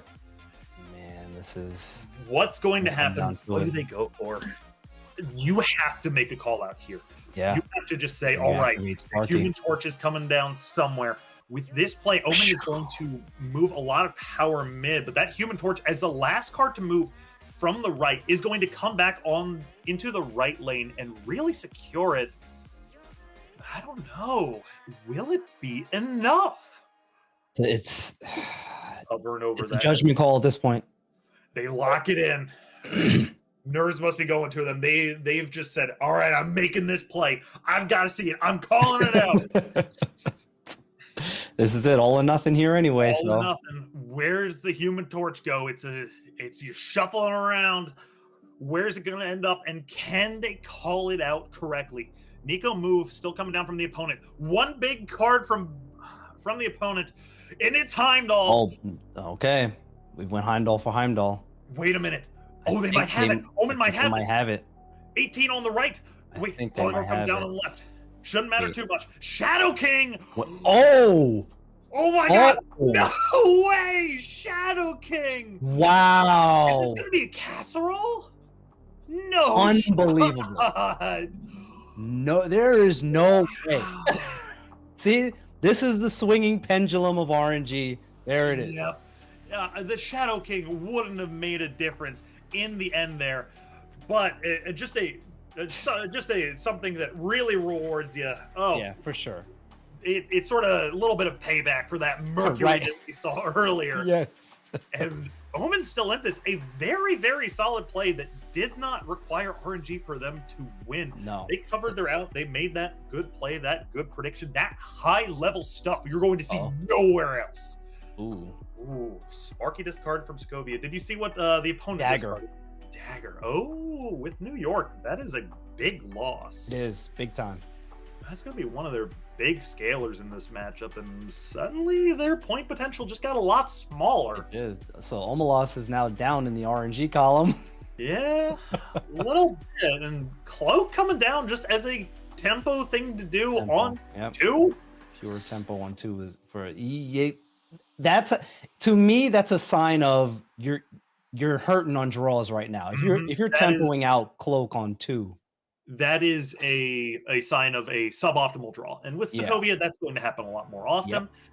But that's something maybe you start snapping on in ladder, but no possibility for snaps here. Now Omen is just hanging on to that one bar of life. Yeah, but they've got the polymorph. That They makes do. the Void, from a -9 to a potentially very strong 5-drop, but Big swing. as big as that 5-drop may be, the Human Torch is already at Yeah, it's 16. 16. That's Big getting number. big. Omelos know- is like, I don't need dagger, I got torch. Ooh. Merlin Okay. is showing up in He full changed. Yep, force. there it is. Change that New York again. Get that out of there. Yeah, it's better for the opponent than it is for Omen. A very, very high level play there. I love to see that, especially with no Especially- move scalers on Exactly. On I was Omen's just getting ready to say that, especially with these draws. He's playing more of the Hood Cersei package right now. side. The question is here: do you ever tempo out the Ghost Spider, or do you leave it for the last turn juke? Because if you want tempo out the Ghost Spider here, you can just do Heimdall. Heimdall. But if you don't, it's just a all right. Do I? It's a do question I mark. Okay, Yeah. opt him to Okay. hold it. Nico Nico? comes down for a change to location, and Merlin, what's going to be? There are some bad locations, but Oh. Bolt isn't one of them. New York Ooh. changed away already. Ooh. Polymorph changes the void. What's it going to be? Jane Foster, That's no just out. That's draws, nice. but Take the she's points. strong by herself. That's 9 points. Yeah. And now we get into something very interesting. Yeah, because What do you do? right, because are you thinking if you're Omen, are you thinking okay, they're gonna play Heimdall? Are you banking on the high? It's like okay, so now do I get my cards out of that right lane? But if Yeah, you but do that and they don't play the Heimdall, Or maybe they Right, just it- haven't drawn it yet. correct. It's like you have to think about, okay, what is my opponent going to do? And even if they can do this, do they have the option to? Do you go with your own Heimdall? But if you're Or going with your own Heimdall, maybe you're giving up the right. Aranya the Heimdall? I feel like you can't give up the right here just because Human Torch just gets too big. If you give up the right, you are saying, I'm going to tiebreaker or at least fight for Correct. these 2 lanes. I don't think you could really win that. It's tough. Human It's a Torch tough call. lane. It's a But tough you call either way. there is a possibility that Aranya hasn't been used yet. This is what You I'm can saying. see That's what something into the that- right. this is what I'm saying. Oh, that's This is in play. Aranya is in play. Yeah, no, that is a very, very solid thing to do. If you predict a Heimdall from them, you could. All right, Aranya's being activated. Sliding in a Frigga to replace the Merlin. Not bad. Okay. Just a question of. This is interesting. Really? This is an order of operation. Not a. I have my gripes with this play, but turn Cypher sticking down. Yeah. One card on the left. Isn't it's Hellion? Hellion. Oh no. We're going to need to see a very, very large 3-drop in order to see Omen stay in this game. Gambit can do it. Red Wing can't. Red Wing is not enough. Wait. Wait a minute. Wait a minute. Oh, no, Wait. it's not. Oh, yes, no. because of the polymorph. Oh, Yep. no. That was. Yeah, Yeah, I respect the call out, but I respect it too. That's. that is unfortunately going to end it off for Omen. And I believe we are going to go into a quick break before we Sheesh. head on back I into need one after all that. six, the last round before our top 16. Heck yeah. Oh, I'm excited. Man, oh man. Don't go anywhere.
All right, welcome back, everybody. I hope y'all have been having a blast because it has been a roller coaster ride thus far. It's been amazing, and we've been having a boat ton of fun. We're gonna take a look at some archetypes now and seeing how things are going along in the tournament. Husky, how are you holding up there? I'm doing amazing. I could not be happier. I'm a big fan of statistics, and now we're getting some interesting stats. Destroy being the most brought archetype here is not doing so hot. 41% win rate. That doesn't surprise me. Again, as a big Destroy player, Destroy struggles a lot with its consistency. It tends to not pan out so well over the course of a battle mode game, a conquest game. Because once your opponent, the surprises are out the window. So once your opponent knows how to play against you, play around you, if they have any of the counters, you're kind of fighting an uphill battle. Yeah, especially with Shang and Shadow King just being so prevalent in here, it's gotta be rough for the Destroy gamers out here. As Sauron is doing amazingly. Yeah, I know that a few friends of mine, you guys got to see one of them earlier, Roram, aka Pixel Guy, a previous Golden Gauntlet winner, has taken a Sauron Supergiant deck. Red Skull being a key part of that to break Cerebro is a thing that just turns a matchup into an auto win. And Supergiant hurting end of turn. I would not be surprised if we're seeing that on ladder a lot after this. I could see why that is performing well. Sauron just picks up big numbers, and it gets to dodge a lot of tech counters. It doesn't care about stuff like Mobius. It generally doesn't care about stuff like Stardust. It's not trying to cheat those things out to the board in that fashion. It doesn't care that much about Shang anymore because it's only losing one card. So and it is itself playing Enchantress. So not only is it playing Enchantress and dodges Enchantress really well, Enchantress played against it is to its benefit, and now it has Enchantress as an offensive weapon. Yeah, looky there. Discard is hovering, Victoria hand hovering around that 50% win rate. Granted, they are a lot more common, so they're going to be brought back a little bit down to earth. You know, they're going to face each other, and one's going to win, one's going to lose. But it's I see we got a Darkhawk there, 59%. Yeah, looky there. Performing really well. That's something. That makes sense. I have a theory as to why that is. Arishem, as we've seen, is very, very strong in a open deckless format like this Golden Gauntlet. You know, you don't know what they generated. Suddenly, that's a lot of information. And Darkhawk says, "Hey, guess what? I'm like 80 power. What are you gonna do about it?" Thanks for all that extra power. Appreciate that. Thanks for putting extra cards in your deck. I don't need to play my rocks. I just have a 5 energy, win this location unless you spend turn 6 teching me. And yeah, I can see that doing quite well. For sure. And you look a little further down, we got that Sparky move coming in almost 62%. That's again, move performed well in the right, move in the right hands just does well.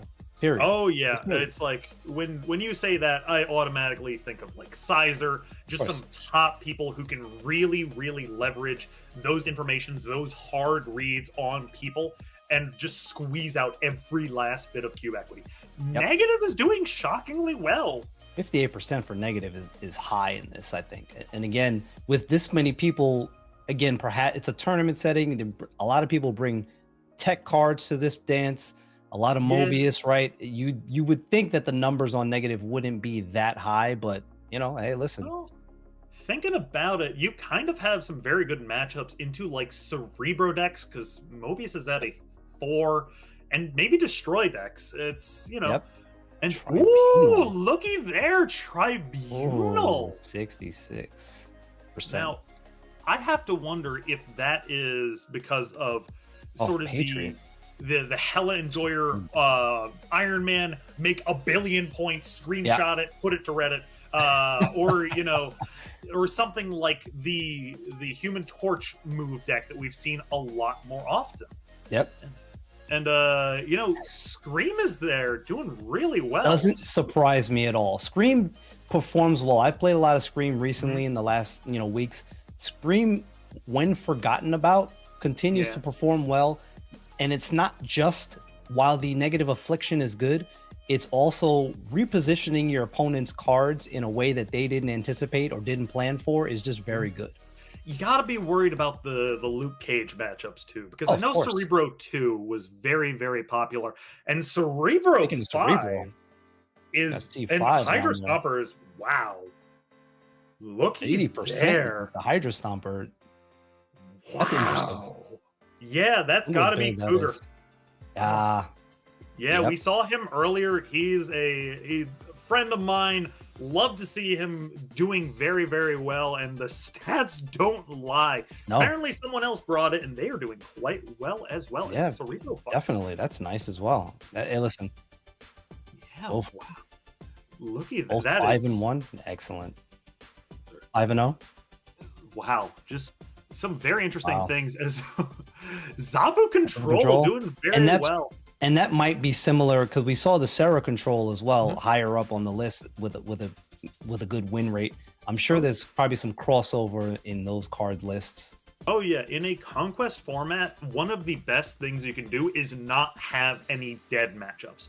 If you're a Destroy gamer and you face into, say, let's say like a negative gamer, and they hit their combo, you're dead. You're dead. You can't really do anything about that. Yeah. But by having at least a couple of tech cards, like a Zabu or a Sarah Control matchup might have, they suddenly go from maybe not a favored matchup, but one you can express your skill, express your tech, and take some cubes, take some wins, and go all the way.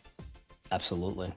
Yeah, they generally always perform well in these settings because decks that generally have an answer for a lot of different variety of decks tends to play well over the course of an entire tournament. They might not always win, but they hold their own well. That is a very interesting thing. Okay. Just quick question for y'all, because I'm looking at the stats obviously here at the same time, and I want to showcase something and I want your feedback on it. So APOC discard, 37%. Hate to see it. Every other variation of discard, 50%. Bullseyes finally, over the course of the tournament, leveled out. It was at a 60-something%. Now it's lower than that. But all 9 Agatha decks are discard decks, and that's rocking 57%. Is Agatha discard going to become a problem for discard?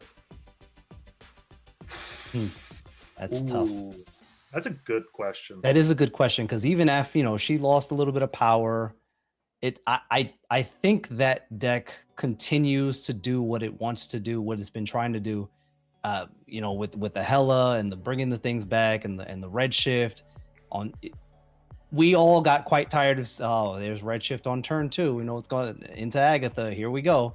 Like it has a interesting level of consistency that you wouldn't want it to have, because generally that's what keeps that thing down, because it's Agatha and it's like herky jerky, it's chaotic, but the cards that have come out have given it various levels of consistency, which could be concerning in the long run. Zombie Power Man especially is another 2-drop that shreds out that Agatha and makes suddenly the downside of you don't get to control half your turns into you get a draw for pretty much doing what you would already want to be doing. I don't think we're going to see a Hela version of this, at least not as much here. No, not just here, because of Stardust. It's too much good tech in these settings. There's a lot of good tech, but I think Zombie Power Man, 52%. Yeah, it's Zombie Power Man's 52%. That's why. I'm going to say that's probably one person doing very, very well with it. I'd be very curious to see what list they're using. Oh, that's Agatha. Oh, that's Agatha. Okay. Oh, I'm hearing that's Agatha. Okay. Really? Huh. Oh, yeah, that's correct. Zombie Power Man is in the Agatha. Yeah. Sorry, I got the two zombies confused. That's okay. There's a lot of zombies. It's October. Yeah, it's that season. Makes a lot of sense. Very thematic. Just Because that's another card that, okay, you didn't hit the red shift. Okay, Agatha might play the zombie power man, and it's gonna, if she puts it in the right lane, it's gonna discard it. If it's winning that lane. Thanos 58%. Yeah. Thanos just gets to continuously be a steady performer because you can do a lot of variance with it. Oh yeah, it's very, very hard to know exactly what they have. It's not like Arishem level of unpredictability. There is some Thanos Arishem as well, but getting to get very, very powerful stones that did get buffs and power, as well as that versatility of, like, you know, the red stone, you change the location, or the blue stone being able to play Thanos anywhere, especially unexpected things that like close off locations early, or maybe like on Space Throne where you normally couldn't sneak that in, And- is very, very solid. And there are enough players, enough new players, and even some of the longtime players. Sometimes you forget some of these things are on the board and what their exact effect is. And then you don't remember that your opponent can drop a Thanos in the lane that you wouldn't think they should be able to. Wait, I forgot they can put Thanos into Sanctum Sanctorum. I think it is a rite of passage to try to Shang a Thanos and then The Soul realize Stone. the Soul Stone is on the board, and just one of these, you know, It's just a sad face. Sad pretend face. it didn't happen. Hope you're not streaming it or anything like that. Yep, Just exactly. go next. Yeah, look at that. Yeah.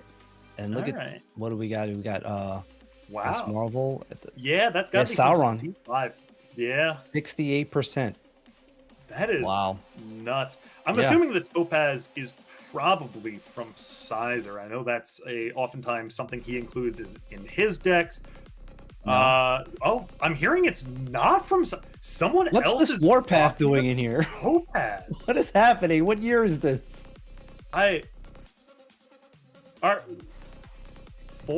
That's a 4-in-1 Warpath.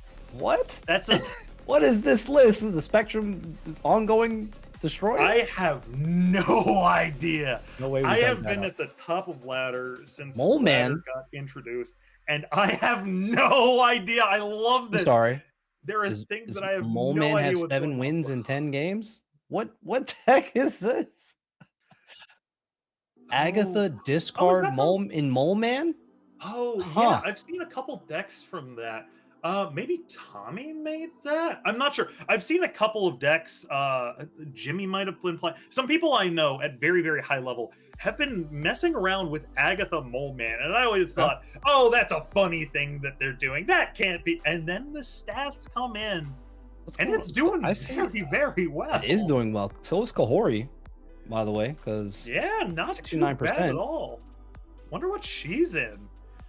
I could see. I know she's oftentimes in Arishem as something like a big 4/6 you can get down on 3, but I'm not exactly sure. That's that wouldn't surprise me. That wouldn't surprise me. Taskmaster. Oh, it's probably Isan. Well, we know what that's in. We know. Yeah. Well, I love Isan. I just don't love Arishem. And it's like I've tried so hard to make Isan work, and somehow people are doing it. I'm going to have to come in and just steal some decks out of this. Oh, is that the Mr. Fantastic's doing well? Oh, I have a theory about that. Oh, I love you. I love the theories. I've seen from Splat a Splat. sort of I lost to that deck. The other day. Splat is one of the craziest chefs out there, and he made some not like a Living Tribunal deck, but like an onslaught deck where you just get like unlimited Yes, procs of this Mr. Mr. Fantastic got to. It was a lane that was onslaught, Moonstone, I think Mystique.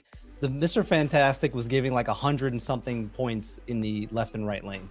Oh, there are so respectively. many good decks to steal. Oh, this is. That is probably one of my favorite things about this. Yeah, looky there, Red Skull and the Sauron. Red Skull, Yeah, probably. But The Sauron. I Silver love Sable. stealing decks from here. It's like after every Last night. Golden Gauntlet, there is just a influx of new things that I would have no idea how to build, but someone else proved it worked, and I can take it, and all of you can take it and use them out for yourself in new cool ways. Oh, I love it. Supergiant. Performing really well. Yep, it counters a lot of things when Does. you think about it. Does. End of turn makes Sarah pretty much do nothing. It's very, very interesting. Terra, is that in the Darkhawk deck? That's Gotta be. Okay. You're not playing him anywhere but Darkhawk. Ooh, Malekith is nice. Malekith. One of the So that's in that Darkhawk in the Terex deck. Okay, I gotta see this list. I could see maybe like maybe you with Malekith you put like a Mystique on. You try to put Mystique in there. Darkhawk. Yeah, and try to copy a Darkhawk that you play on the last turn. You know, ooh, that is very cool. Negasonic showing up too. Love to see. Of course. Good tech cards are always just gonna rear their head. Oh she's these formats. She is a card that lets you predict and make some skill expression. Iron Patriot just refusing to go away, and with good reason. It's just always just going to be a solid card. It makes sense, especially in a format like this, where hidden information is king.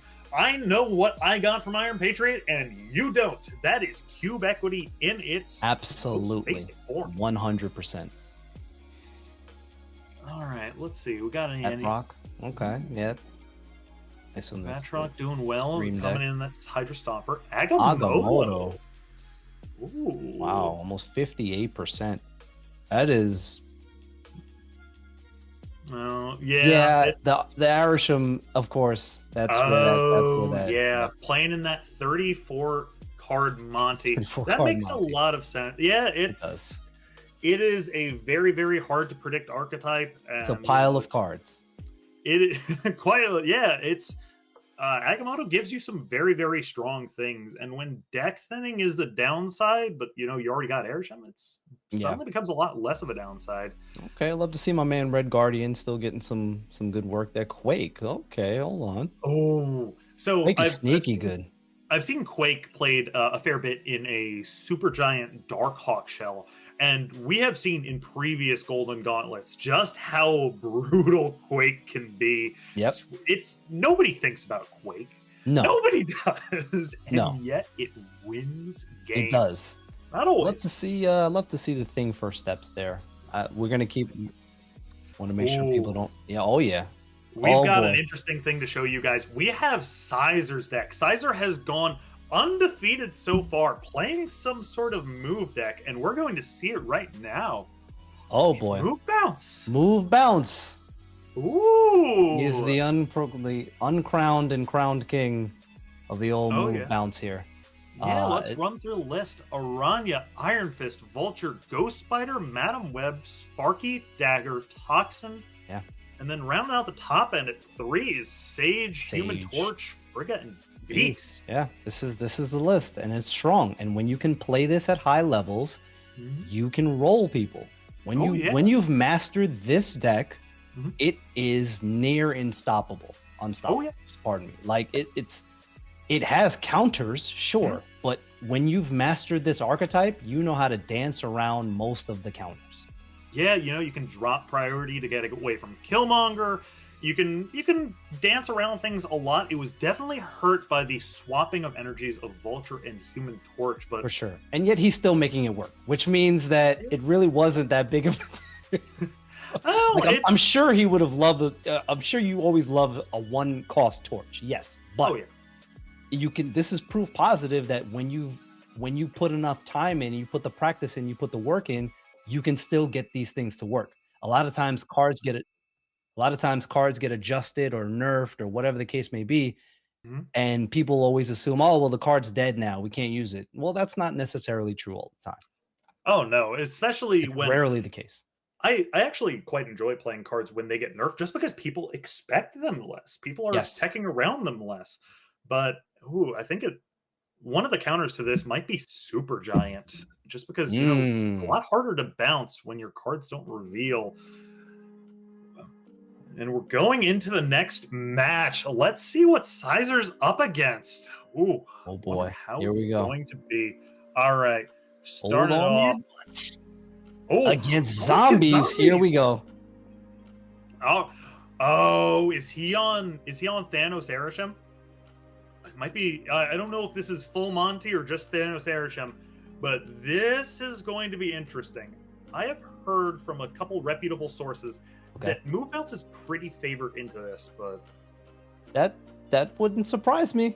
Arishem is snapping on turn 2. Move bounce, especially in the hands of Sizer, has a lot of favorable matchups. I don't know what that snap is, and Yeah, I that's- am that's- scared of it. That could be any card in the game. That could be like a Mercury coming down. Could be, right? Ooh. That's good. And that's Oh, it is full Monty. it is. Wow, look at that. Yeah. And look, Yeah, there's that card Kahori. Monty. Yep. Yeah. The only thing they're missing in the deck that would make it larger is that new Kang, one of the most fun cards that they've Yeah. added as Miniaturized lab. That's yeah, gonna be interesting. not great for move. No, it's not. But it's just Especially without any of the bounce cards in hand. now we come to the question of, can Sizer stop that Iron Patriot from going off? And Zombies isn't even contesting it. Yeah, they get that 4, but not opting to go in the. Wow, that's a big Kahori. Oof, we went for it. I'm Okay, a little bit see. surprised that they didn't play Kahori left and try to go for that Iron Yeah. Patriot. That's a good call out. That's very interesting. Maybe he thought that the Kahori would cover. Oh! the Goliath. Eliath was trying to snipe a bounce card there, but Sizer Yeah. just doesn't have one. Oh, And now wow. he's free to bounce. Yeah. Wow. Arishem can't generate the same card twice, Unbelievable. but Just do you think? No shot. Okay, if Zombies has the Agamotto spell that makes things the images of icon. image of like He has it! oh wow. Oh, and suddenly Wow. that's a dead lane. Bringing out the confidence to bounce there, thinking it's free, but it's not. You are stuck. Oh Wow. my god. Oh, that is a beautiful play. I can see why Wow. he snapped now. Yeah, that's a unbelievable. Yeah, with 7 cards in hand now, does Sizer just take the loss for 2, or does he try to eke out a win? See, and that is a good example of a masterclass in early snapping by Zombies. Knowing he had a line that would be in his favor in the mid game was a very strong yeah. I don't. Yep, Sizer Yep, opting to retreat, go That's another smart, day, go that's next. smart play. This is high level play here, folks. Yeah, retreating is Take one of notes. the biggest skills you can have, especially at this level. Yes, absolutely. It's one of the biggest, kind of aspects of this game. Snapping and retreating is the thing here, right? Oh yeah. Yeah, especially when you only have limited cubes to work with. Genosha on the left, that'll be interesting, but maybe not too impactful. As a run, it comes down. Love to see that early from a move bounce gamer. All right, let's see. Ooh, a little extra energy. Arishem is not known for its amount of 3s in their deck, so that's probably better for Sizer than it is for Zombies. Definitely. But often to This play it is slow. Man, it's tough again because all right, it's like our Oh, that's fascinating. That is fascinating. See, now Sizer gets the opportunity to pop the Madam Web onto the right and get, 2 Madam Web. That's Right. really, really nice. And Sizer is going to he's going to be put in his position though. He's gonna have to play around this Goliath. He does. What he also has to play around is there's just a lot of cards in Arishem to play around. Right. Ooh, But at least and the snap coming.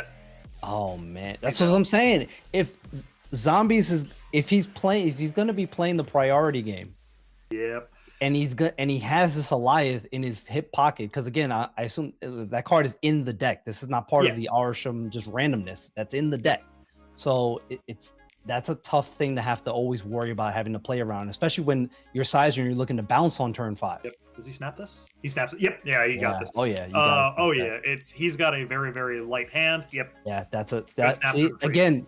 Take notes. This is a master class in snapping and retreating. You snap when you have the locations that are in your favor. When you have a starting hand that's in your favor, and you know it, you go ahead and snap that. Oh yeah, it's very, very smart plays, very smart snaps. Hey guys, Let's- I want to pop in real quick and let you know what's at stake here. We've done a little research looking at past events. So Sizer has already, in a prior event, already qualified for the World Qualifier. Zombies has not. Now there's a twofold aspect to this. They're both undefeated. And looking at the tiebreaker scenario that happens as we go down to the 5 and 1s and who might make the top 16 and who might not, Sizer is higher in the tiebreaker than Zombies, which means Zombies has a twofold double pressure to win here because there is a chance that if he loses, he still doesn't make the top 16. But if Sizer loses, there's a chance he still does make the top 16. So there's a lot at stake for Zombies. Sizer is still playing to win because he's an incredible competitor, but Zombies has a lot more on the line in this one specific matchup. Wow. Well, that's a lot there. Hope you all paying attention. Hope you took notes. Now, that's the high stakes of high stakes. Oh yeah, Zombies got to be feeling a little bit of pressure. I know Sizer wants to get that highest seed, but Zombies has really got to work hard to try to get into that next round, that round 16, bouncing with the beast, coming down early. It's different levels of pressure, right? Sizer secured his spot, but Sizer is again one of the highest level competitors we have in this game, and versus the pressure of Zombies fighting for his life here. That's a fascinating. Is that a Legion snap for the right? Oh boy. I know that Legion is in this deck, and Legion would prove a absolutely devastating thing. Limbo is actually a lot better for move bounce because move bounce can scale. What else do we have in the perfect? Oh, we also have Cosmic Ghost Rider. Yeah, that would have nasty. been big last That's game. nasty too. I think the Juggernaut could be nasty as well too. I know Sizer's playing move, but if you can Juggernaut out a turn where he's looking to bounce, that can be really huge. Oh yeah, there's just a lot of things that you have to play around, and it's hard to play around all of them. Exactly. What do you go for? All right. See, now this is where I think I'm making a call out here. Okay. I think that Zombies has the Legion and is going to Legion right. Okay. Move Bounce wants to play out their cards tactfully, and getting them pulled randomly in random locations it's not great. Not good. And it's a lot better for Erisham, who is just big time. Right. Because it's just random cards. It could be big cards, it could be whatever. They don't care. pull it in, sure. Yeah, if this is a Legion here. Is it? Soulstone? Yeah, that's still gonna be. It's 5 energy. There it is! Oh my god, good call. Ooh. Oh man. All right, Silk goes. They're going to be clogging the left lane. Zombies is clogging the left lane, so that is something. He doesn't. I don't think. Oh no, never mind. Stuck on the right lane. Well, did Jeff that Jeff didn't move move yet? That's right. That Jeff didn't move yet. Oh, Shocker isn't great, but no, it's not great. Pulling out the Human Torch and pulling out the Ghost Spider. Ooh. Yeah, Shocker isn't great, but it's he'd rather. Oh, that's Thanos big. is, and there you go. Big. There goes the. Actually, you know what though? The Iron Fist and Ghost Spider getting pulled in could be interesting for this Dagger and Vulture. The Ghost Spider is a very, very well, bad not Ghost one. Spider. My bad. The Iron, just the Iron Fist specifically. Yeah. The Iron Fist ain't bad, but Move Bounce. A lot of its power is you can't hiding play this out. Mhm. Right. He can't play this out. Yeah, a lot of its power is hiding it and keeping it in hand and then putting it exactly precisely where you need to. Yes. And Grand Central stops that. That's a very, very heads up smart play from Zombies. That is an excellent Legion play, and that's a great call out by you. Thank you. It's I've played my fair share of Erisham, and it's like something Spider Sense was tingling there. It's you felt it. You saw the location. You felt it right away. Oh yeah. Funny enough, I did take Move Bounce to the previous Golden Gauntlet and previous tournaments. It's kind of my go-to deck, so I know this matchup, and it's generally you do pretty good, but with scammy things like that, and no, not a disconnect. That would be. Ooh, are we going? What just happened here? Alrighty, Okay. we're going to All right. come back to that game. Something Let's- might be going on. Yeah, let's take a quick time out there. Let's Oh, oh we're Okay. going to go Yeah. straight into another match. You guys are going to have to stick around to see what happens with that Yes. last one. I'm very, very curious about that. touch that dial. Oh yeah. Are we going into a Hell Enjoyer game? I think. Oh, I'm excited for this. We're going into Hella Enjoyer. Oh boy. So now, Flash, I gotta ask you, Yes. how much do you know about Hella Enjoyer? A little bit, not a whole lot. A little bit. Again, I'm familiar with all these players as I've come across them or heard about them over the course of time. So yes. I'll give you a quick and dirty rundown on the lore. This guy comes from other card games where his MO is making the biggest, tallest, you can't go over the top of me decks, and he broke Snap for a period of about 2 weeks. Tribunal. Yeah. Perhaps one of the most influential players to this archetype. The game is different without him, and we're going to see him live in action with his updated Tribunal. You see that list there? Okay, that's Very, All very right. interesting all stuff. right. That's interesting. That's interesting. I can dig it. Mhm. I love Yeah. to see unique things. One thing I love about these games, about Marvel Snap, as somebody who's played, card games in the past, I have a lot of card game experience. It's these games are the deck building is the nice part of this. When you see unique and creative deck building, it is very nice to see.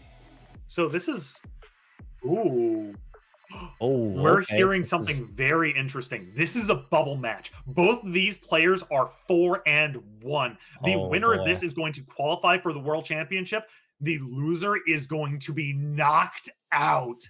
This is Oh, exciting. this is going Again, to be very, more very high fun. stakes. This is great. Can't get more high stakes. Get than excited, this. people. Oh, all right. Let's see what pulls down. And it's the Rock. No. Oh, that's terrible. That's not good. That's 25% chance, and Now, hate there to is see it. something very scary here.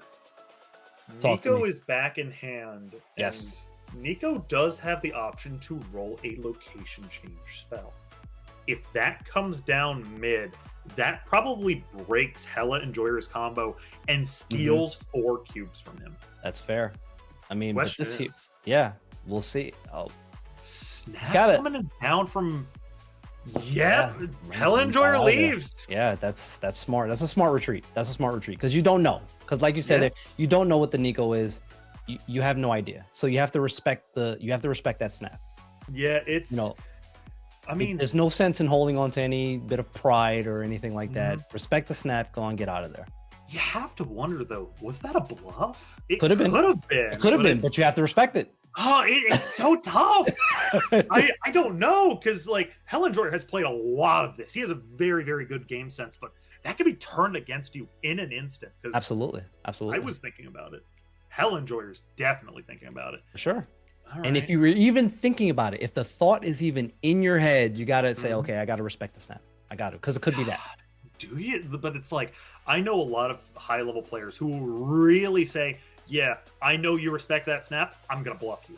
That's cool, I too. know you think I have Cerebro.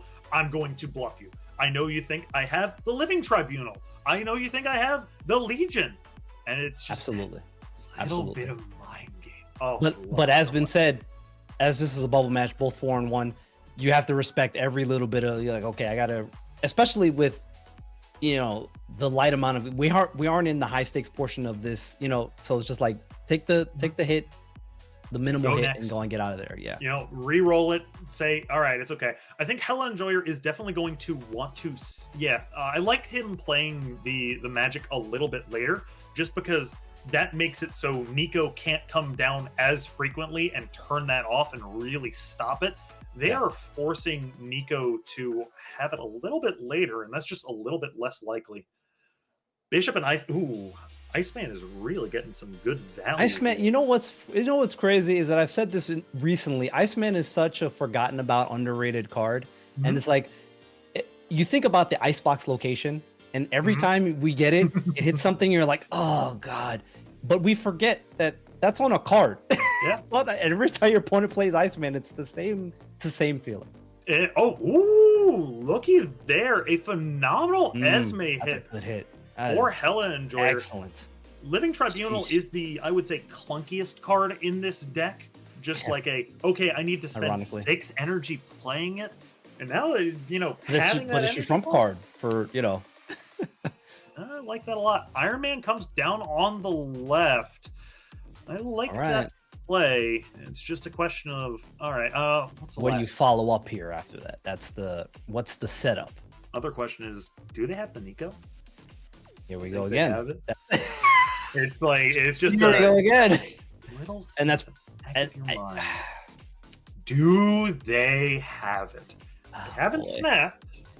And this is if I could just, I'm curious about the deck list here from Reddenfield again. Is this just a pure bounce deck? Is it Pure bounce, I believe. And Yeah, nothing yeah. nothing too fancy. nothing Korg and special here. Iceman. Pure bounce deck. Korg and Iceman are very, very interesting. You definitely want to see those. I like those inclusions because Korg and Iceman are two of the most early disruptor cards that in this game. A turn 1 Korg and or Iceman Mhm. is very disruptive, Yeah, especially Korg. Ooh.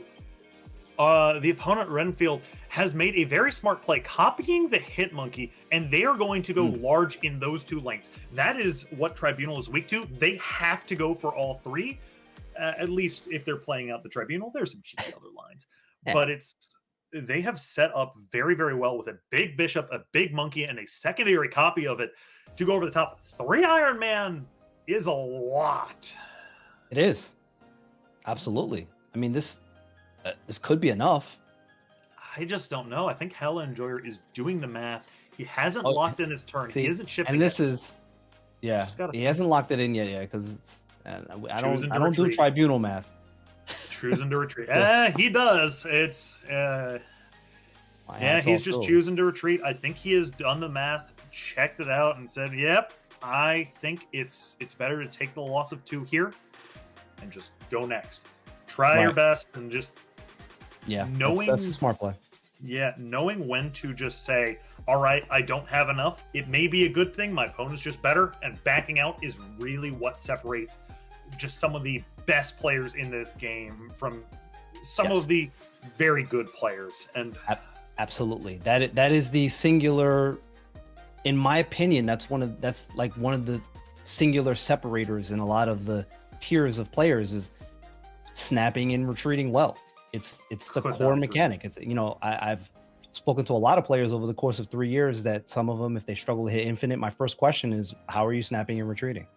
yeah. And triple 1-drops in the mid is Korg is going to disrupt that, potentially the Esme and maybe the draws, but Yeah, Korg is going to be nasty here. Korg is Yeah. potentially nasty here. yeah, potentially nasty. But my problem with Korg is just your opponent knows if they've drawn the rock, but you really don't, and it makes it a little bit harder to gain that information as Wicked is True. active coming True. down. The active Wiccan is definitely that's a big play off the top. Oh, that that's a is a snap. huge top deck. Oh yeah, oh that is big. Ooh, alrighty. We are getting some very interesting news. As Hell Enjoyer steals 2 cubes there, retreat from the opponent. Apparently, Sizer has won his match you have against it. zombies. He came back and came through, Wow. winning it out. That is very, very interesting to hear. Yeah, well as done. we're going to continue with this bubble match. Oh, Ooh, okay, you know. That is would have been nice beautiful. if that would Is have been happening now? Iron Man, I'm sure. But Jubilee, a 3/4 Jubilee is not bad here. It's like, I think that is huge for 2 reasons. 1, you get the Esme card. That's great. 2, that's 1 less card in the deck. And for a combo deck that wants to see a lot of its cards, that is huge. It What is. is I'm also sure they would prefer Tribunal to still be in there. Maybe Jubilee could pull it. But with Hotel Inferno on the board, Yeah, you're- Hotel you're ha- Inferno's scary. you're happier to have Tribunal Mm-hmm. and Iron Man in hand here. I think, yeah, Hell Enjoyer is perfectly fine with this. His big 2 pieces of Iron Man and Tribunal this is are out of the curious. deck, but 2 things I'm- are burned. I'm Wicked? interested as to why not play Domino in the middle lane just to maybe get a card out of their deck. And what's the other card going to be? Burn. I'll get to that in a second. Misery.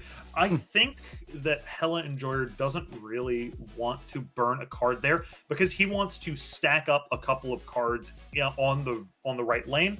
That's fair. Just for Tau Mandala plus Iron Man things. That's fair. And you need the bodies for that. And, burning a card out of their deck is nice. It's something that they don't have.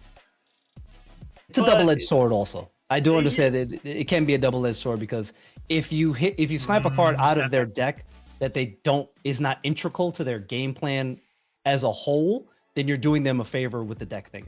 It's like I think Hell Enjoyer knows that playing Domino mid would lower his power output and not really do too much to a deck. That it can lose a card or two. As I think we're going in. I think we just saw a snapback from Hell Enjoyer. We're going in for maximum. Oh boy, yeah, we are. If Does Redfield choose to stay? If he stays, yeah. Nidavellir is something you hate to see, and yeah, if you're Redfield, yeah, this is not Nidavellir is. Stay. Like you said, what was the? All right, who knows what Nico might again?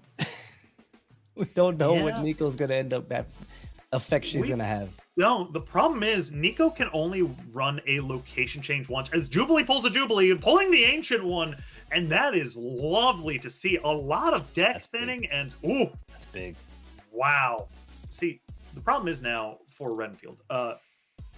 Nico can only location change once. And Hell Enjoyer is going with magic. So you either stop the magic or you stop the Nidavellir. So you gotta pick your bat, you gotta pick your fight. And the real answer? I don't know. You don't know yet. You gotta see how that plays out. That's even if they roll it. Nico is not guaranteed to get that location change. Maybe it already passed. Monkey comes down mid, and Iceman making that curve a little bit harder. Iceman is so vicious. He's so quietly really vicious. Yeah, it's in a game where energy matters so much. We love to energy cheat, extra energy, cost reduction. Iceman is still kind of understated as a decent, solid card. Oh yeah, especially in combo matchups where the only piece of interaction you have is stopping them getting their big world-ending threat. Yeah, it is absolutely huge. And Toxic comes down mid, bouncing back. All right, Surge comes down right. A little bit of energy cheat. Org. The setup is playing. The Korg is a little late for Korg now, but you still just have to play it. So now the real question is, do they have it? Now, Redfield has the opportunity to turn off that limbo. Just steal the game. And I think this is the smart play from Hella Enjoyer because if Tribunal now, cover all your bases just in case of that. Yeah, it's covering all your bases, but it might not be large enough. I think he's doing the right thing. He's thinking about playing Tribunal right just for that little extra points of power. That's a fair bit more in case of right, but this is where he's playing both sides because if we don't get a Nico change, he can now come back in that right lane with It's just all right. Okay, not going to be Nico location changes. No card is played on the left. Right. Nico comes down. It is the location. Changing Nidavellir. They're changing Nidavellir. That's interesting. That's a choice. Oh, are they going to regret that? What's it going to be? Oh, no, that's a Cloning choice. Bats. That's a lot less power for them, but the game goes on one more turn. And Monkey doesn't come back to hand.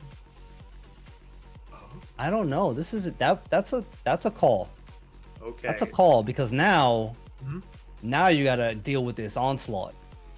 Yeah, the onslaught is coming down. Hell Enjoyer knows Now, that is his maximum. I have no clue what the math is on this, so I'm just gonna shut up and. We're gonna see. It's just a question of can Redfield put enough in both the left and right lane, one way or another. One of these players moves on to the World Championship, and one of them is going home at 4-2. It's just a question of who's it gonna be. Board is filled. Monkey in the middle. Oh, Sable coming down on the left. Here we go. What's the numbers? I don't know. Is it big enough? We'll see. Even on the left, that's very big, but are they spreading their power out evenly?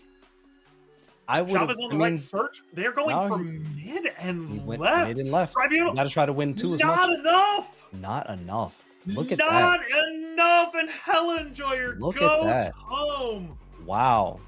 Oh, Wow. wow. Good game, good sportsmanship. Now, is there any other that out? You know, going back to the end of that, I'm curious if there was anything else feasible there where they could have maybe had something like, I don't, again, my savvy with those things or with the tribunal stuff, I don't know what if the Tau Mandala would have made any difference in that game or not. I'm not 100% sure. I can't, off the top of my head, but assuming you have to go Living Tribunal on 6, Tau Right. Mandala, although you're tripling the, it's not going to be more.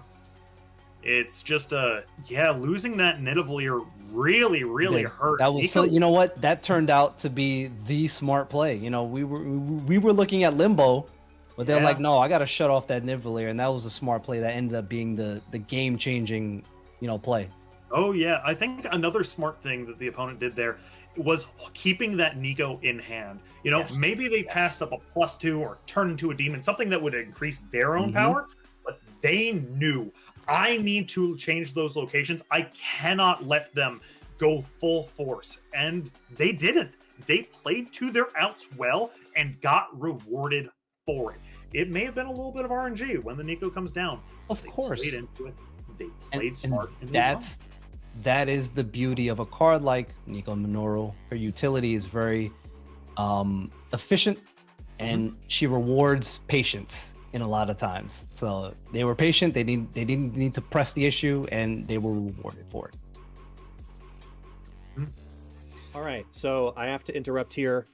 I do want to let you know about something that's happening here on the back end and what happened with the featured match that we went into this round with Sizer versus Zombies Go Nom Nom.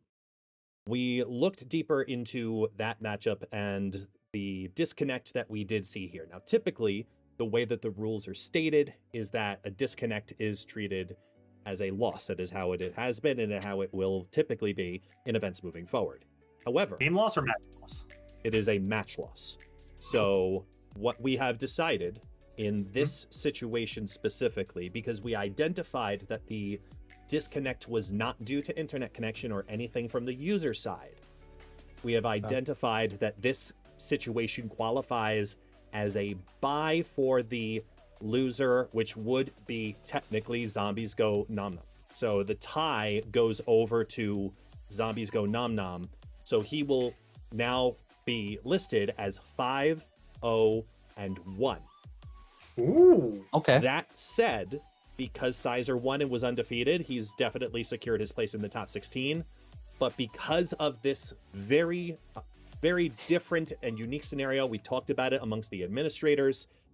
This is what we feel is the best course of action because of how it happened. So because they're going to end up as an undefeated with a tie, that does mean that Zombies Go Nom Nom is also going to end up in the top 16 because of that. Oh, Okay. We could see a run back. Okay. We could. We absolutely could. But I wanted to let you know what happened there because we did have, obviously, you saw the disconnect happen here on stream, but we did look deeper into it and we addressed it as a tournament organization and decided that because this is the first time that this has happened in 5 different gauntlet events like this, that we needed to make the decision, knowing how much was on the line. This is what we've decided to do. So this is how we're going to be moving forward with that, and we will continue on with the rest of the tournament in just a little bit. Right now, to give you all the heads up, we're going to take a short break, let a couple matches finish on up. We'll come back after the break, take a look at how those decks and cards are settling after the 6 rounds of Swiss before we announce our official top 16. So, Flash, Husky, all of you, stick around.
Welcome back, everybody. It is good to see you. It's good to be here.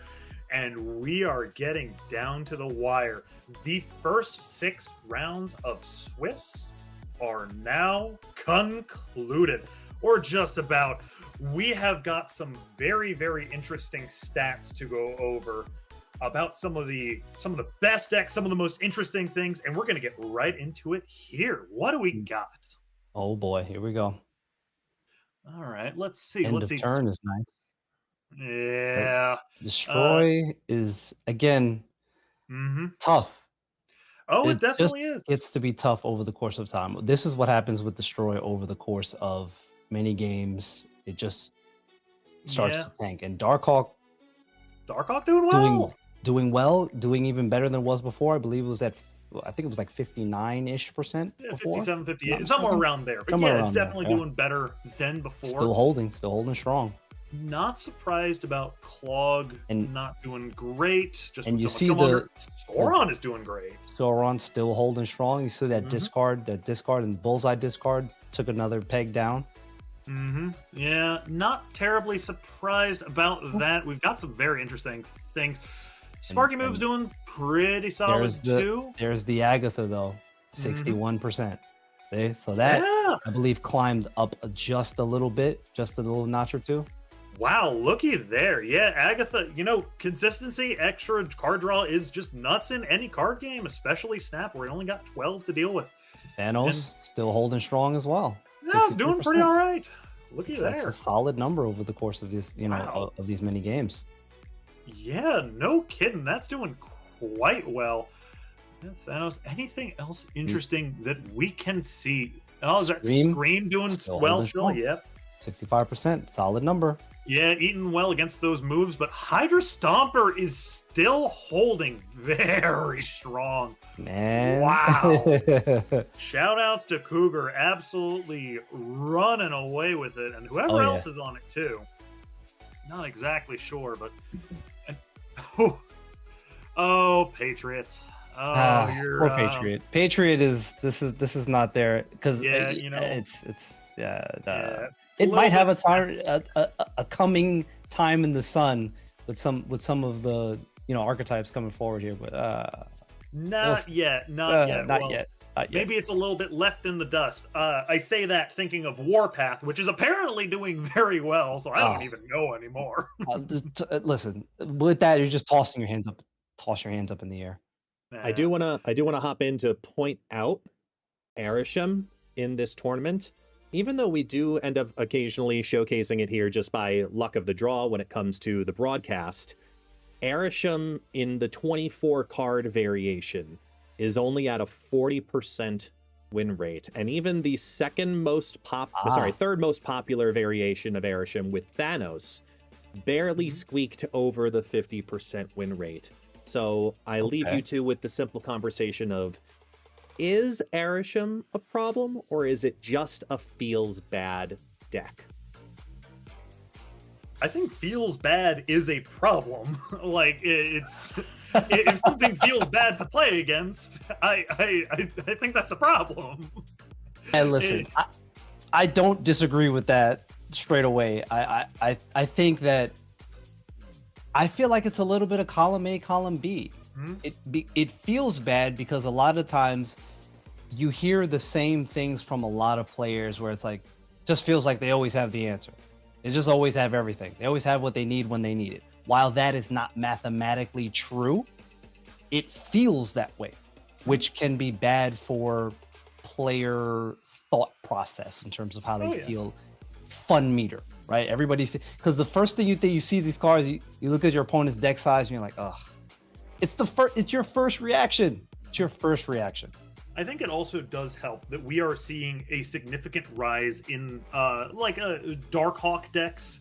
Cassandra Nova's coming a little bit back. I think that is a significant difference from, previous Golden Gauntlets where 34 card Monty, that version of Arishem with Thanos and Agamotto did take it all. And it's getting sort of fought back as people have realized, that's a very good thing to be doing. And play Gorgon, right?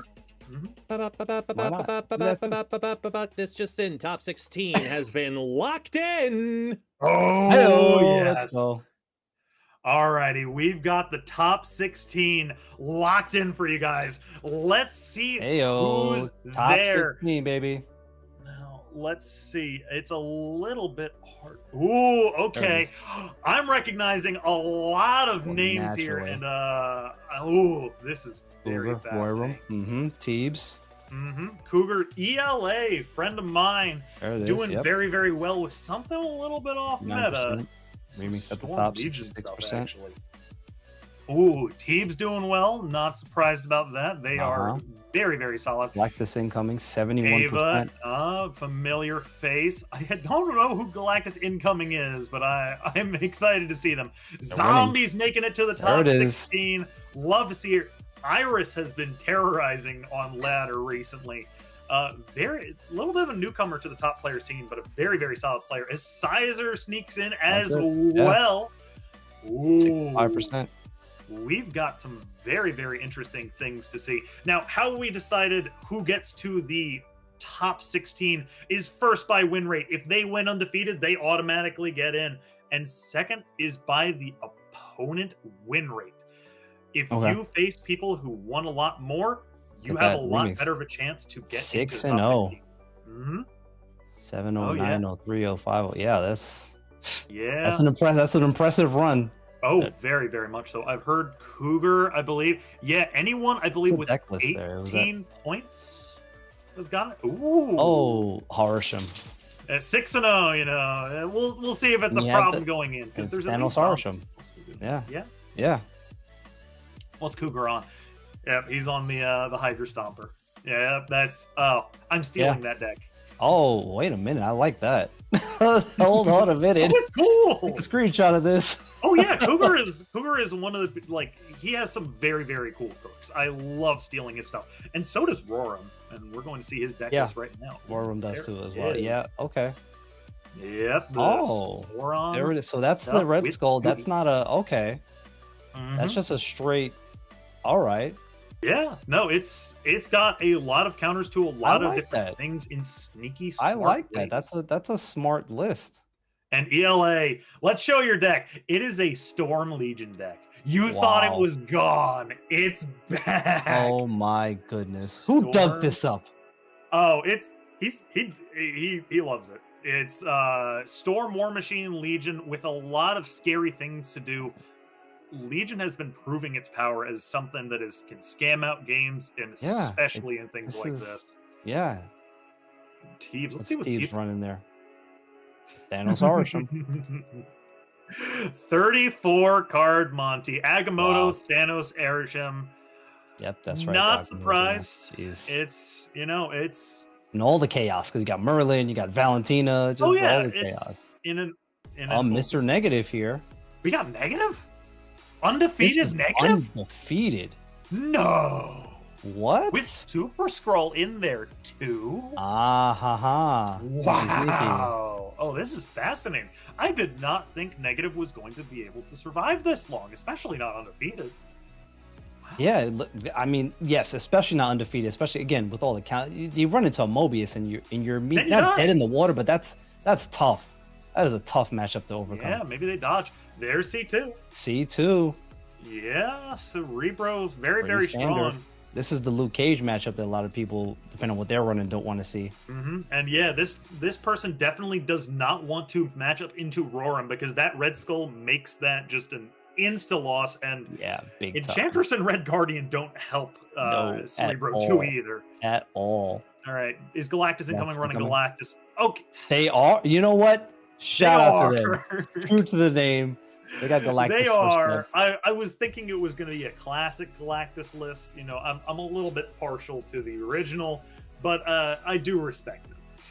I respect it too. I listen. I'm for this. The fact that they're winning. What was their record?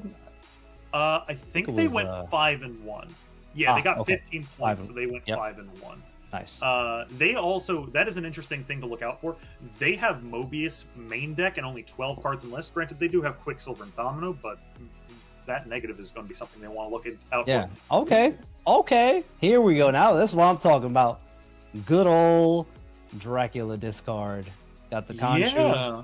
Got Love it. Malekith as well. That's fascinating. This is the Malekith, I think, is why this list is performing fairly well here, as opposed to maybe the other discard lists not performing as well. Maybe, but yeah, Colonel America is a really, really strong effect, especially Very if you can underrated. scale, and Malekith being able to potentially pull him out of the deck and make Pull it him so out of the you're deck, essentially- pull in yeah. Morbius. If Oh, you, yeah, if you and hadn't keeping it drawn it yet, safe. like that's Yeah, safe and surprising.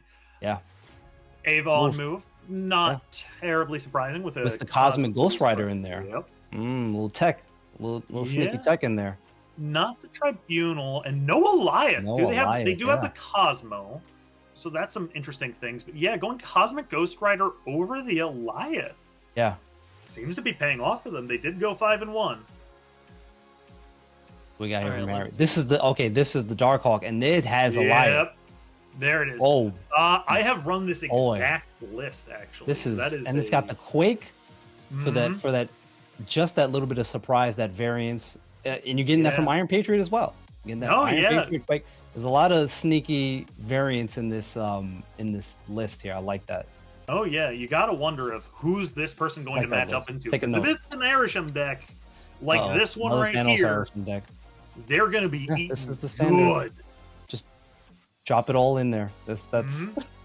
All the cards, throw them in. Just throw 'em all in. Who needs consistency? push You out. have energy. Cyrus running. Okay, hold on. What is Yeah, happening not here? Okay, surprised the bullseye. Okay, we got the Silver Surfer. Yep. This is a Surfer discard situation. Moon Girl. Girl. Wow. This is cool. Oh, I love You know to what? see this deck. I love do that. it. I love, like I said, creative deck building. Oh yeah, Iris is a very, very great player and has some very, very odd decks that now I can feel. See, Five. 5. So we have 2 Cerebro decks here in the top 16. Mhm. Oh yeah. All you bro fans out there, you're being Yeah. represented. Yeah, the fascinating thing is, even if Cerebro gets broken, like with a Red Skull, this deck has a very, very solid backup line of the Miss Marvel.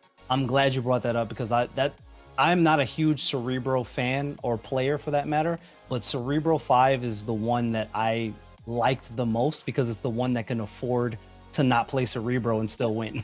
As a backup line, and that Yeah. is huge. Yeah. Suddenly, some locations aren't instant retreats. And there's the standard, the Sizer. Y'all saw that before, the Sizer move bounce.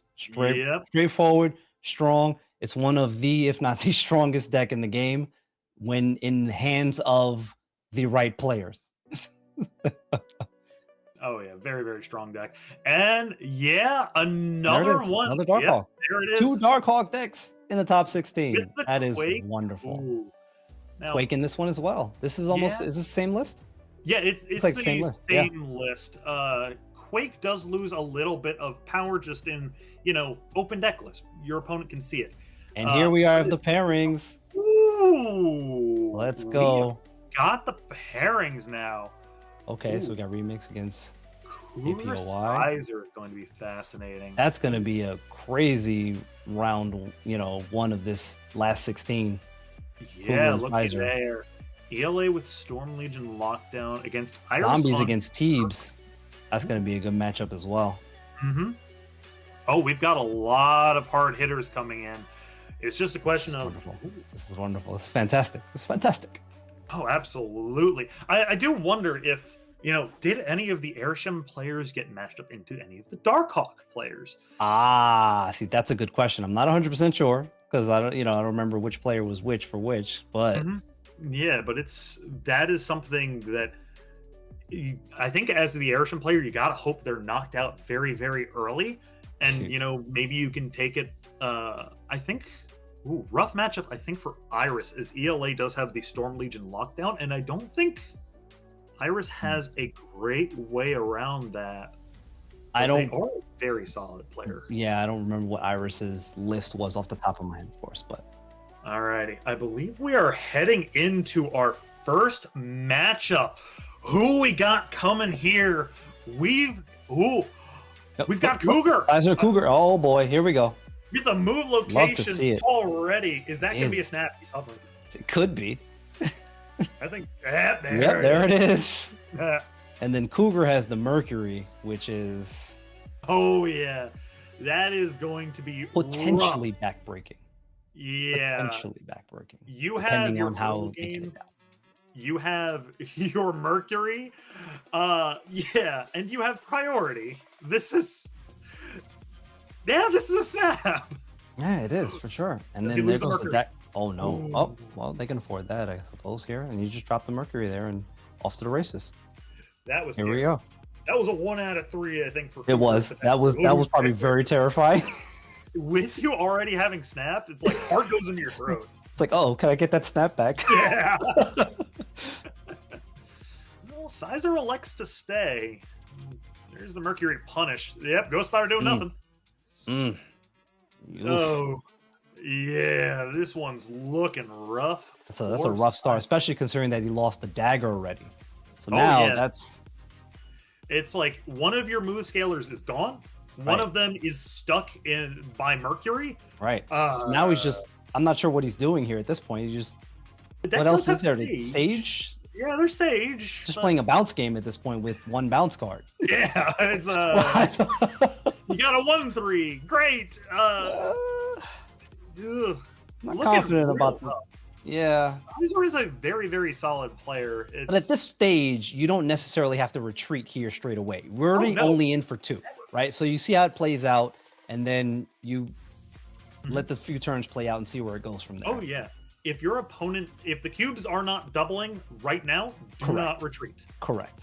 You There's no play reason the to. best you can. And, Right. You There's know, no reason to just retreat just because at this point. You're already in for 2. that's fascinating. So Cougar almost has an interesting thing here. He could have juggernauted mid, but he just doesn't have priority. That's a little bit rough for him. Yeah. Opted to That would've been nice. cannonball now. Interesting. Okay. I mean, I guess it was just I mean, you're getting a good flip of power. The torch is going to go to 0. You know, the Mhm. cannonball is representing, that 6. So Yeah, plus Just you can playing- move. just- correct. You're just playing for power at this point on Cougar's side. Oh, absolutely. Bang goes the human torch. Nowhere to move. And now what do you do? I assume you stack one lane extremely hard with like the Batroc stuff. Yep. And then you chug it. Yep. And then Sizer's a very Miles, good player. Miles' 6 could be enough. I mean, No. Oh, that's clever. Cougar's moving the Mercury mid to stop a Iron Fist potentially from knocking something into Kunlun. That's very you're right. clever. You're right. That is very good. Oh, Because now, I mean, doesn't have to stay in the right lane at this point. That it's done. No. It served its purpose. yeah, looky there. Batroc's gonna be moving out, and Yeah, that was great actually. yeah, this is clever. I think this just might be game. Does Sizer Oh, I find think so. that retreat? He has a 10 power sage that's -1 cost. That's It horribly is, but I feel like that's not enough. but it might be. Sizer Could be. is You never know. known for squeezing water from stone and wins from things that seem unwinnable. It's just Eyes are out here turning water to wine. yeah. Not quite. I don't think he's that level, but he is very, very solid. It's just a question of does he think he can do it? I don't think so, but he surprised me before. Made He's the going mistake through the again. motions for sure. He's staying. Alrighty. Five Batroc cards. comes over to the right. 5 cards. And Juggernaut's clearing out that left. Let's see what happens. Now, Sparky could, in theory, move that back. That's fast. Or you could do Madam Web something here. into Toxin. Okay. Not enough. Not enough. Ghost Spider brings that Toxin in. Okay. And there's Sage. Sage and In 1A lane. yeah. Yep, not enough. Uh-huh. Yep, not enough. Yeah, that Mercury stopping the Toxin move back from Sparky Yep. doesn't seem to have made a difference. I But don't think yeah, so, because Toxin would have went back. Mhm. Yeah, that's No, very, very solid, controlled, calm game from Cougar, and he won 4 for it. As Absolutely. ooh, A Tillin's gonna be fascinating. You gotta dump boy. cards fast. Yeah, and which for Cougar, they're not gonna have a problem here. They got things they can play. Now that they do, it's just a question of which player has more that they can dump out at this moment. Correct. Going like one of the reasons Agatha is as good as she is you get a card for free, but like this, you might be losing them. Yeah, correct. Oh, that's There big. is the Mercury off the top. Do you snap? Sheesh. Now you get into a very interesting spot of do Okay. you snap this and let them know I have something very good? Yes. Or do you maybe hold the snap for later and try to get them to play into the Madam Web and really get got by that Mercury I surprise? think we just got our answer with the Yeah. with the looks like that was a snap from Cougar. Yeah, but Sizer might know that that's a Mercury snap, and maybe they can do something about it. Maybe not fall for it as much. Nope. Oh, the cards are coming down, and Mercury's sticking them there. You aren't moving Could be a anywhere. toxin, Yeah, it but could I don't be. know if that would be a great idea. But it could be that. It's Sage. Okay. Yeah, There you Sage go. is all right. Oh, did he forget to play out the chimichanga? He Yes. did. Oof, that's a misplay. Might be okay enough. And then he gets it right. Yeah, but that's But one draw it could messed- have been anything else. Correct. Yes, that could have been something that would have benefited him. Oh, that's fascinating. Dagger gets big. Yeah, Who looking gets to bounce that lane. Yeah. Yep, almost certainly looking to bounce that and get away from that Mercury. No, Cougar could not get priority there and go for the cannonball. Nope. Yeah, lack of priority. It's Ooh, gonna be tough because now you don't. I mean, yeah, you got to just play Mobius. I 'Cause guess. yeah, because Yes, you know he's looking for the bounce here, so you got to play Oh, yeah, Mobius. of course. Yep, there's the beast.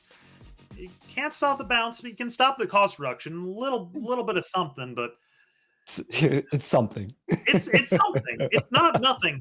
But missing this one draw, yeah, that's gotta hurt because that Yeah, it one does. draw could have been like Miles Morales. Something been. you can play alongside Cannonball. Something good.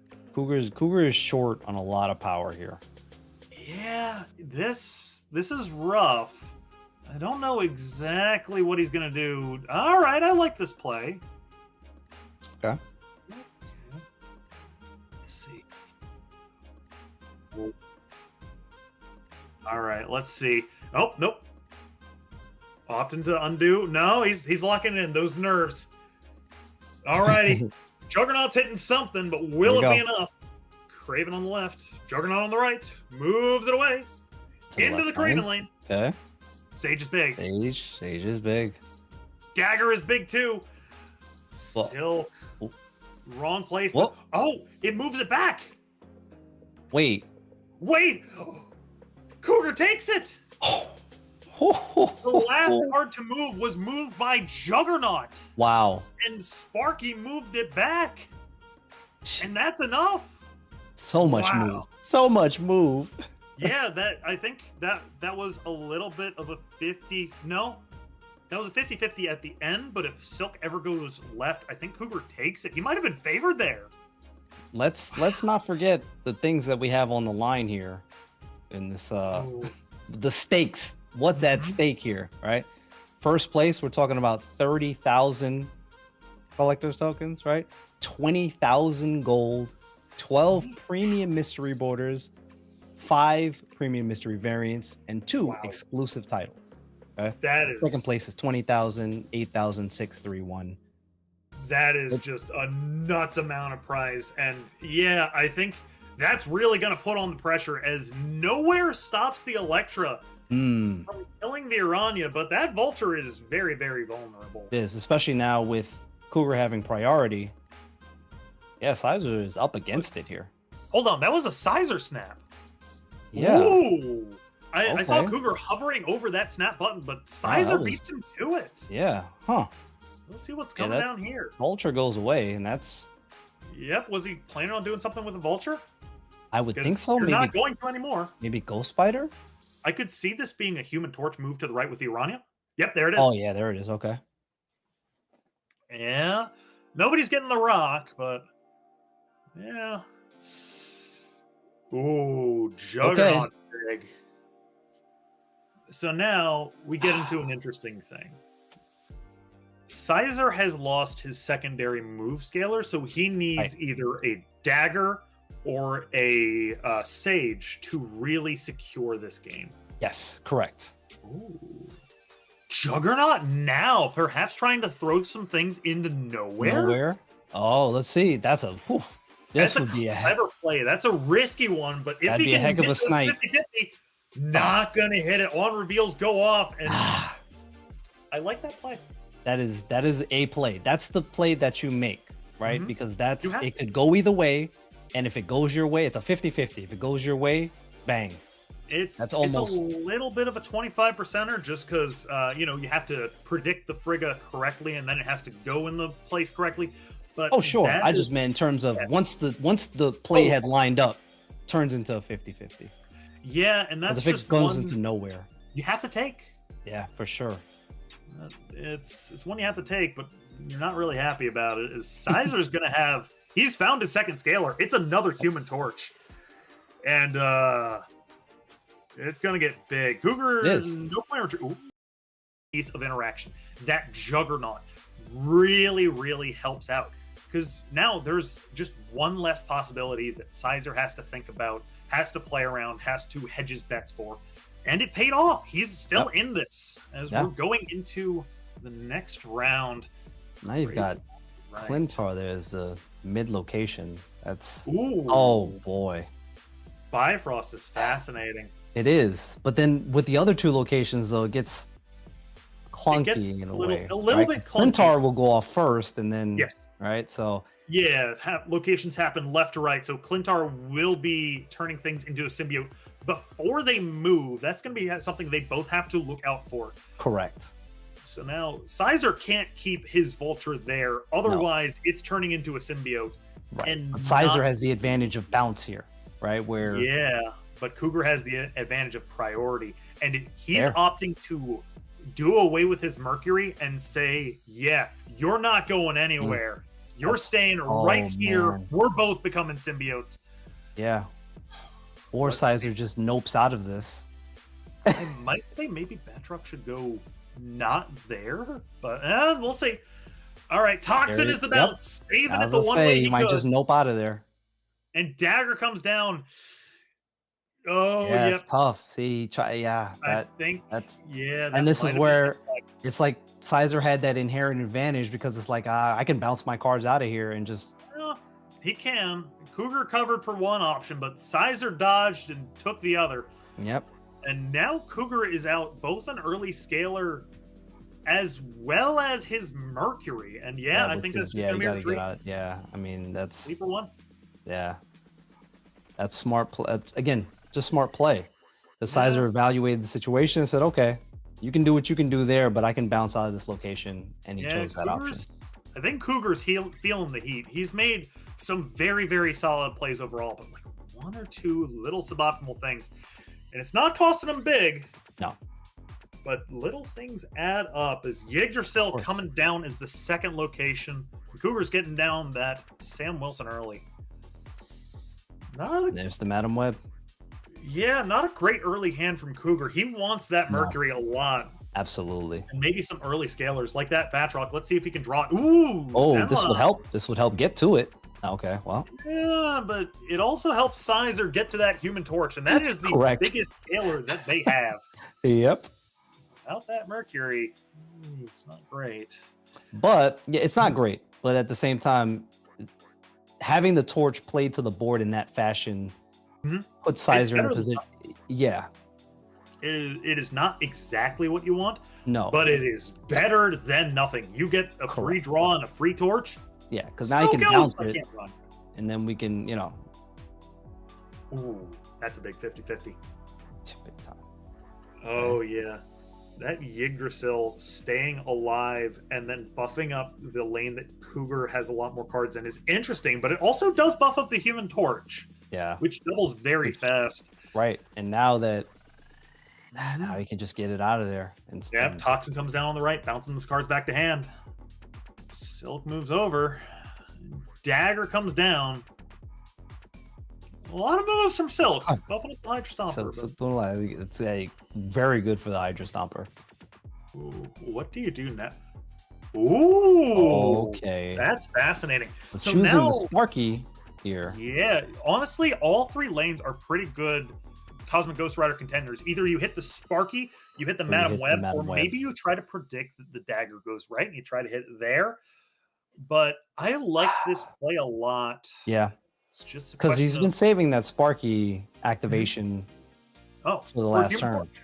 So yeah, Oh, Sparky is, dogs are a man's best friend, and Sparky's Human Torch's best friend. Absolutely. It is big. Opting to go for the middle location, turning off the Madam Web. All right, let's see if it pays off. Dagger goes big, coming to the right, makes sense.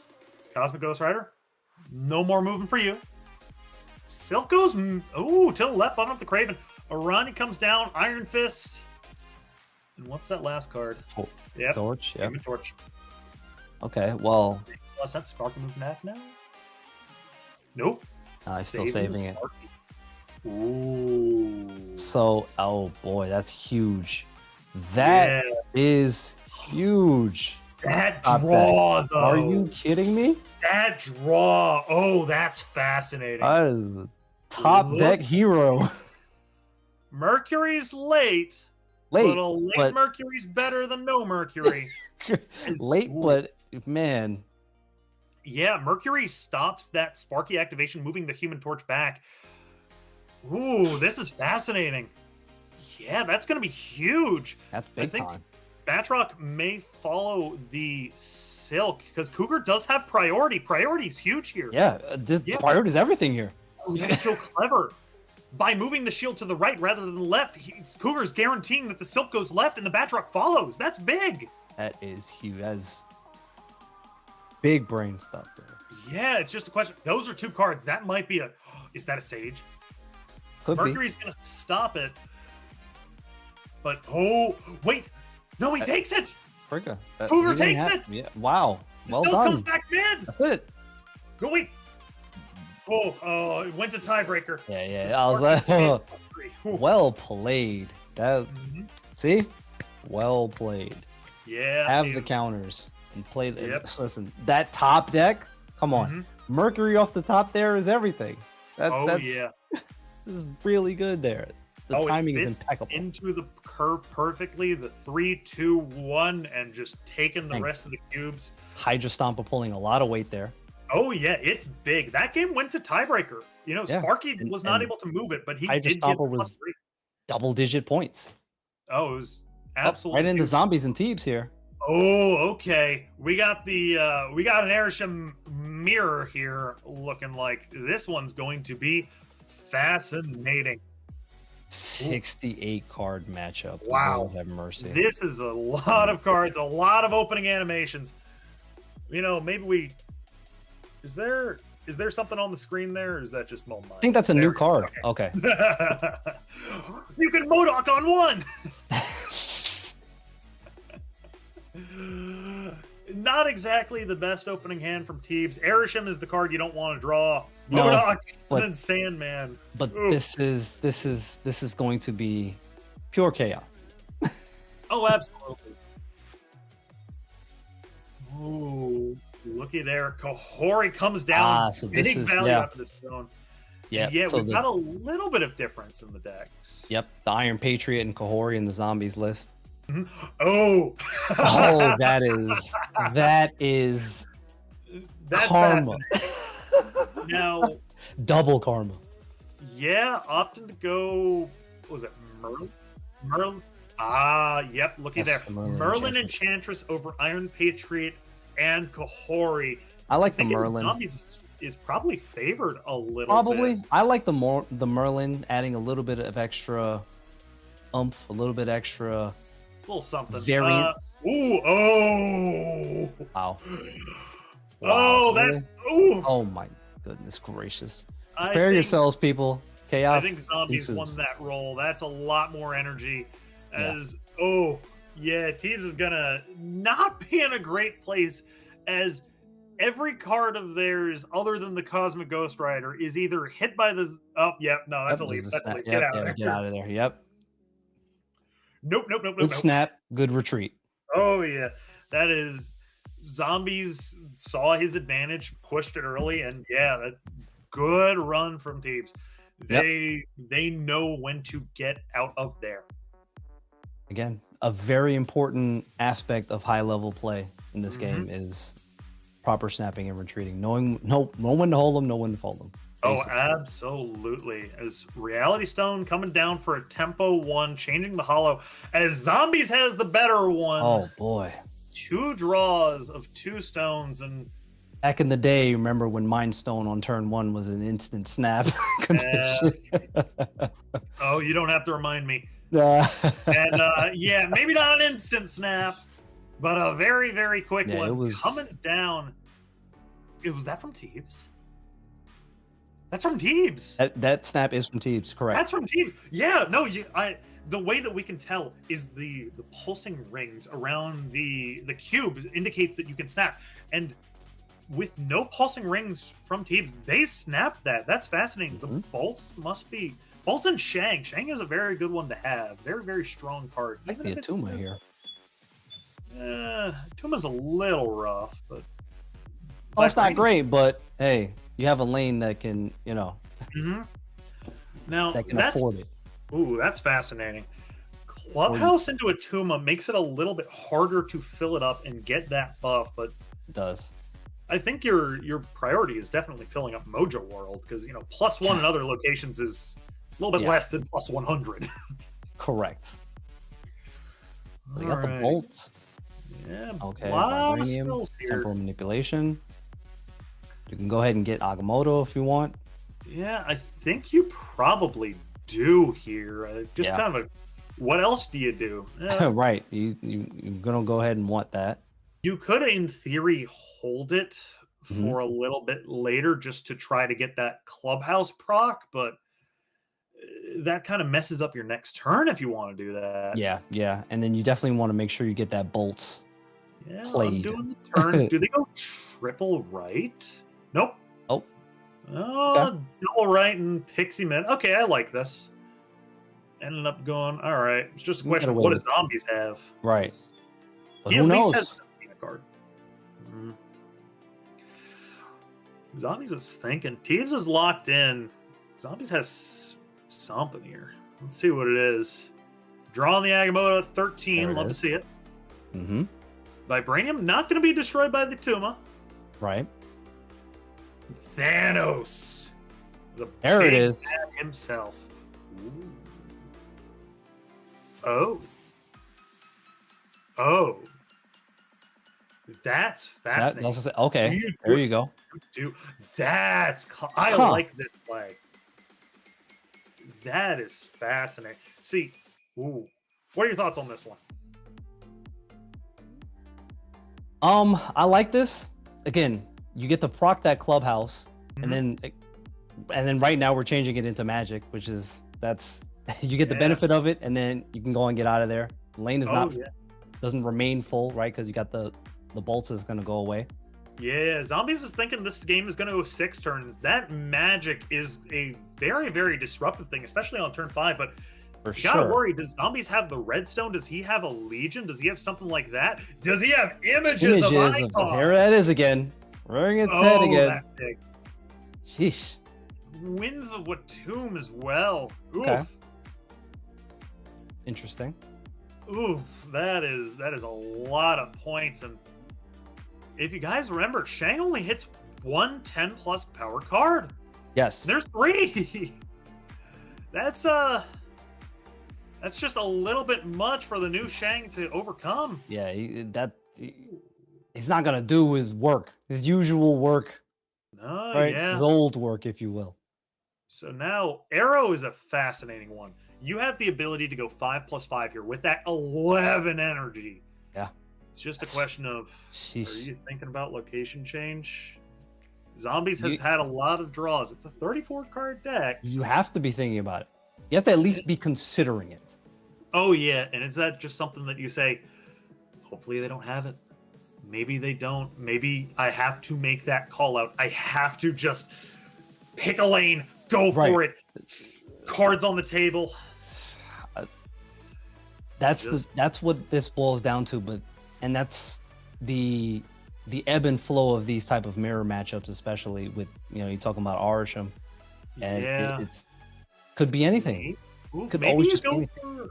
Now, there's a fascinating play with Arrow. Maybe you try to clog them, maybe on the mid or on the left. I was thinking that, but then you're not sure what the last card played is going to be because Zombies has priority. here. Yeah, it's gonna be something, but we just don't know what and where.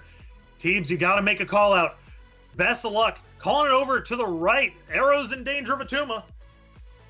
Do they lock it in? Undoing it. Do they have Arrow time? is in danger of a tumor. That's a good Swap call to play out. Arrows on the left. Yeah, I think this might be safe. Out of time. Isan. Howard. Isan is interesting. The winds are bringing over Howard as Isan pulls. The bullseye? That's okay. Well, Barely enough. wow. That's Barely enough to sheesh. win it. Okay, this is where you. No. Yeah, I don't. Teams does that. This is. Yeah. That is one where I like their play. Yeah, for sure. But- But this is just not. Not yeah, enough? this is. No, it's not going to be enough. No, there's not enough. there is no cards they have. Yeah, Shang only kills one. Yep, redoing it. Destroy an enemy card. That's not enough points. And then Ghost Rider isn't enough. Maybe like a Claw could scam out a game, but Maybe right, but you're right, and that's the no. because Claw if wouldn't you had gotten that, Yeah. There are things that could heck, have even a saved Mr. games on top Fantastic. 10. Yeah, Mr. Fantastic. Yeah, that would have done it. Maybe. But Ghost Rider ain't one of them. No, definitely not. Alrighty. Let's see. Zombies is taking a lead. Hey guys, Bifrost turn 1. just a very simple update for the community about the match going on right now. The good news is we are going to see an Erisham move on.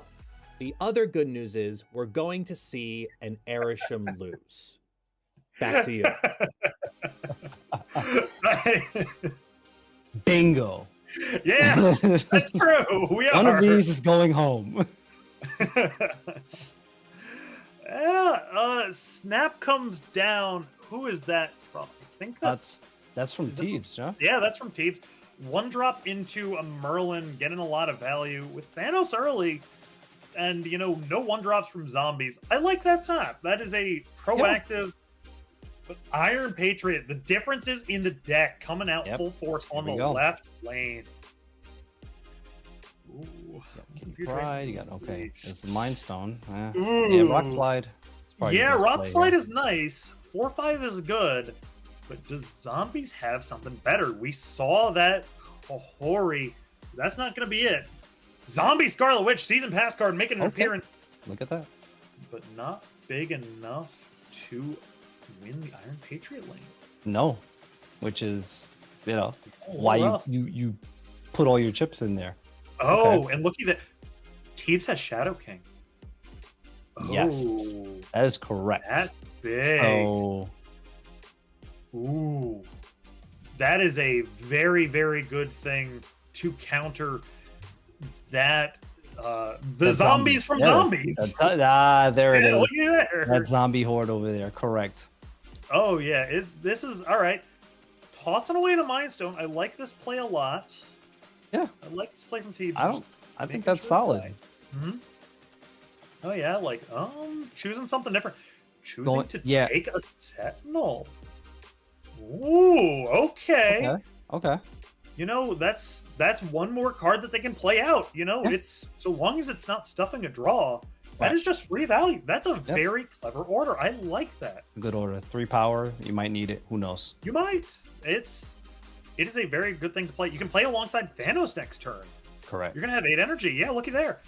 Alrighty, Omniversal. What's it gonna roll into? Brooklyn Bridge. Okay. Well, Ooh. Well, not turn 5, so both Right. players can't play around. Right. Not gonna matter too much right now, but Bolts coming down from zombies. Yeah, buffing up that horde. oh man. Timestone and reality changing it right back to the raft. Oh boy. Oh, that's big. Man. That is big. Okay, now Because- Thieves has something to do here. Thieves is gonna They be can able fill. to They can fill. yeah, they can fill. They can fill and not be clogged. Yeah, they can do that, but they did stuff a draw with the kitty, which is a little bit rough. It's just a question Yes. of, did you want the sentinel? Did you want the draw? All right, let's see what happens. Oh, Interesting. sentinel saving the Shadow King for the last turn, I assume?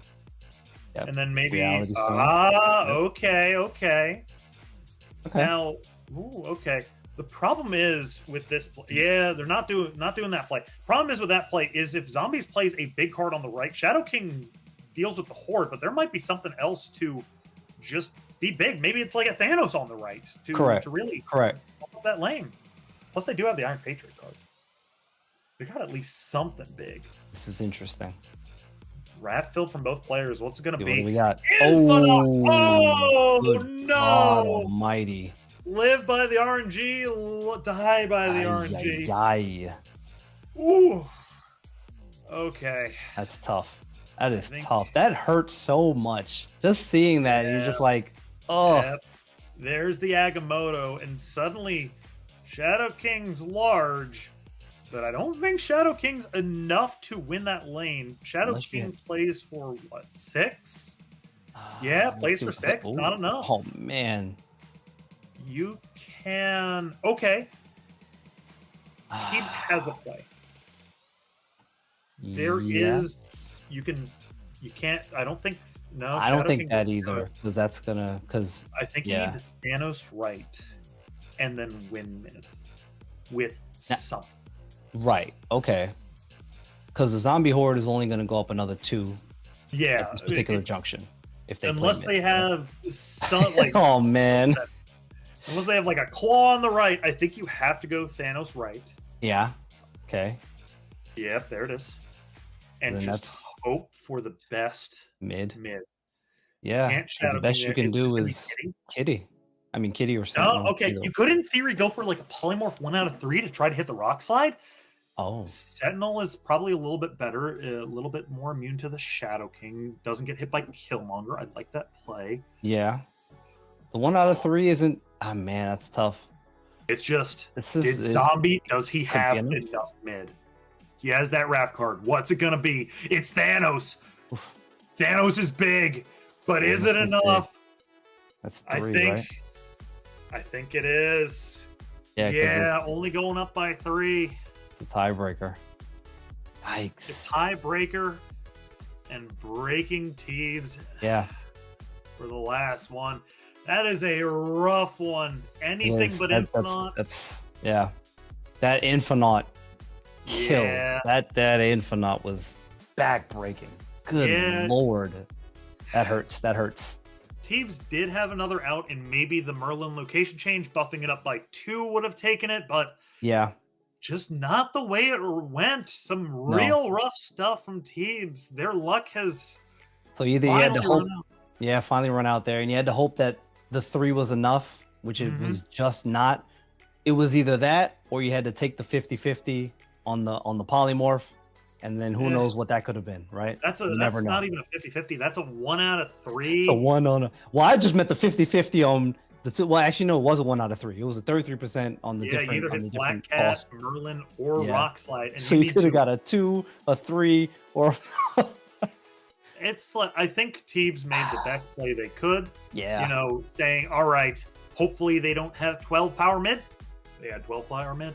And that's really all you can do. That's how it goes, you know? Correct. You play RNG decks, and sometimes it comes back to bite you. The Wrath was just real rough, though. As was said, you know, you live by the RNG, you die by the RNG. It is like the Yeah. door swings both ways. It's Oh, yeah. Yeah, some very good snaps, some very good plays, and that's how it goes sometimes. it does. Yeah, but we're going to be right back with more matches in the pin this golden gauntlet. Don't go anywhere. See you soon.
Welcome back, everybody. It has been quite the fun ride thus far. We have reached the top 8, and very quickly we're going to take a look at the bracket here and go into the next round.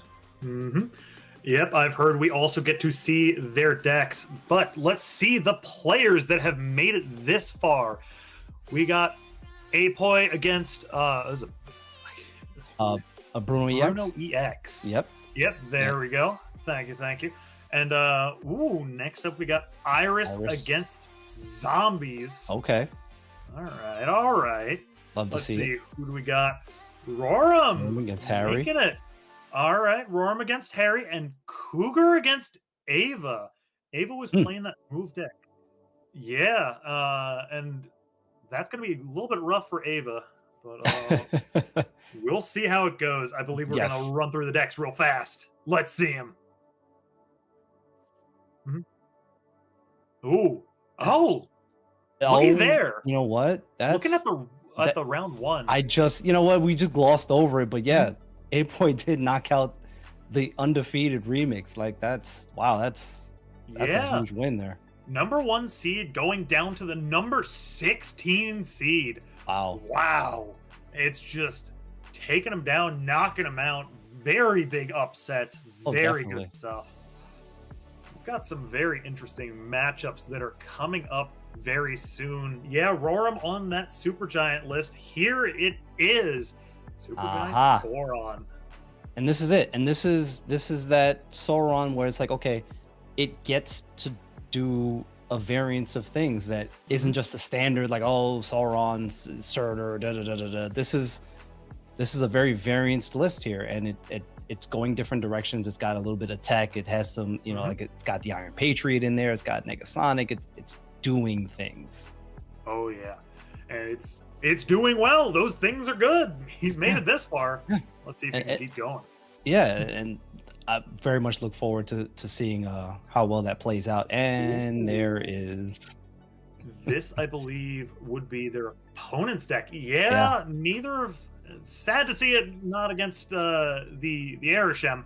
Yeah, right. Yeah, this is the Harry's deck, and a little bit similar. Both Supergiant Negasonic. Yeah, absolutely. But again, like I said, the Darkhawk there, you love to see it. you love to see it as performing, and it has been performing well, continues to perform well. It is now in the top 8. And now we're going right up into that matchup. We are watching Roram Pixel Guy coming in, turn 1 Black Cat from Harry. A very strong opener. Early tempo. Yeah. All right. Iron Patriot, where are you going to put it? Left location. Okay. Yeah. The Iron Patriot in that left lane, matching that tempo a little bit, but already behind on points. Yeah. Black Cat into Lizard, but Lizard's apparently in Bar Sinister. That's something you don't really love to see. No, it's not. Oh, yeah, because that's... Terrax with 3 rocks, though. That's a big Terrax. That's a big Terrax play there. Yeah, no, that stops the Iron Patriot, starts up that Darkhawk game plan, and maybe you see something early into the Bar Sinister, maybe like a Cassandra Nova to stop Roram's draws from really getting anything good. Ooh, Quake! What were we saying about this? There it is. That's good. That's dynamite, man. Predicting the middle location play, and suddenly into Black Bolt. Yeah, and suddenly that's a pretty easy lane for Harry to win. And thinking about that snap here. Yeah. Shreds out the Darkhawk. Ooh, so their last card must be Goliath, right? Ooh. I think so. Hitting the Darkhawk. No, all right. There go bang bang bang go the Negasonic, and Cassandra Nova takes it over the top mid. Yeah. Harry is left at 1. No, they have the 2 Iron Patriot cards. Okay, so they have the Goliath guaranteed. Yep. And then the 2 Iron Patriot cards. But Boron can't beat Goliath. No, he can't. No. Yeah, that's good. Smart retreat. Yep. He only lost 1 there. I think Roram's okay with that. And now 100%. Oh yeah. And now that Quake. Roram had famously used Quake to quite a big advantage of his, and now the tables have turned back. And he's going to be thinking about that Quake. The mental damage that does is going to be, ooh, gonna be pretty the big. sneaky Quake, man. That sneaky Quake play it's a rug puller. Oh, absolutely. And yeah, we saw it right there. Stealing at least a cube. Yeah. Snapping that play is very, very risky though. I think I like Harry's plays. And showing off some good emotes. Searching for the right emote. Yeah. Alrighty. 1 into 2 and a Altar of Death. Insta snap from Harry. Now that's fascinating. Yeah, that is fascinating. Is that Bob snap from Harry trying to move over their stuff?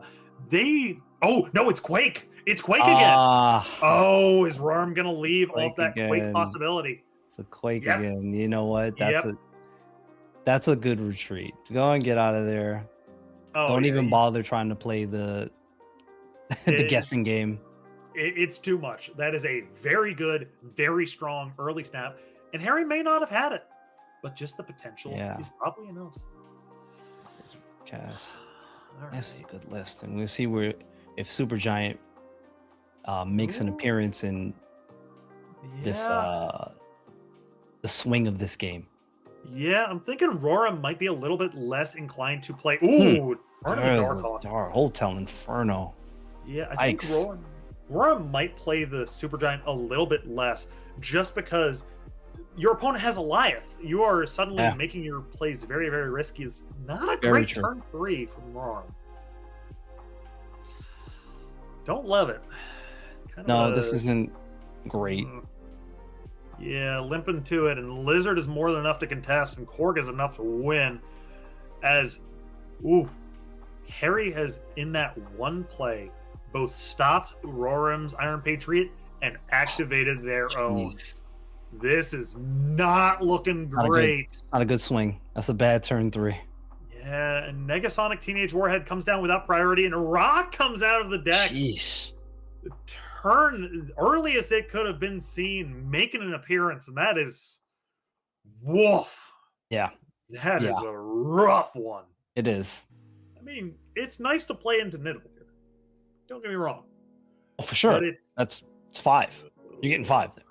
Yeah. But, see, and there's a Supergiant on the other side. Okay. You could go Enchantress here.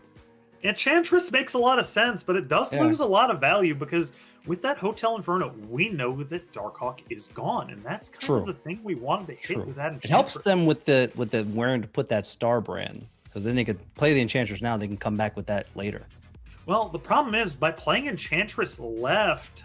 Yeah, I don't know why I wouldn't play it left. I don't think if you're going to go this route. It could be hedging around a Quake play, saying that Harry makes a Quake and moves the Spider Island. Yeah. Potentially, like maybe a Quake mid, swapping the Nidavellir and the Spider Island. That could be what they're going for. We're going to find out. Yeah, I think that's what they're thinking. It's just see, that's the problem. Harry may not have Quake. Harry may not want to play Quake, even if they have it. But Roram is left in the dark, and they have to make a call out. Just what's it going to be? This is tough. This is.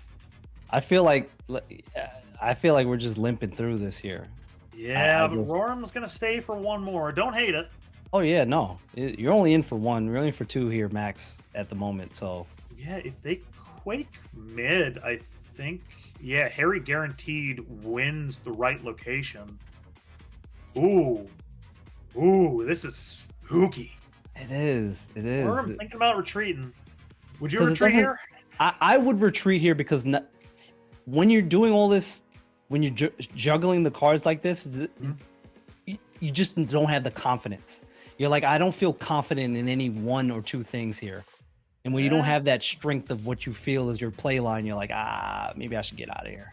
Roram's just doing the math. You can see his cursor going all around. Where's it going to go? What's the snap coming down? Get out of snap there. come down. from Harry. All right, is Worm This was is- willing to stay for one more? Is he I willing to would stay get for out of 3 there. more? He's making the call out. He's making the Oh, call out. man, that is. Does okay. it pay I off? respect it. I just. Herax mid.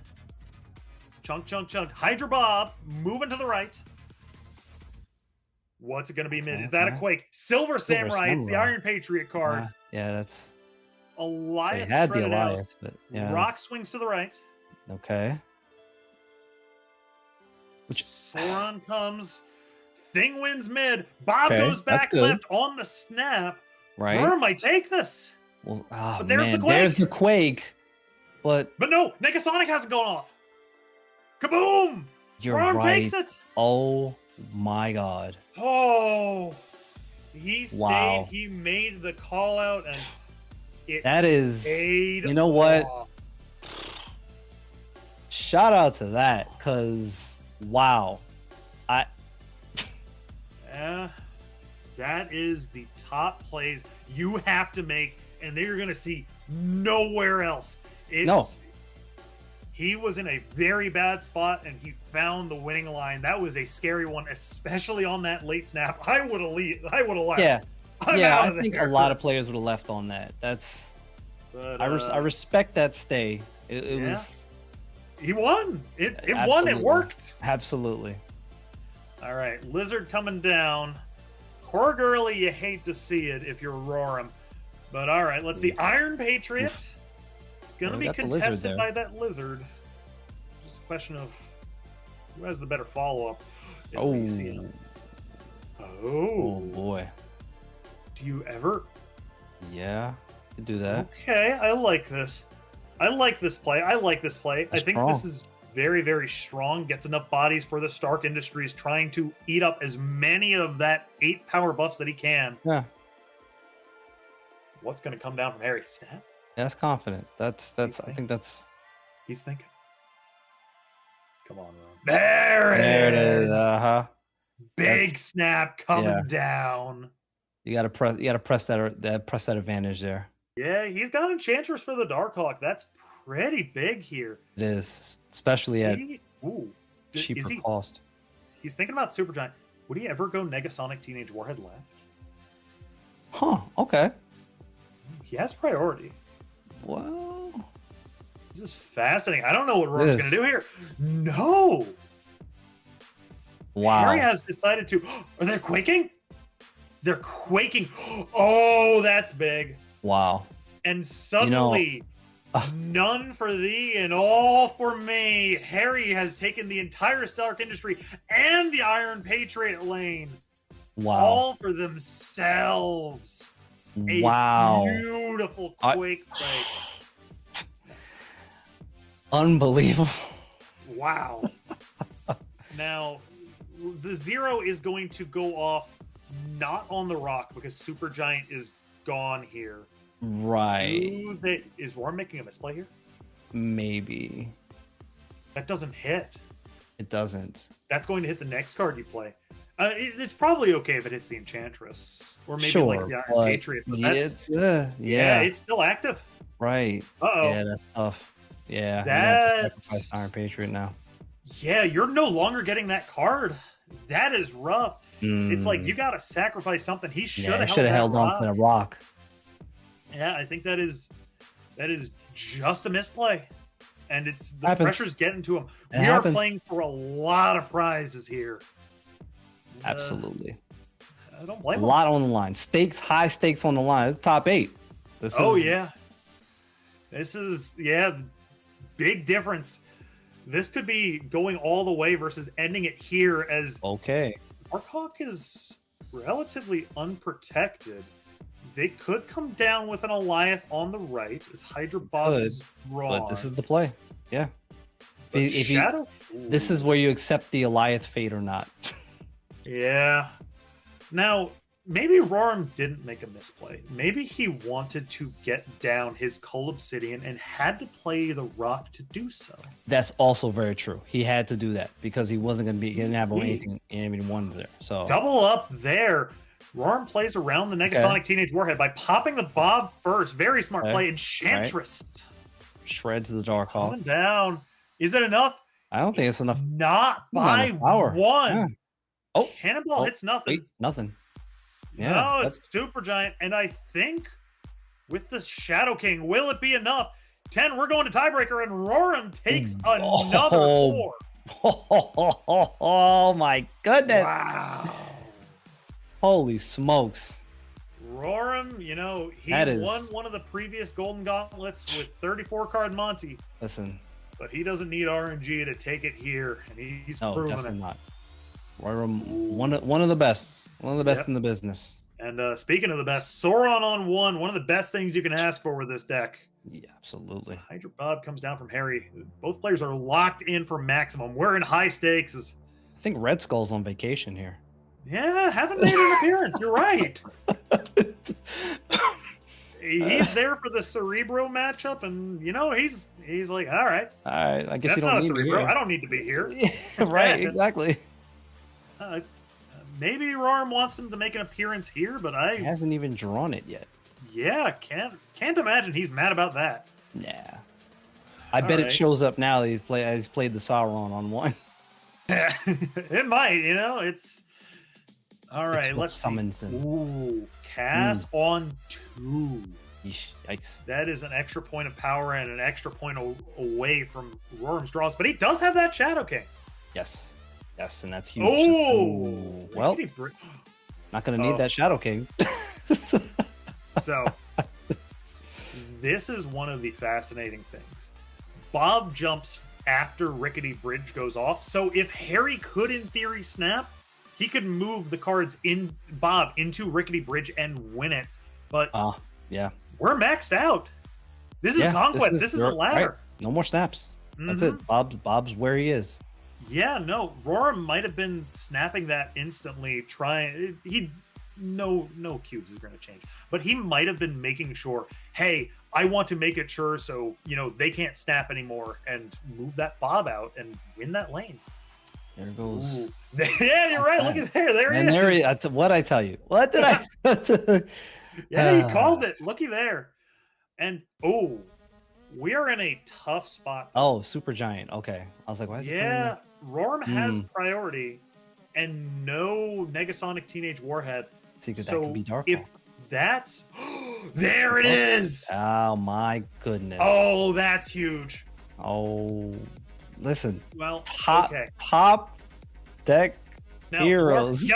Yep. Oh, Harry has made the correct play. good Playing something God. to eat that Yeah, Shadow King and that got the is a smart play. Vibranium. Oh, Negasonic wow. Teenage Warhead of their own. but Getting the it's- Vibranium. Yeah, I think. Is it Red Skull enough? I think that's Dark. No, it's not Yeah, enough. it's not, it's Harry Dark wins Hawk. right, and with the Vibranium Mines, Wow. Darkhawk gets big.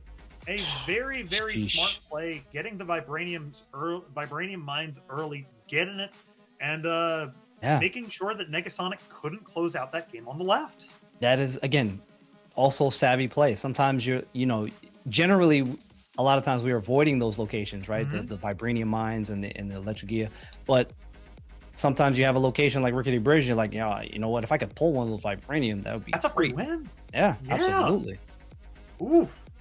Oh, there it is Oh my again, goodness. showing up full force.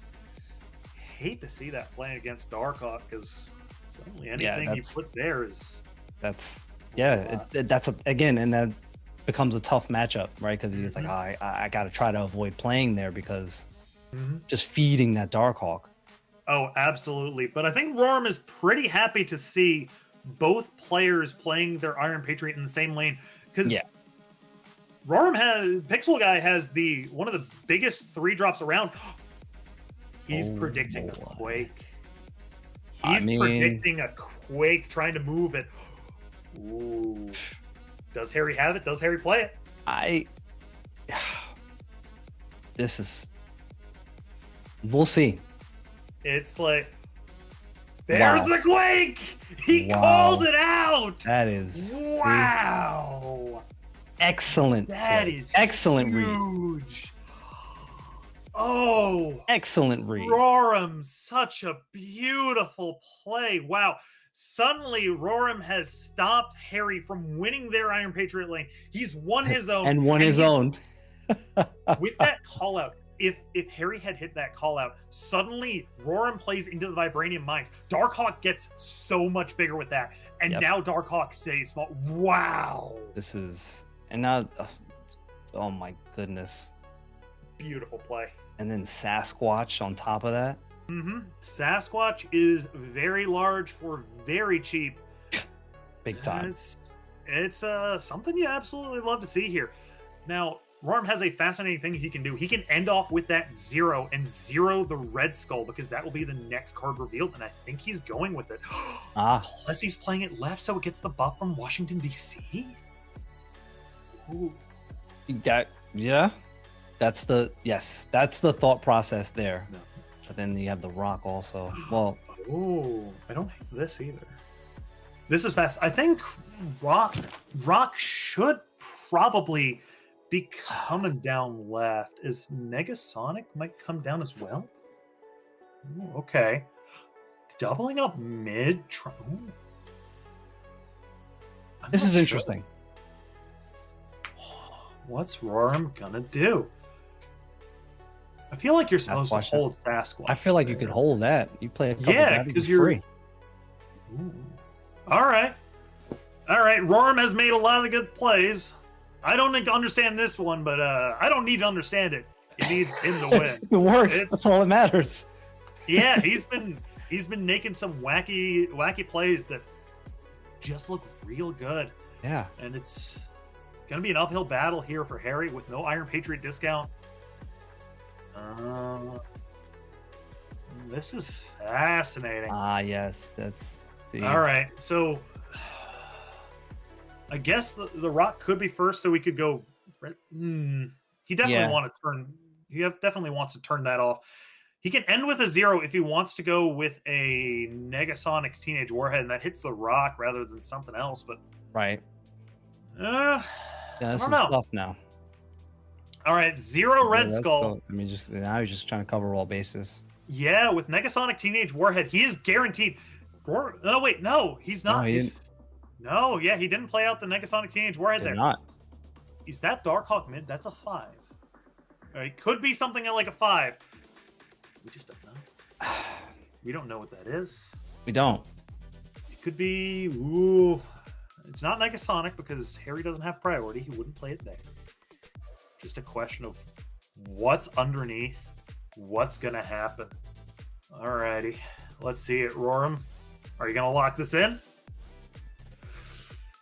You're gonna make the call out, and he's doing it. He's locked it in. It's all on Harry now. Is Harry going to find the call out? If they can go big on the left lane, and that's Darkhawk middle, I think they can take it. But that. Oh my. Looky there, Red Skull contesting nothing as Lizard comes down left, Bob as well, and Terrax. And Yeah, oh, Shadow King from Roram on the left is not going to be enough. And if that's Darkhawk mid, if that's Darkhawk mid, that's going to be bigger than the Sasquatch, especially with that Vibranium. There it is. Yeah, it gotta be. It's Harry's still in. Yeah, that's man. I feel like there was some sort of operations there where we could have gone a different direction with what went where, but not gonna make the perfect play every time. Yeah, that is a very, very solid call out from Harry. That worked out very, very well. They were in a bad space after the Quake call out, but they took it back and they're still in this. Ooh. 2-4. Last silence. That's good. Oh, definitely. That is a spot that Darkhawk cannot be, and Roram is more than happy to play out a lot of his cards. Absolutely. But you know what moves away that Isle of Silence? Quake. Yeah. Gotta be thinking about, Absolutely. Yuck. MODOK. That is not great. DC again.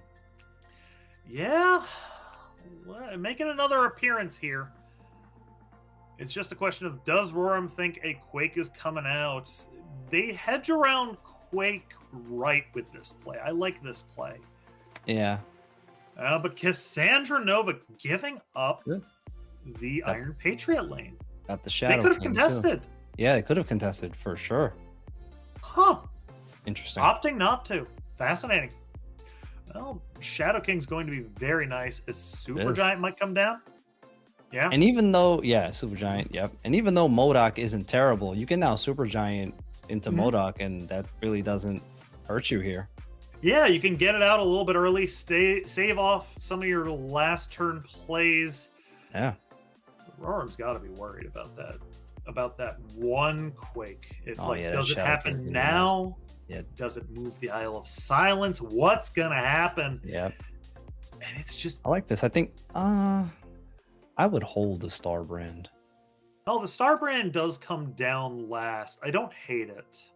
Right, but you don't know if he's gonna location change. You know, you don't know if he's gonna try to snipe with the Quake.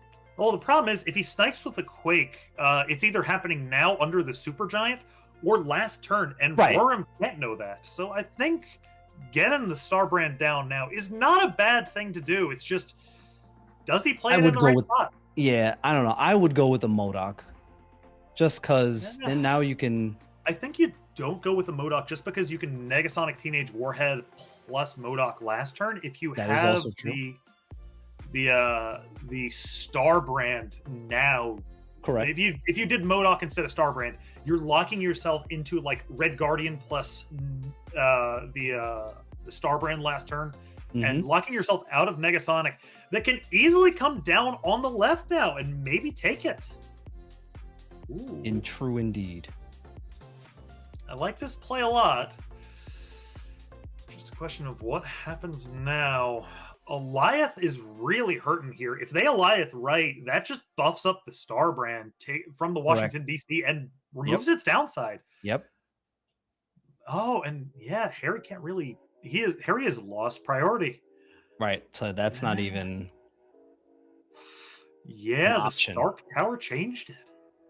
Ooh, okay. Question is, what's going to happen next? Is Quake going to make an appearance? Worm's thinking. Where do you play your stuff? Here we All go. right, Negasonic is not blowing up the Darkhawk. Ooh, and that Starbrand right is going to hurt. Yep, there's Negasonic, but blown up. How big is the Darkhawk? We Yeah, know right, Core gives it that's +1. That's the $1 million question. Shadow I King. think it doesn't matter. Shadow King. flip. Doesn't matter. Yep, buy one. Oh, Oh boy. and Roram will take it. Sheesh. Well done. My Woo. word. I That still came down to won. the wire. Lord of mercy. Wow. Only here. Ooh. Only at the Golden Gauntlet. My Yep. goodness. And Roram has moved on to the round Congrats of to four, Roram. Horde Excellent player. Well played. finals. Whew. Now the question is, could he do it all again? Oh. Could he win this all again? That would be fascinating. That's the $1 million question. Or the 30,000. Yeah, Token 30,000 tokens and 20,000. Ooh, wow. That is nuts. Yeah. Whew. We've got a lot of stiff competition to go through, including our next match. Whew. Okay. Apoy's down All down some cubes here. Yeah. Ooh. A little bit, but definitely not too out. bad. Proxima comes down. Ooh, from the Corvus. Looking at Yep, their and here we list got- right now. This is it. This is that APOC Mhm. discard with the zombie man. We've got the Concha. Ooh. This is the one with the Malekith that has been doing well. Yep, there it is. But Rock Colonel coming out America. early from the Tarnax is a little bit rough. Is Namora from, I believe that is the hub Yeah. in the middle, is very, very nice. Ooh. Now, this is a fascinating. Now, I feel like you just APOC here, yes? Yeah, you got 6 energy. Yep. Yes, you do. You're 'Cause giving it. With Mindscape, you absolutely just APOC. Yeah. 100%. Yeah, 100%. Discard loves to see the Mindscape just because, I'm going to discard all my cards and you're going to get none. I'm gonna Modok this turn and leave you with nothing. Yeah. And Darkhawk really hates to see it because the rocks that they might draw are now coming into your hand. Merry Christmas. Yeah. You've been very nice. Here's some rocks. Rock That is- card, here it oof, comes. that is rough. Ugh. Oh, a lot of rocks from both players. Because of Subterranea. Yeah. This is a bad hand. Not great. If y'all Nothing. need it as well, we are watching this obviously in Brazilian Portuguese, and fala português também. Bye. Right, what guest said. Oh, a snap coming down, I believe. That's from the opponent. That's our Apoy. They're Oh. going in. Oh, Maybe they top deck something real big, real nasty. And okay. they feel confident. Yeah, Mindscape is not complete information. You still have that one card. I'm assuming that's got to be Darkhawk mid, right? You would assume so, right? Would Yeah. especially Just what especially with that else snap there. comes down. Ugh. Electing to stay. All right, life on the line. What are you gonna do? Honestly, Let's Bruno see here. it. I don't know. I don't love this. Ooh, okay. Aboy has contested the, I believe, correct lane. It's just going to be, will it be enough? Brundek's taking the left. Aboy on the mid. Negasonic. Oh, the Negasonic top deck. Yeah, that's just power. Kaboom. By Ouch. Apocalypse. Ow, and there it is, the Darkhawk. Wow, ouch. That's Wow. Yeah, that is a hey. brutal top deck. Yikes. And that's And going that- to take Apoy from down to a commanding lead. Yeah, and I know again a lot of times you play the song and dance of stay or don't stay. To me that's a snap I would have respected. Or I'm kind of like, God, I should probably get out of here. I feel like that's easy for us to say here. Oh, for sure, absolutely. That's very, very tricky for them. I don't hate that stay. It didn't work out, but whew. All right. Brundex has got a little bit of a mountain to climb. But Gambit ain't bad. Gambit is a discard, hit something big. That's right. And if they can Good win old that Gambit. Asgard, that is 2 draws against a Darkhawk deck, which is absolutely huge. And it might come Really down simple. to a roll of what does Gambit hit. Oh boy, Ooh, that's gonna be rough. that is rough. Because suddenly you can't pop that Gambit into the left, I'm- but Apoy can't pop anything left Yeah, either. I would go Corvus. Yeah. Corvus in the what though? What are you doing next turn? Is Terex for 3 You rocks. let the RNG tell you what you're doing next turn, which is now Colonel America. Oh Yeah. man. I guess so. That's Yeah. rough. Yeah, Brundex really wanted to hit. Did, the but you have the Conchu or the Conchu. Thorn. When you have the Conchu in hand, you can confidently play the Corvus Glaive. Just Apparently not as much because Conchu dodged it. true, Conchu's but you still can at get that. 5. You can get that Dracula back. You can, but it's a in theory. 50-50, and There's a fit now. It's a Ugh. 50-50, yes. it's a little bit rough as Quake comes down. Or you're at the complete win of RNG, and Conchu brings back Gambit later and hits Darkhawk. That's the plan. Yeah, could be. I mean, we laugh Listen, about it. When you're all in on the RNG, you got to be all in on the RNG. Eh, that is an out. In very, very hard scenarios like this, you're sort of stuck between a Darkhawk and a hard place, from the rocks. There it is. It's oof. Yeah, Look, there it Conchu is. goes to get Gambit now. Conchu's Maybe. bringing something back. But what's it going to be? It's Oh, Dracula. I mean, we need. Ugh. See, the problem is that we don't have. Yeah, you don't have the APOC. But, you got to play Zombie Man right. Otherwise, he's not going to get. Playing Zombie Man left or mid still doesn't really do. I mean, Is this is tough either way. Brondex going to go triple up left? He's still not going to win that lane though, and then with Zombie Man's still not going this- to trigger. I mean, Dracula Yeah. for sure hits Proxima, and then Proxima jumps into. Well, Proxima will jump into the middle lane. It would actually jump left because I think Dracula would No, it'd be- eat and that. Oh, I don't know No. where it goes actually. She goes mid because Does it's she? 6 left. She's going to go mid. Well, yeah, but Dracula's going to be the thing that discards it. Does Dracula Yes. gain power first, or does Proxima come down first? Oh Christ! The order of operations with discard gets tricky sometimes. Oh, I don't know. I no Proxima. Proxima lands first, but Dracula does everything last in this game. I think they could safely see now. If they do this, Proxima goes left. Yeah, I think that's your maximum points left. You're going over by 1. I think Not the a other great play play. is probably better because you get the double up mid. With this play, don't They'd you have to always hope just well. go? You have to go. Oh, it doesn't matter. it's not gonna That's matter. enough to win. That's just too Wait, much points. wait, hold. Does Zombie No, Zombie Man Colonel does America? nothing. No, here. he only has 2. Yeah, that. Yeah, Yeah, goes that- to tiebreaker, and Oh, Boy man. takes That is so close though. If they had put like it. Ooh. Scorn in the right lane, No, Negasonic would have taken it. and Negasonic, Negasonic it's like if cleared that Negasonic would up. have taken it, it wouldn't have mattered. Yeah. Yeah. Oh man, that's tough. Tough. Very, very Those are solid the stakes. plays. Those are the breaks. I love that. This card is tricky. It has a Mhm. lot of lines. It can get out of dodge sometimes, but Not that time. the Subterranea was previously, and then that's just having too many rocks, not getting your Mhm. draws. The rocks messed that up. Yeah, and A-Boy's gonna take it.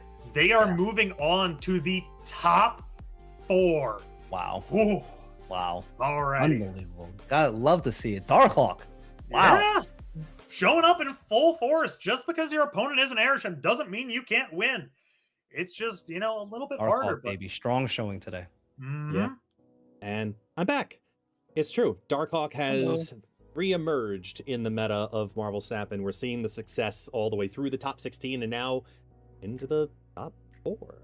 I mean, there's some really cool successful things that are happening here. So Yes, there is.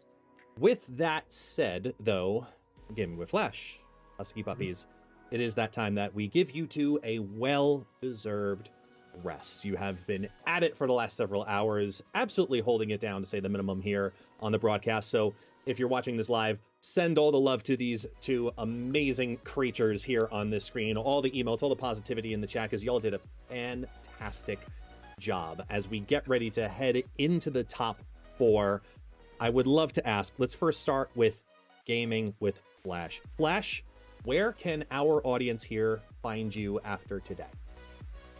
They can come over on Twitch. You can come hang out with the Midnight Gang. Twitch.tv/gamingwithflashx. And of course, you can come hang out on Twitter or X or whatever you want to call it.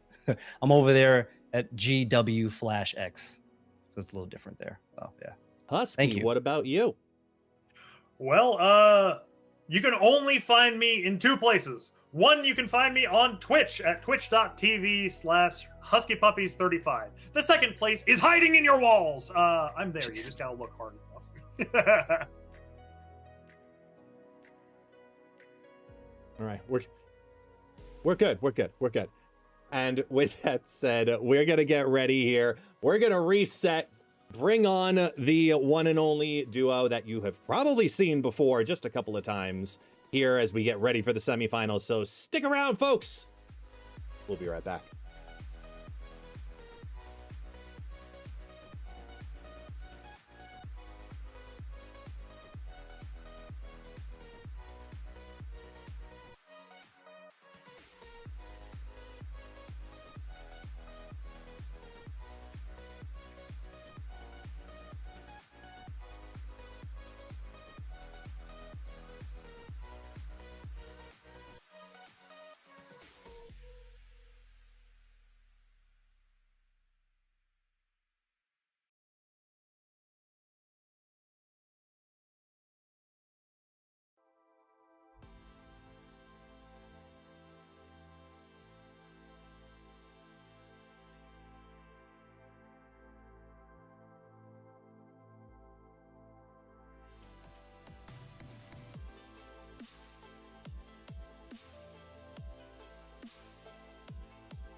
we have made it to the top 4. We are here.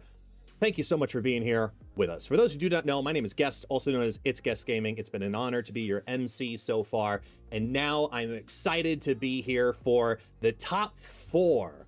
And I mean, I kind of need a partner in crime in this. Are you hanging out with us there? Are you lurking somewhere in the background, Mr. Friend, Mr. Doodatter? Or oh, there, KM Best, ladies and gentlemen, say hello. Perhaps in the foreground. Hello, everybody. Yeah, man. It's us. We do what we do. We bring in the top 4. We get the crowd excited because, I mean, we've been working for hours. We've had Swiss cuts, we've had knockouts, we've had all of the fun. I know you've been in and out, keeping an eye on what's been going on as well.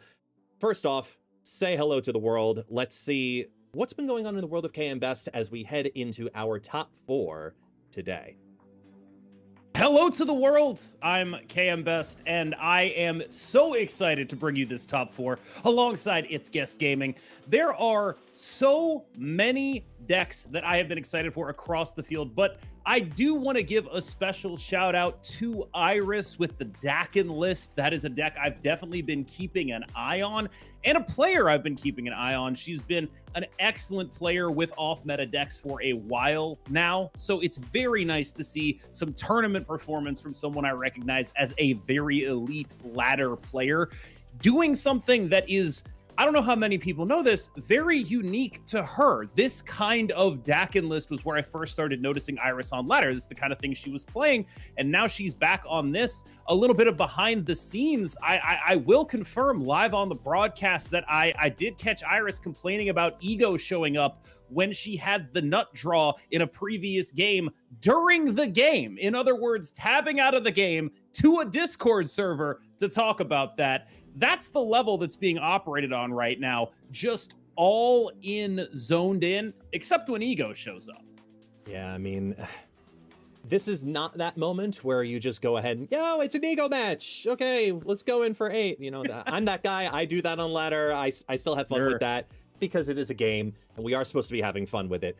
But when you've got thousands of gold and collector's tokens and all of this on the line, spots for the world finals, I mean, maybe that might be a good option to, you know, retreat or play a little bit differently at that time. Yep. But look, I've been watching, I'm here on the background, I'm working the production side and seeing all of these incredible decks that, honestly, minus Arishem, I think we've got a complete changeover of really unique builds. We've seen different variations, like, it feels like it's about a year ago because of the amount of Darkhawk that was doing well in this tournament this time as well. And I don't know, like looking at the top 4 that are, you know, that have just moved through with all of this climbing over the last several hours, I did not expect to not see end of turn. Well, I think when you look at what the top 4 is and you talk about all the rise in Darkhawk and the rise in Sauron, I think those decks are best understood as relatives, not competitors. Yeah. Those are both decks that are built around Supergiant with debating ideas of what the best shell to put points around Supergiant is. And the reason those decks are being built around Supergiant is because of End of Turn. It is explicitly to beat End of Turn. So if you're an End of Turn gamer and you look at this field and you see, oh, wow, why are so many people playing Darkhawk and Sauron? Well, I'll just go over the top of them. They're playing those decks to beat you. And that's why I think you're seeing what you're seeing here. In Golden Gauntlet, I think there's a different dynamic from ladder as well that is boosting Darkhawk. And that is the fact that people love playing Arishem in open decklist tournaments for obvious reasons. It is a better deck in open decklist than it is on ladder, which in turn makes Darkhawk a better option than it is on ladder. On ladder, I would say it's pretty clear that the Sauron version of the Supergiant deck is the one you should be playing. But in this tournament, that just might not be true. And that is down to Arishem presence. And so I'm really interested to see how this one ends up shaking out, because one matchup I'm not really certain about is how Supergiant matches up with a traditional version of a mid-range deck, which is what Cougar is playing. That deck is a traditional, like, Mobius M. Mobius, Mercury, move mid-range deck the kind of deck we'd be playing just a few weeks ago. Honestly, it occupies a very similar space to the Thing First Steps End of Turn decks. I'm gonna interested to hop see how in these right match away. up. I'm sorry to interrupt you, man, because they just went live with the game, and I saw it here on the backside. Listen, it was an interesting immediate snap the second the location flipped, and it was a chimichanga in hand. So I'm sorry to interrupt you. I don't want to miss on that moment because they went in absolutely quick.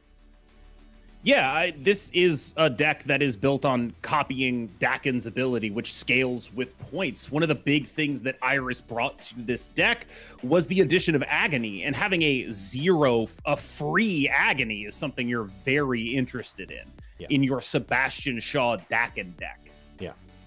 And looking at this starting hand already, I mean, I see with this type of a build, I have that paralysis feeling of, man, do I go for the Surfer with these Grandmasters, or am I trying to get the double up in the single lane and scale really, really tall with, you know, tremendous amount of Dakin chaos? So that decision paralysis is why I know I personally will not be able to pilot this deck as successfully, but clearly Iris, with such a unique cook on this one, is one that we should really, really showcase here, because Moon Girl is not a very common card, at least in my opinion. Correct me if I'm wrong, that you would regularly see in competitive, really top-end Marble Snap.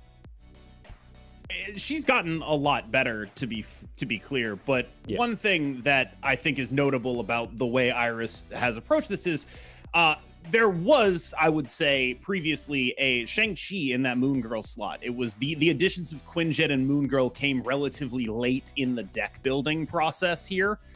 Oh, that Supergiant stopping the bullseye is devastating, but that's still a 1/4. Can't complain, and it won't reveal, so it won't continue the surge effect either. So that correct. That puts a paralysis on that too. It is quite impressive, I'll say, for Apoy to have taken the initiative, given that turn 3 was entirely skipped in terms of energy. It was just a chimichanga there. So to have Prio in a spot like this is really noticeable. As they move in with all of the threes, Frigga it back just because it's a solid 3/4. Trying to figure out where your strengths are going to need to lie here.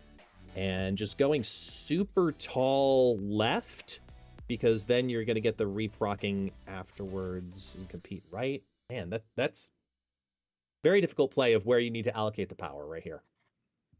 I think this is just an example of how good Supergiant can be, where what you're seeing here is just Supergiant is doing everything you want it to in a situation like this against a board-based combo deck. Yes, Supergiant is mostly meant to stop strategies like Invisible Woman First Steps, and it's better there than it is against more board-based combo decks. That's the best one it has, but it's not like it's bad against a board-based combo deck in a general sense. This deck is very happy.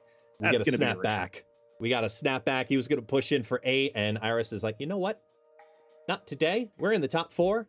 I would like to get to the finals, and this is just not worth it. It's too risky right here. Move on into round 2, take the 2, and just back off easily here as we flip to Isle of Silence right off the bat, which definitely favors Iris. The Black Cat on 1 is, I think this is the second game in a row it's happened, and it's quite good. That is something that is, I'm interested in the use of Surge on the middle here, because there's a Grandmaster in hand, and that is a Grand Central, which means there won't be a lot of other places to play, or a lot of extra space for other plays in that lane at this point. With Camp Lehigh bringing a beast to the party, and the Quinjet going down potentially early now too, get the double effect. That could be fun.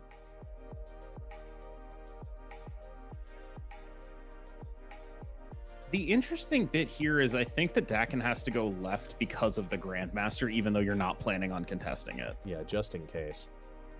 As Lizard flips into Camp Lehigh. Surprised to not see the Lizard get played over to the left in Isle of Silence, to not worry about the reduction in any way, as Quinjet comes to the board and now brings a 2/5 beast. to the party, and they're looking at beasting that Dakin potentially. It's there's just a lot going on here. Yeah. That's sort of where my head was at, where it's going to be a beast on the Grandmaster here. But then the question starts becoming like, all right, the hand is 3 Muramasa shards. We're probably not going to be able to discard all 3 Muramasa shards. So what actually is happening here? With the pickup as well, with the full hand, I think a part of the hope might just be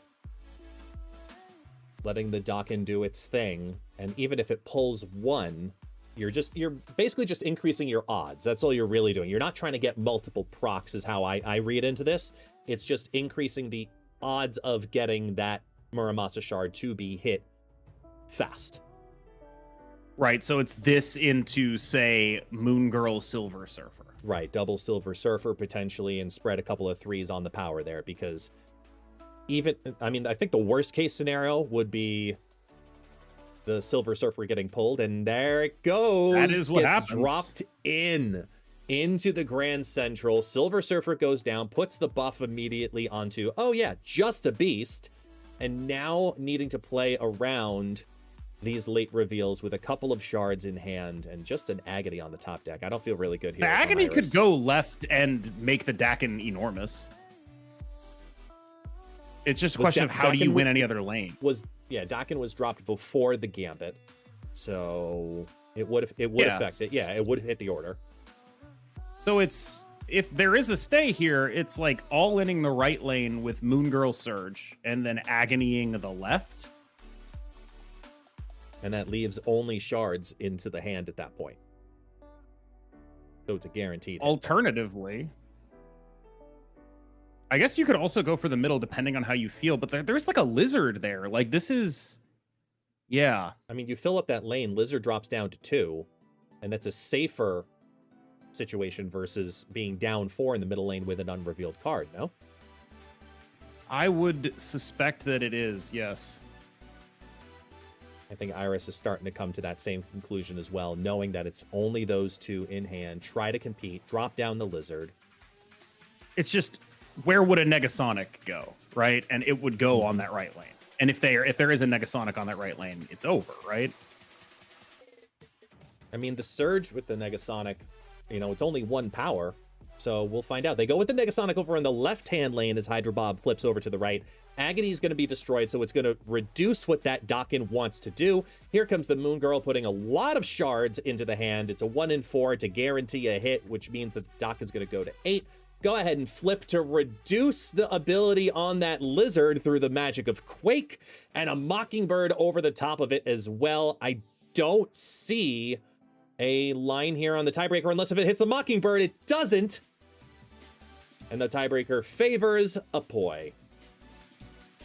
The fundamental thing that happened there is that even if it had gone the other way, there was enough power in that mid lane that all-inning any of those lanes was just a Gambit and a prayer. Yeah. Gambit and a prayer. That's why I don't play Gambit. I can't. There's too many prayers that happen at that moment. Just like, oh, it just needs to hit the 1 in 12. And when you're at this point in the competition, I mean, sometimes that risk for 2, you have a gut feeling and you might want to lean into it as we get a couple of ninjas onto the board, Silver Surfer and Dakin, and a Jean Grey in hand. Can we benefit from that at all?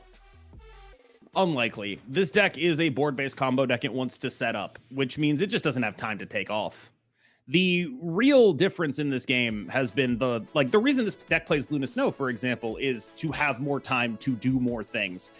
The problem for Iris is the existence of the card Supergiant, because it wants to be a deck that sets up. This is a deck that is building towards something over turns 3, 4, and 5 to enable the turn 6 to be explosive. Having those things happen out of order does break it. And not in the exact same way as it would break an Invisible Woman First Steps deck, but the principles are similar. There's less specific utility, i.e. with Invisible Woman First Steps and Thena and things of that nature. But the principle is the same. They are trying to do things that snowball repetitively, and if those things aren't happening in the right order, they're not doing what their deck wants to do. Yeah, I got scared there when I saw the Dokken drop into Camp Lehigh in the middle with the Surge, leaving no potential movement if they end up with a top deck of Grandmaster. There we see Colonel America as the free card from Camp Lehigh for a Poi, while we sit on a Jean Grey that's not going to do too much. The Muramasa Shard pops the hand. Now we've got 2 straight turns as the Bullseye gets top decked with the Surge bonus. Oh, this has got to feel good, and you've got the line. I think at this point, this is what you hope for if you're running this deck. No. Yes, if you get super gianted here. Okay, Whiff. didn't happen. There was like a consideration I was thinking of, like, what is the exact interaction of a super giant in the world where Dakin gets revealed at the end of the game after Bullseye has discarded Muramasa Shards? Like there was that thought process I was thinking of there. Now this, oh man, got the guaranteed Bullseye. I think the next question also, if you're in this position, is, am I competing right or am I competing mid? Because I think I feel pretty solid over in the left at this point. And what I'm can a confused Poi by do the ordering elsewise? here. Yeah. Okay, there we go. I was a little confused, yeah. Because that Grandmaster at 1/4 is absolutely huge on this turn. Oh, just super load the middle that way. Wait, makes sense. Did they activate the Bullseye? Yes, I believe she did. I didn't see the click. It's activated. You can see it right there. Oh yeah. Now I see the hovering screen, the outline now. I didn't see it at first. That's why I was confused. Like, oh. Here we go. They drop it on down. Giganto over into Fogwell's Gym as the Super Giant for 7 points of power drops into Camp Lehigh. First pops off the Silver Surfer, then the Dokken's going to put the second Muramasa Shard into the hand, bring the Luna Snow over from the left into the mid. Bullseye procs off. There go both of the shards. Scale the mid, scale the left. Iris is still in it by shaving 4 cubes off of a Poi. It is now 6-4, a much tighter game going into the next round. And that's just pure Super Giant diff. Like, the 2 games that Apoy won, Super Giant was there on 4. The game that Apoy lost, Super Giant was not there on 4. That's what this matchup is at this point. The magic of the draw. Well, less so much the magic of the draw. It's just, Marvel Snap 12 card decks, right? So in a game with like 60 card decks, maybe you'd run 4 copies of the tech card. It's roughly the same ratio, but you do have to like genuinely respect it, I think. And Absolutely. That is the thing that's going to determine this matchup, is the card Super Giant. See, as we go into turn 3, we get a Black Cat over to Rocket Pad and Hydra Bob. So losing, looks like probably going to end up losing the benefit of Rocket Pad here for the Dokken. And Iris having a small panic attack, it looks like, with their mouse, trying to figure out where do I want to go, doing figure 8s. It's like they're at Rockefeller Center and it's Christmas time and they're just going everywhere. And instead, just decides to take the Air of Agony and throw it around everywhere. Do you play into Agony Dakken, even though it's going to be off curve here on turn 3?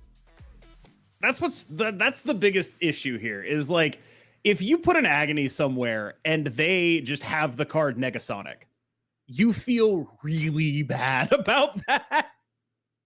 As the Nova is going to get double, is going to pull all of that and then double up with the Throne. So priority in favor of a Poi. This is where you get scared, correct? I'd be scared. Iris is not scared at all. Not at all. Snap it, pushing themselves all in. Well, okay, so here's what happens. There's a Silver Surfer in hand after the Quinjet that's going to cost 1. So there is going to be a 2-2-1 here. Dakken, Silver Surfer. Problem, does the card Super Giant exist? Answer, no. No. Or sorry, not Super Dakken, Giant. Dakken, Silver Surfer.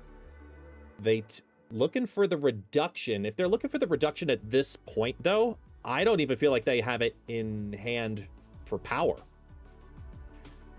Okay, that really solves a lot of these problems. Yeah. It does raise the question of, do you want to bother, though? Because there's just, like, Dakin Surfer stuff that you could do here. I feel like, I think my why would biggest you worry- Surfer first here and not the Bullseye then Surfer? I do not know. I'm glad we're all on the same page with that one, because I'm trying to figure out what I'm missing.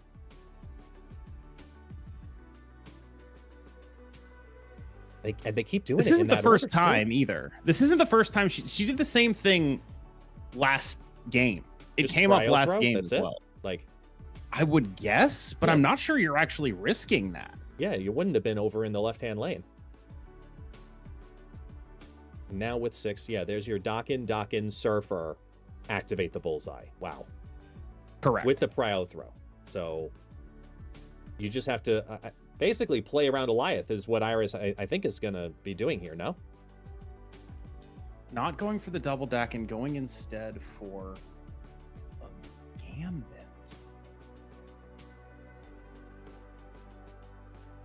Yeah, do you go safety on power? Because if they bullseye one of the two Dakins, I'm pretty sure that's basically it. It's not. No, yeah, it's this. It's this. This is the play because it plays around Goliath. If they Goliath this, I'm pretty sure it was that. It's like a Negasonic fear. The fear of, like, this is please don't Negasonic me, and also if you Negasonic me, it's on the agony lane. Oh, and they do drop 2 cards. Here comes a Morgan Le Fay. Not expecting that from the No Iron Patriot. Negasonic. No Negasonic. It's just a Terrax to reinforce the Darkhawk on the right. Here comes all of the chaos. It's the Dakin, followed by the Dakin putting the 2 shards into the hand. Get the Silver Surfer to put the +2 on all of those 3s. Dakin now is going to 6, which means it's going to double up even further. It's going to go to 12, and that's going to steal the throne room away as Bullseye tosses its cards on down, and now the momentum shifts into favor of Iris, who's now up 4-2. Great play line there, and awful draws for a poi. I mean, I don't even know what the difference between an awful draw and a great draw is. Just, did you have Super Giant on 4, right? Like, it just is what it is. Well, no, I in would that play, if argue Goliath that- came to be, it wasn't going to matter, because it still would have overtaken. It's just really hard to actually make that Goliath play given the existence of the agony. And, like, there were a couple of levels of mind games going on here. Yeah. This hand is pretty gross, and I'm fairly confident Iris would be snapping if she had the ability to at this point. Yeah. It's a mental snap. It's well, you're all in, so sure, that works. Load up the 5s. I mean, Here's the Terrax, put a couple rocks. Just a good spot to be. Yeah, definitely a snap at this point. I gotta snap anyway. Iris feeling really good, trying to push it in. There's your Super Giant. Now the Matters a difference lot. can be made. Difference can be Matters made. a lot because now there's no Frigga onto that Dakin. So now it's like, all right, well, there has to be another lane that is winnable here. What's that lane going to be? My guess is it would be the Lizard lane, but there's also just some very live Gambit plays happening here. Like, if this is me, I'm dumping everything right. It is like, yes, it is these cards right into, like, final turn, Gambit, something else, another 3, whatever the biggest things you can get are, barring maybe the existence of a Sebastian Shaw, which would allow you to contest the middle. Yeah, I think the only card that directly contests the middle is the Dakin, which is already down here on the board. So Shaw would go to 8. Yeah. Oh yeah, that's right. Shaw's in here too. Yeah, you're right. Forgot about that. So now you've got the Agony. It could tie it with the Frigga, but it's, I don't know, it's a little too cheeky. It's just both of these cards go to the right, and you activate a Bullseye, and Bullseye has 3 targets at least, and you hope Goliath doesn't exist. And I mean, this this is praying for Super Giant on the middle. I'm It's playing for the Gambit hit on the middle. I don't. It's playing for a. You probably have to do math on if you beat Goliath full stop. I think you do. I think if there's an Goliath on the right, you just win on points, right? Because it's going to be 10 additional, but loses 4 on the Lizard. So it's a really good question, I think. I think that's the thing that you gotta really ask yourself, because this will win against an Alioth, right? This won't. Oh, it's the bullseye play. Oh boy, and there they go. There's the Negasonic Teenage Warhead over into Xandar and a Quake, which is going to put the push out of the Supergiant bonus, now switching it over into favor of all of the cards in the left for Iris, who goes and hits. And Frigga says here, I'm going to put 5 power plus the Surfer on top, which just gets some extra duplicates. I feel like I'm missing something here as we see the reveals. Here comes the Dokken, which now shoots all the way up, puts a little affliction down onto the Supergiant as a 3/5, and the Darkhawk does not take over the lane, but for Apoy, they are still hanging on anyway. The winner right there was that bullseye to tie it. Okay. A million things going on there. The Quake was amazing, first of all, because that Quake might have been the difference between winning and losing depending on where the Gambit goes. There's just a lot going on there in terms of like whether or not to contest that mid lane, how many bullseye procs. One thing that sticks out to me is there a way to Frigga something before Gambiting? Because that would give a chance at discarding that card off the Gambit, which would give you one more proc on the bullseye. Right. I would imagine that this is a very good location for Iris in this deciding game. It might be a favor to see a Terrax drop down. I'm not sure about that. It might be. They might just need one. So, I mean, depending on how the Dokken situation goes, as we get a New York, our favorite location is back, man. It's a 2-2. Everything's all in. It's back down again to do they move it or do they not? That's what it all comes down to. Quake has a lot of juicy targets here. Yeah. There's just a lot of things that if you are a Quake head, you really want to see. These are things that are very good for True. Quake. Oh boy. The power of Quake, man. I love that we're talking about it here in the semifinals as Terrax is going to throw 2 rocks into Iris's play. And here comes the Quake dropping down, bringing New York into the mid. So 3 spots already filled for Iris and a big advantage now for Apoy because that whole lane is clear. That's actually okay. Like when you talk about what Iris did last turn, it was like, let's save Luna Snow in case we need to play around a big giant flip of the Mojo world on the. And Prof X from Iron Patriot comes in and closes the lane off.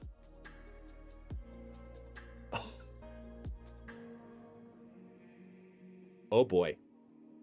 This still seems kind of ridiculous. Like there's Dakin, Grandmaster, second Dakin, Gambit, activate the bullseye. There's just still really, really enormous numbers here in a way that the thing you're worried about is priority. It's specifically priority, right? Like you just don't want to get your stuff Alioth. That's the problem. It's Alioth. I think just this alone.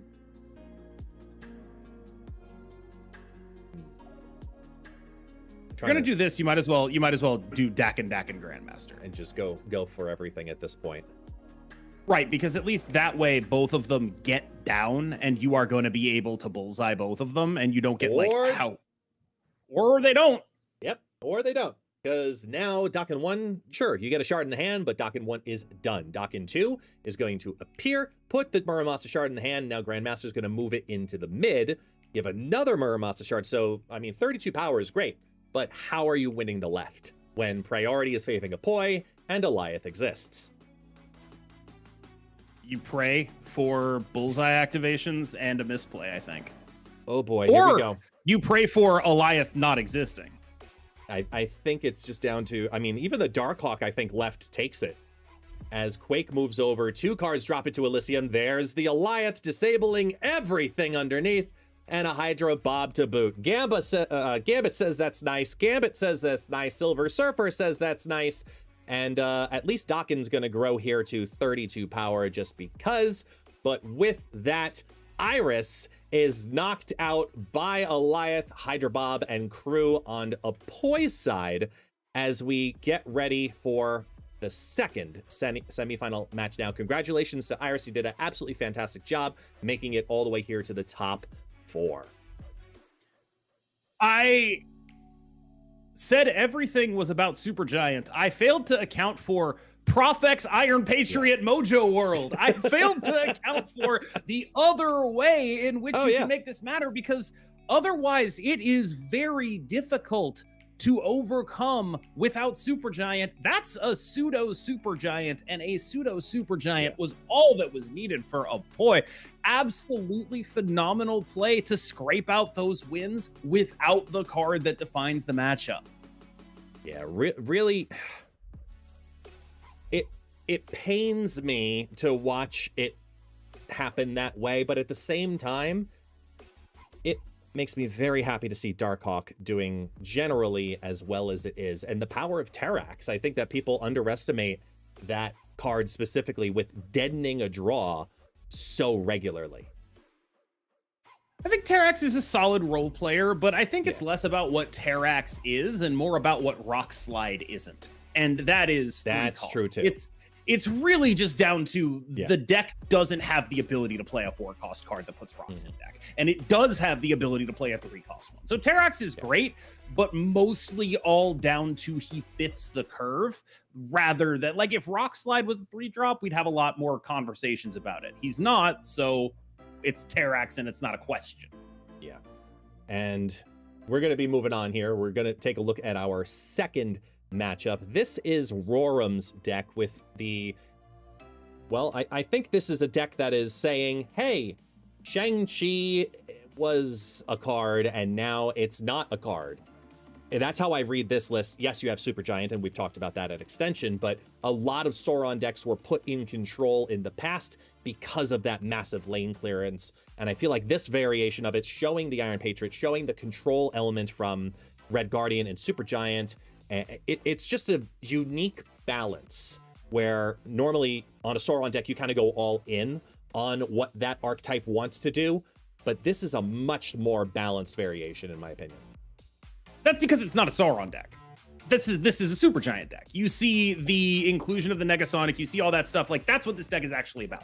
This is not, I'm going to play a bunch of 10s, ha ha ha ha ha. This is a realization that there are basically only 2 actual good cards to Sauron. And so that means you cut as many of the ones that are very mediocre, all the 4 10s and things of that nature, and you play good cards instead. And this deck exists not because of the power of Sauron, but because of Supergiant. We talked ad nauseum about this card. I feel like she's the card that defines the tournament, which is crazy because as far as I can tell, she got buffed to 4/7 because she wasn't played in the first Golden Gauntlet, and now here she is defining the metagame in this Golden Gauntlet, which is, it is, I think, undeniable. We could have a Supergiant on Supergiant finals. Like, that is the kind of thing that is in play here, because not just of Supergiant, because nobody saw this coming when she got buffed, but also because Invisible Woman First Steps and the end of turn, that has become a dominant deck. You saw what Iris is doing. If you're playing off meta, you're probably also building a board-based combo.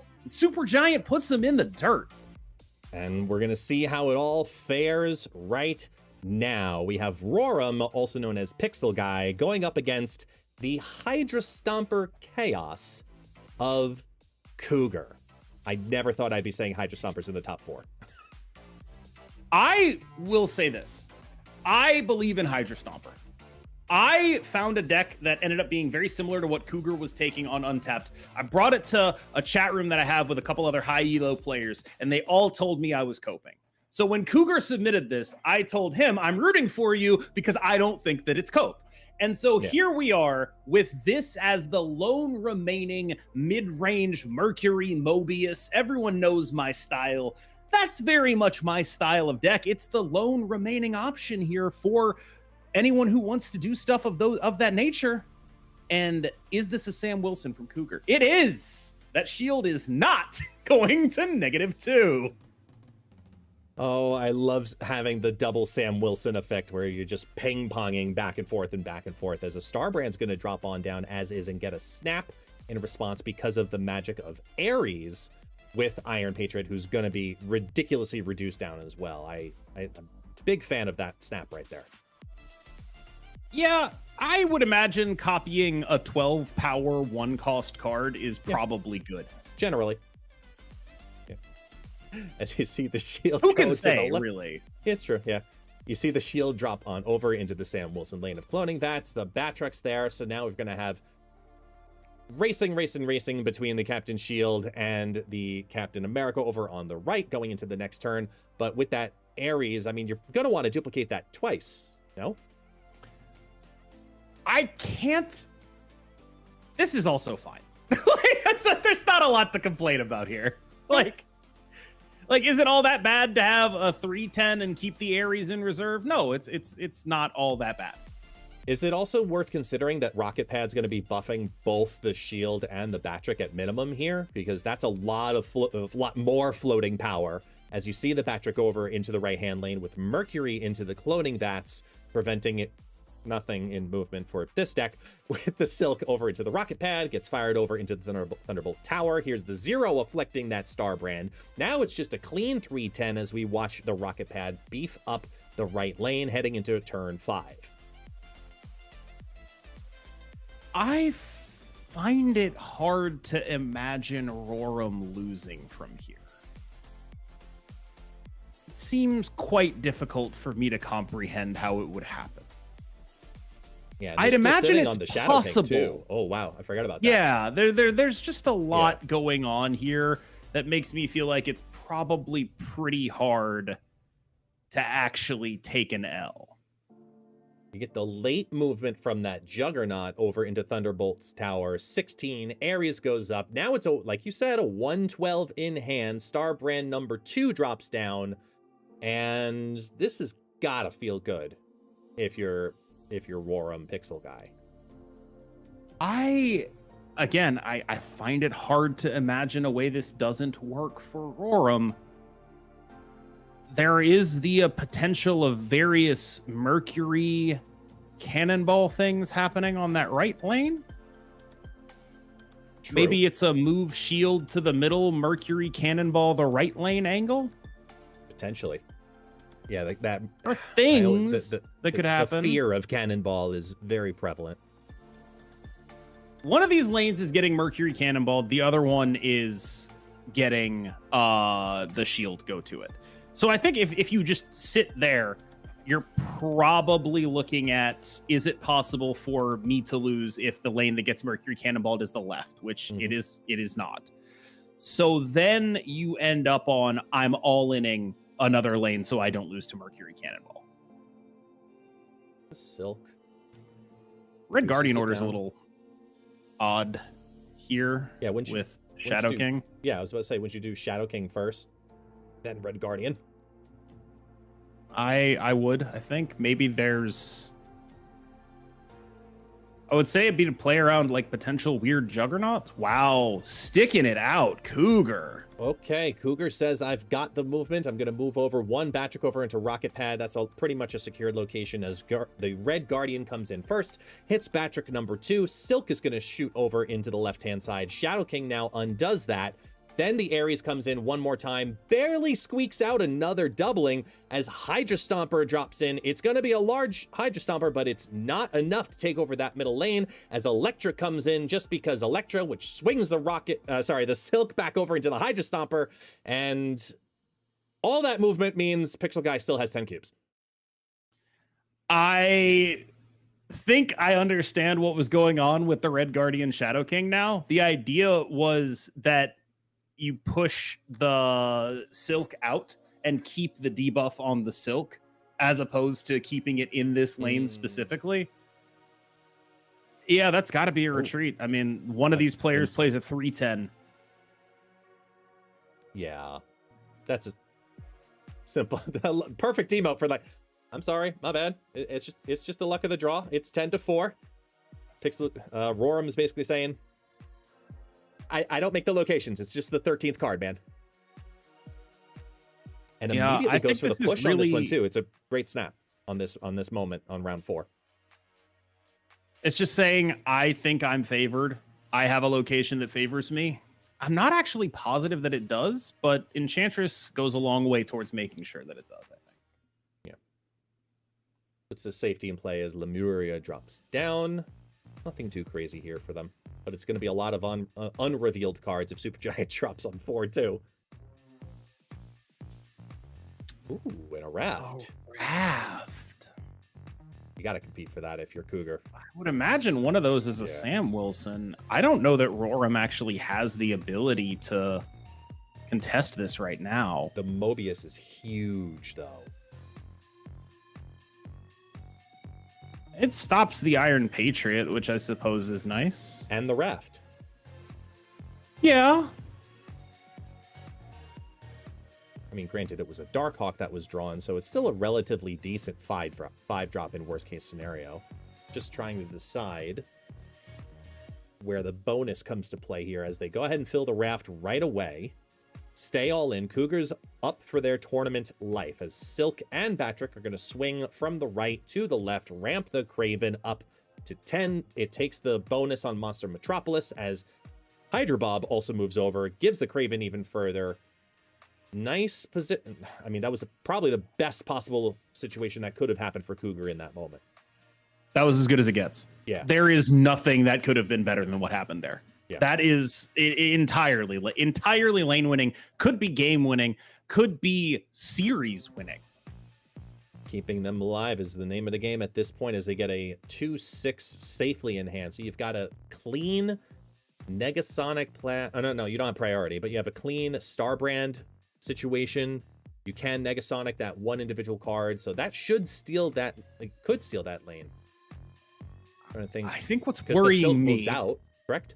So right, so the Negasonic on the left should win that lane because not only is Silk moving out, Batroc is also moving out. Right. But what is that card?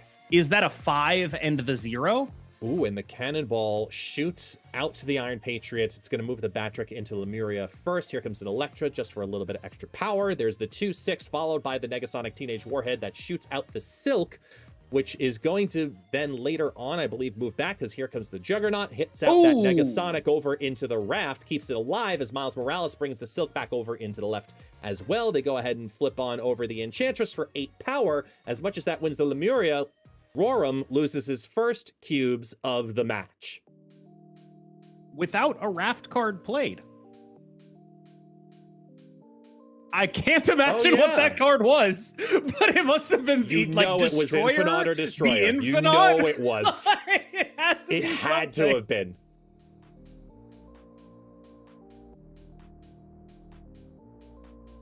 Early Batroc. I mean, if there's a Sam Wilson here, that's as good as Cougar's deck gets. Clintar makes that a lot more difficult. 1, 2, 3. No, they can still clear it into the right. The snap here is just, we are Clintaring Iron Patriot Starbrand. You don't contest this. I get an Iron Patriot off. My Starbrand's downside disappears. It's quite good. Oh boy, that feels good. Living Tribunal, just a very funny code. I'm sorry, what is a very, very funny coke? I didn't quite catch that. Well, it's what's about to happen in this game, which is stack the Gamma Lab, then distribute it to the Living Tribunal. That's what we call it in the business, guest. A coke. Maybe you don't understand that, but I don't. Those of us in the I forgot business. my multivitamin today, so I'm trying to catch up with all of this. So I appreciate you keeping me up to speed here as the Silk drops into Clintar. They don't go for all 4 on the lane with Gamma Lab, but okay. Ordering's bad here because there could have been a turn off Starbrand angle, and now it still would zeroed work, the Sauron. Right? Well, zeroed the Sauron instead of leaving the 0 as the last card to turn off the Starbrand. Now, of course, playing a Deep Space, that'll turn off the Starbrand anyway. This is actually a Tribunal game. That is actually what's happening here. This is going to be what Roram is hoping for is that Cougar doesn't have enough stats in the other 2 lanes such that he can beat a tribunal. That is genuinely what this is. There is a randomly generated tribunal. Are you going to be able to beat it? That's again, it's deep space. So this is going to be about 20 power in every lane. Yeah, we'll do the fun math as we watch the Red Skull flip over. You got 24 in the right, 31 in the left. Add the 9 from Tribunal. That brings you to 64. Divide that by 3. You're sitting at 21 per lane. Does Clintar have a way to get over that? Miles Morales and something, maybe. It would require an incredible... And Cosmic Ghost Rider, right? It would require an incredible call out here. Yeah. To be able to predict that, as they do put 2 cards in there. There's the Miles Morales and the Mobius, which ties it at 21. Here comes the Tribunal, drops it all down, disperses 21 into every lane, and it is enough to keep the difference as Cougar now takes the advantage, taking back-to-back 4 cubers off of Roram. You know what that emote is, right? That's saying I did the math. Yeah. Unbelievable.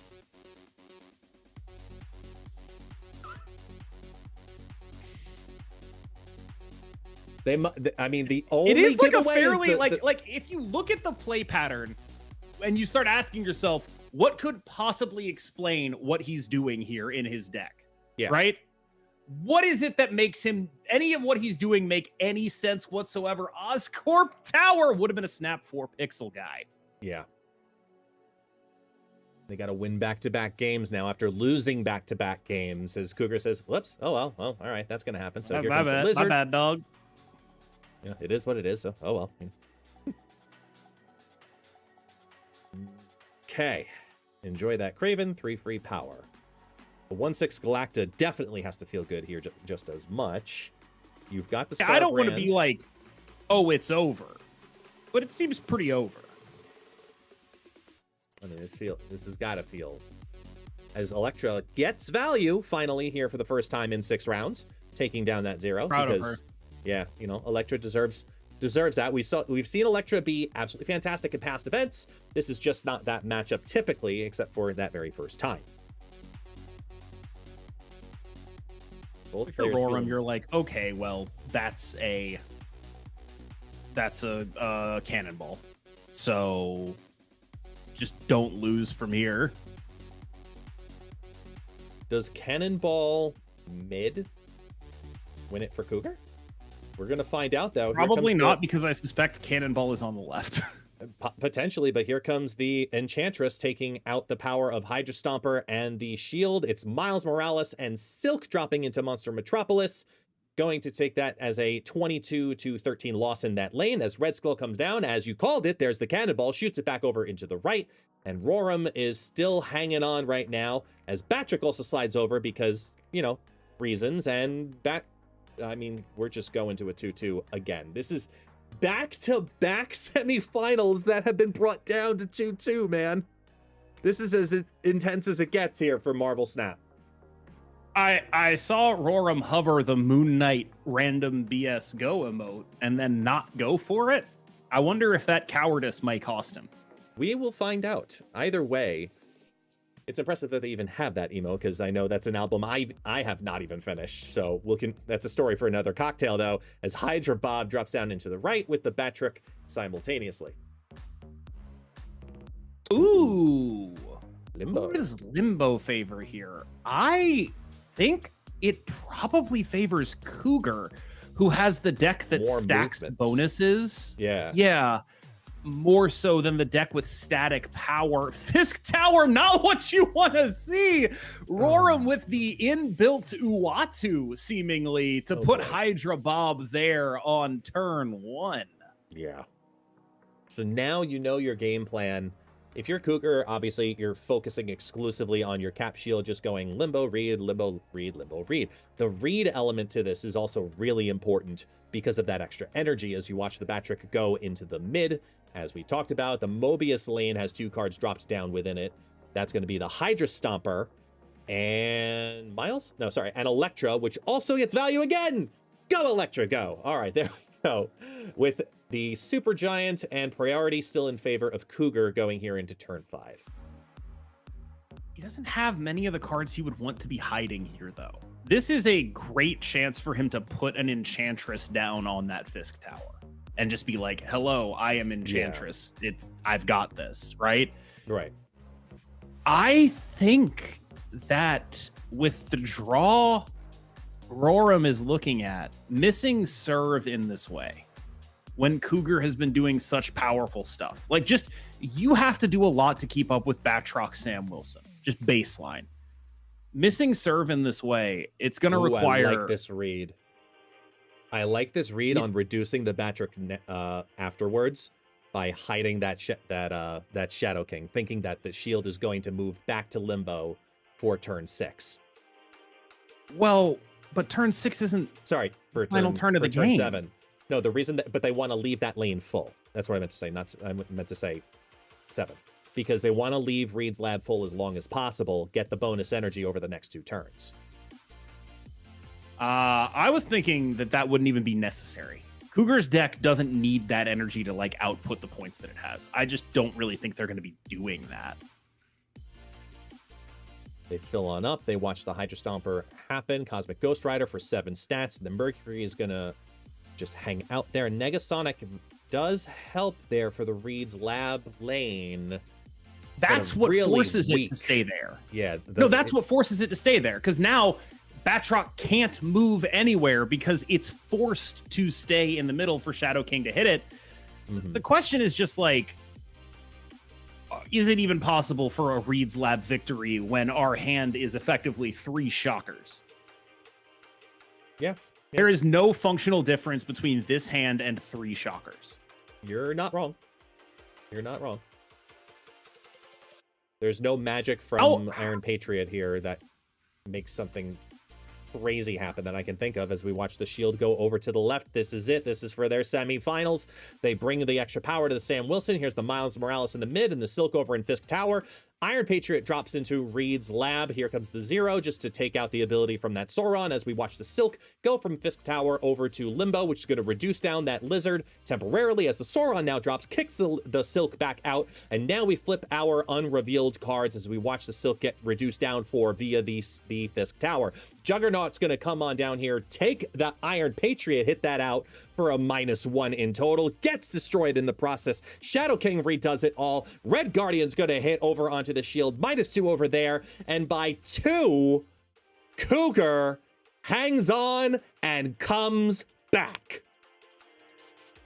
I mean, I can we just talk about how there's another randomly generated living tribunal in his hand right now? Are we gonna be able to I was gonna ignore it. It's a great call out. I mean, but I was gonna ignore it.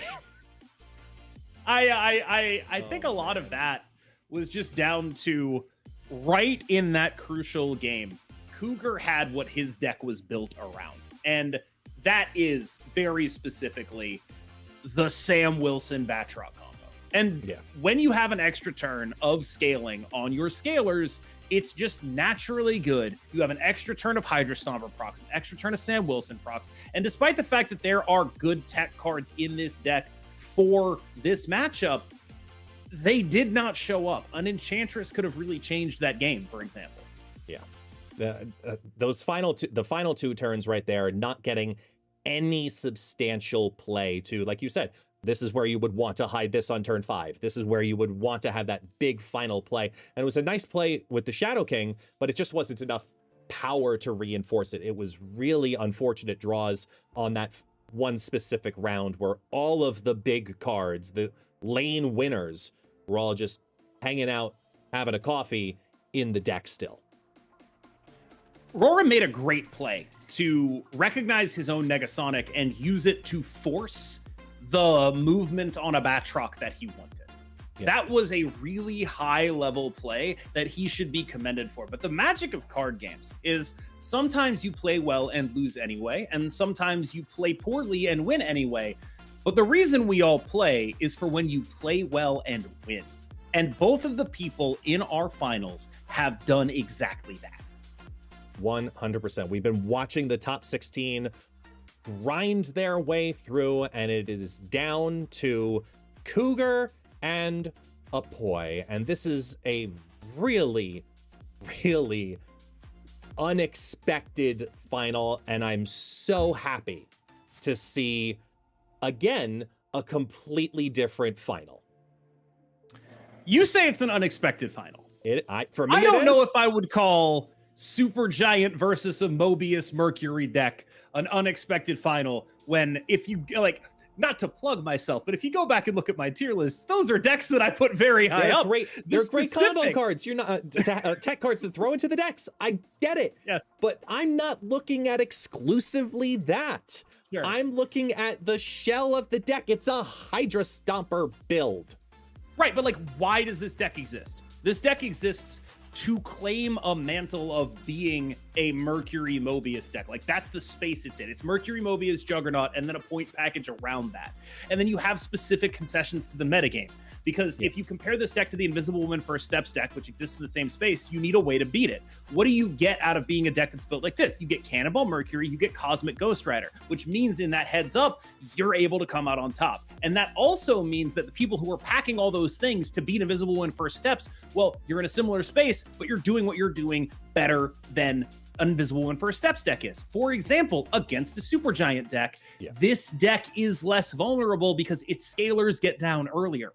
Supergiant's cool. It's not nearly as cool when your opponent has Batroc, Sam Wilson, Craven bouncing everything back and forth, and it doesn't actually matter because you don't have enough points. And I think that's the dynamic we're going to be seeing in this final matchup, where it's like, this is what it comes down to, is a metagame read from Cougar that has paid off big into this deck, which is, I wouldn't say the baseline of the metagame, because it is also a reaction to Invisible Woman First Steps, but it is built for that matchup, and it's going to be taken a little bit out of its comfort zone here. Yeah, I mean, I'm trying to figure out who I personally would favor going into this, because there's a lot of cheap power in this deck, and this deck thrives on the majority of what you see brought to the tournament. We talked about the amount of Erisham that's brought to this tournament. Specifically, we saw a lot of Thanos lists also being brought in, so it had a lot of good matchups potentially going into the tournament. Now that we're going into this final, and we can see that they are really, really clever on using, okay, if it's not that matchup, I'm going to use the locations to my advantage with Quake. I'm going to use the priority to my advantage with Supergiant. This is a really good, I wouldn't say masterclass, but was a really good lesson in understanding how to build your deck to have multiple outs. It's not just an all-in on one mechanic. We saw that earlier also with the Dock and Surfer list, where you had multiple different outs and lines to victory, no matter who you're going to go up against in an open deck list format like this, where you have a little bit of projection. I'm curious to see how they approach the first 2 to 3 rounds, and if we start seeing aggressive snaps because of it as well. Well, a couple of things. First of all, this list was cooked up by Ika. Ika's the first person I saw playing this. It was popularized by Ika, the Darkhawk Supergiant list in this current form. Yeah. The other thing I want to bring up here, though, is that to me, Cougar just beat his worst matchup of the 2 Supergiant decks. The other deck with Enchantress and Shadow King in it is scarier for you to see. Now, the question then becomes, is how much is Quake going to be worth? Because if you asked me who was favored, I would say Cougar is. But a good Quake for 4 cubes on an Altar of Death could change everything. Because if you're 60-40 favored, but you start down 6-10, guess what? You're not favored anymore. Yeah. And that's what I'll be looking for in this series, is a way for what I would view as the relatively unfavored deck to overcome it. Because there is some real power in that shell, but Quake, I think, might have to be the X factor in this matchup. Man, that is such a healthy sentence to hear. And we're going to find out in about 30 seconds. We'll take a quick BRB, and we'll see you on the other side as we get ready for the finals here at the Golden Gauntlet. We'll be right back.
It's time. It's time for the final. We have been grinding this tournament for the last, oh my gosh, I've lost track of time, 8+ hours, and we have brought it down to the final 2. KM, are you ready? I was born ready. Let's do this. All right, let's do this. They are sharing their codes right now. Every time we get the opportunity and the pleasure of being able to cast a finals match, I never know, I try to make my predictions ahead of time of what I'd like to see, what I think is going to actually happen, and we're in that same boat again of you never know. So let's just get right into it. Here we go. We're here in the final. Cougar versus Apoy. Here we go. Quantum Realm to start us off.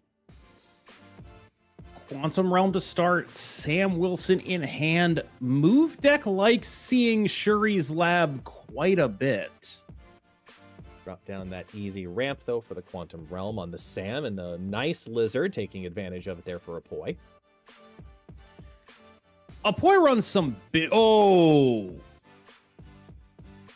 At a certain point, you just start wondering, like, yeah, this isn't the hand you want to snap from a Cougar, but these locations might be the locations you want to snap. Mm-hmm.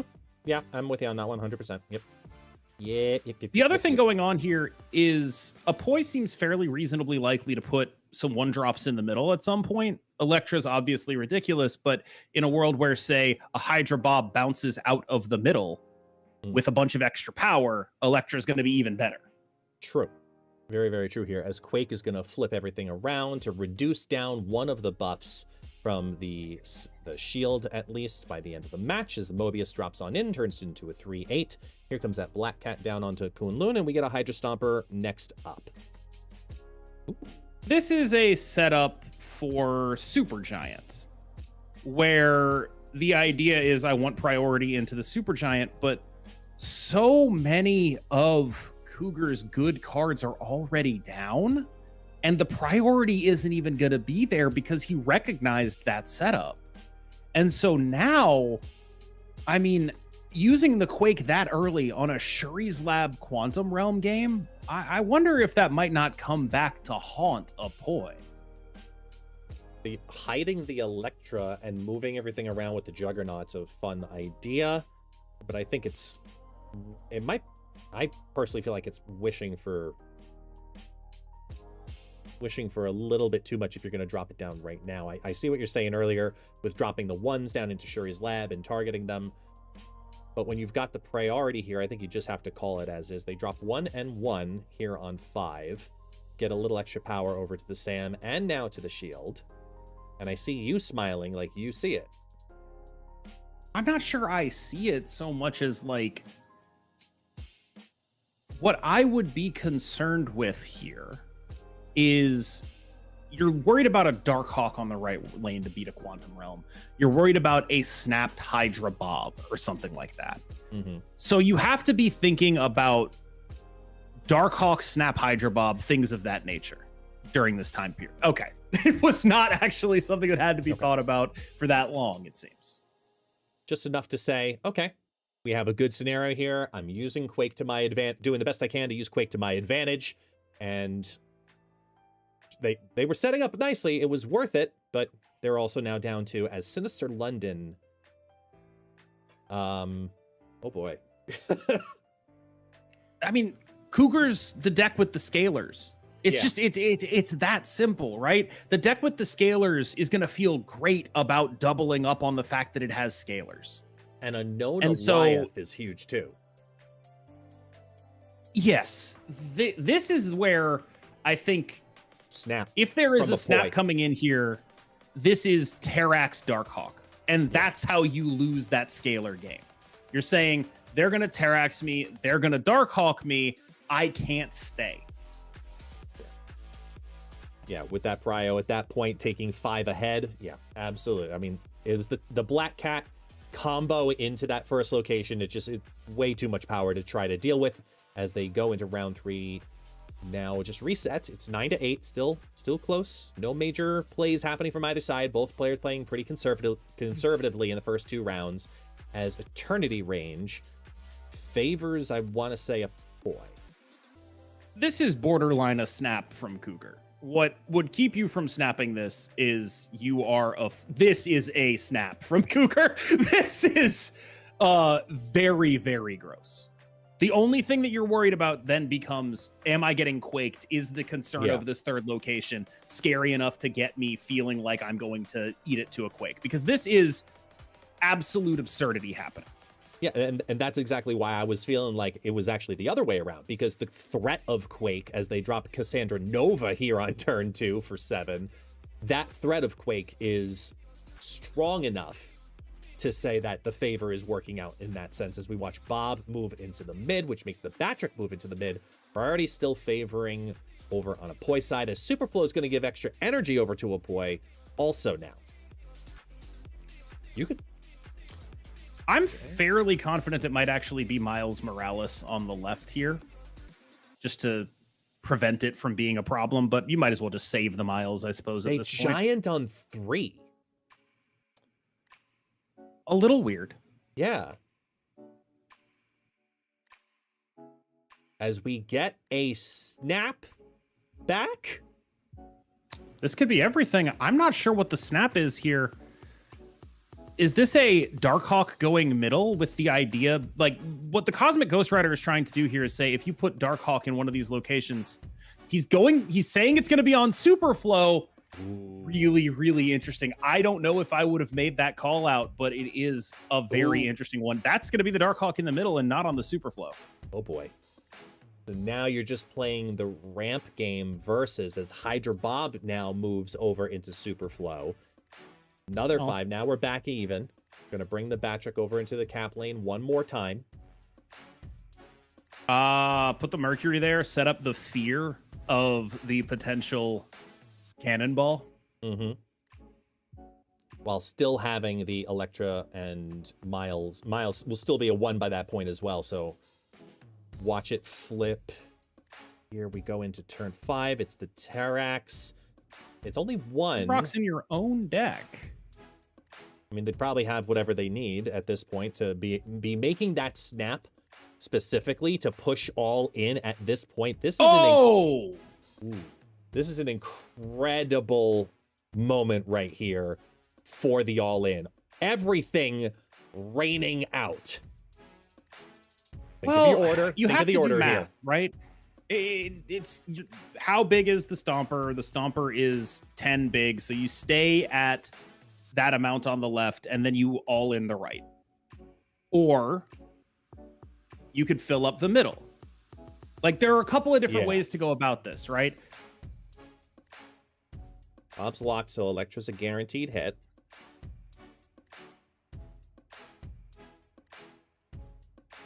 That's not a way to go about this. Think it through. You're only... That is now a way to go about this. 2/3 of the way through the time. Watch it out. You've got the time to work with. The Electra over to kill the Bob, just in case. And here it goes. It's for 8 at this point. Everything's flipping. This could be it here for the final. Mercury moves on over and locks into the Tinkerer's Workshop as Hydra Stomper's going to drop onto the board now, shooting up to 10. Miles Morales drops on top of that, and the Electra's going to get rid of the Hydra Bob in the Superflow. Show us what was dropped on 6. It was the Eliath for power, which gets rid of the underneath play, but it's a power matchup, and that's it. In the mid, it does not matter. Cougar's fist bumping, because as much as that Darkhawk is going to want to be powerful, Cougar says Hydra Stomper is the real deal and wins qualifier number 3 in 3 rounds. I mean, that is exactly how you draw it up if you're Cougar. You have your scalers. They don't have the power to match. Like, when you look at that board, that is a game where he won every single lane because he just has more power in his deck if tricky things aren't happening. And so if you're not getting fast quakes or, you know, a gigantic Darkhawk because you terraxed on a Sinister London, that kind of stuff will fall short in terms of pure power. And you can see what happened there. It was just a case of one of these decks is built to be a mid-range deck that beats mid-range decks. Yeah. And the other one is built to be a mid-range deck that beats combo decks. And that's just what happens. When you run into someone who's mid-range to mid-range, they end up having more points than you. And sometimes that's all that matters in a Marvel Snap game. Yeah, and it all came down. I'm struggling with this one because this is the fastest final we have ever had in the Golden Gauntlet, and I wanted to see the chaos and the moves just as much. But both players feeling that confident on that play at that point speaks volumes to also, after grinding for hours, knowing those decks inside and out, knowing the meta inside and out, and playing into and around Supergiant like we just saw. Now we rest on seeing a Cosmic Ghost Rider Hydra Stomper deck taking over this, not just this gauntlet, let's be honest here. This is going to be everywhere now. I'm overjoyed, first of all, as an Electra truther. But second of all, as someone who asked all of his other high-level friends if this deck was Cope, wanting to believe in this deck, feeling like it was well-positioned.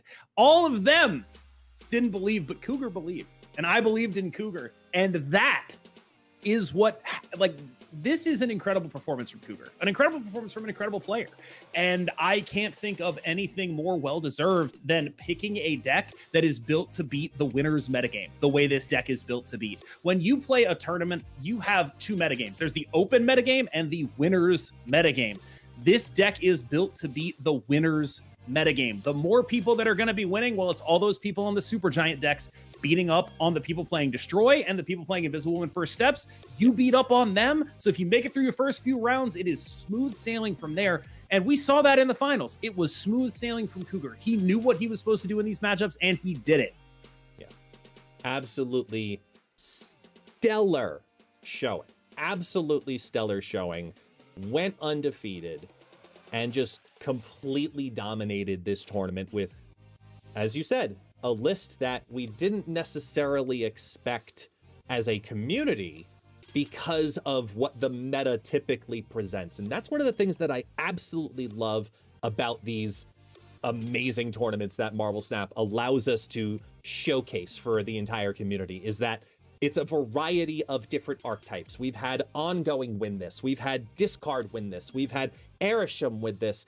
And in a meta where we don't see, on ladder or in Conquest, very often, a Hydra Stomper deck in high volumes, that comes through as one of the two Hydra Stomper decks that were submit into this tournament out of the nearly I forget how many hundred, I want to say several hundred, whatever it was, submissions that happened. Oh, it's been a lot of numbers, man. It's been a long day. Bear with me. Whatever the number was, final two. That I know for a fact.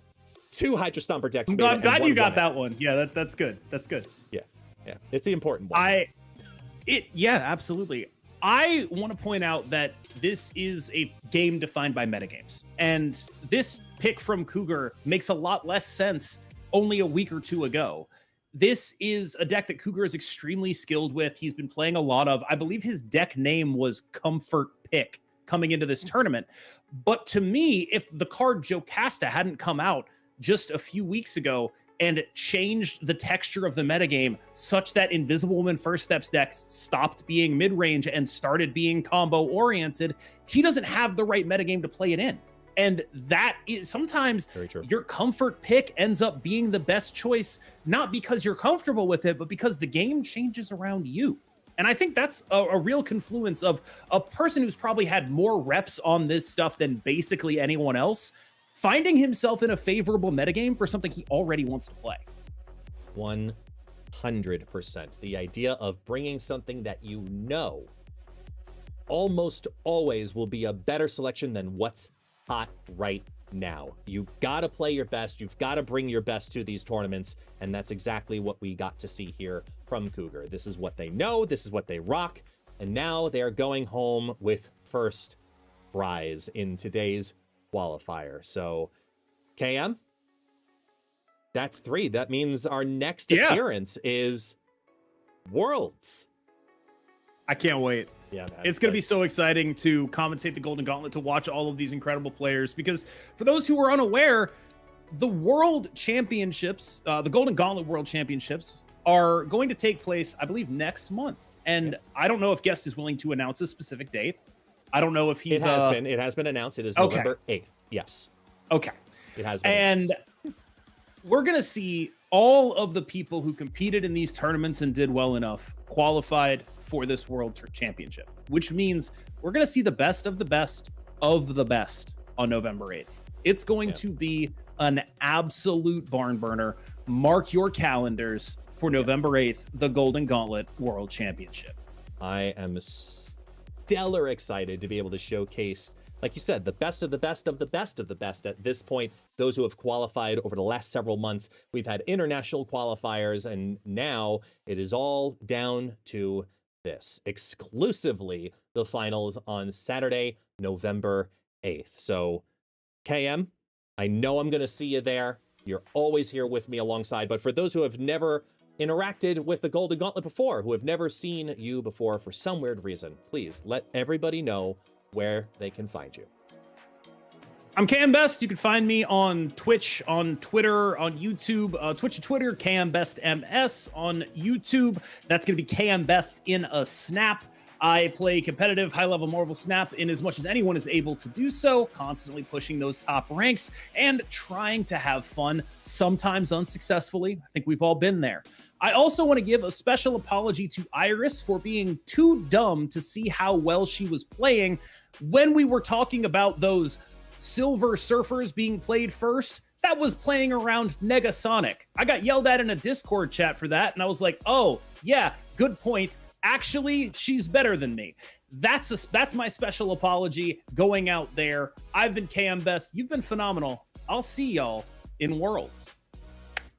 For those who do not know, my name is Guest, also known as It's Guest Gaming. You can find me at that handle everywhere. YouTube, Twitch.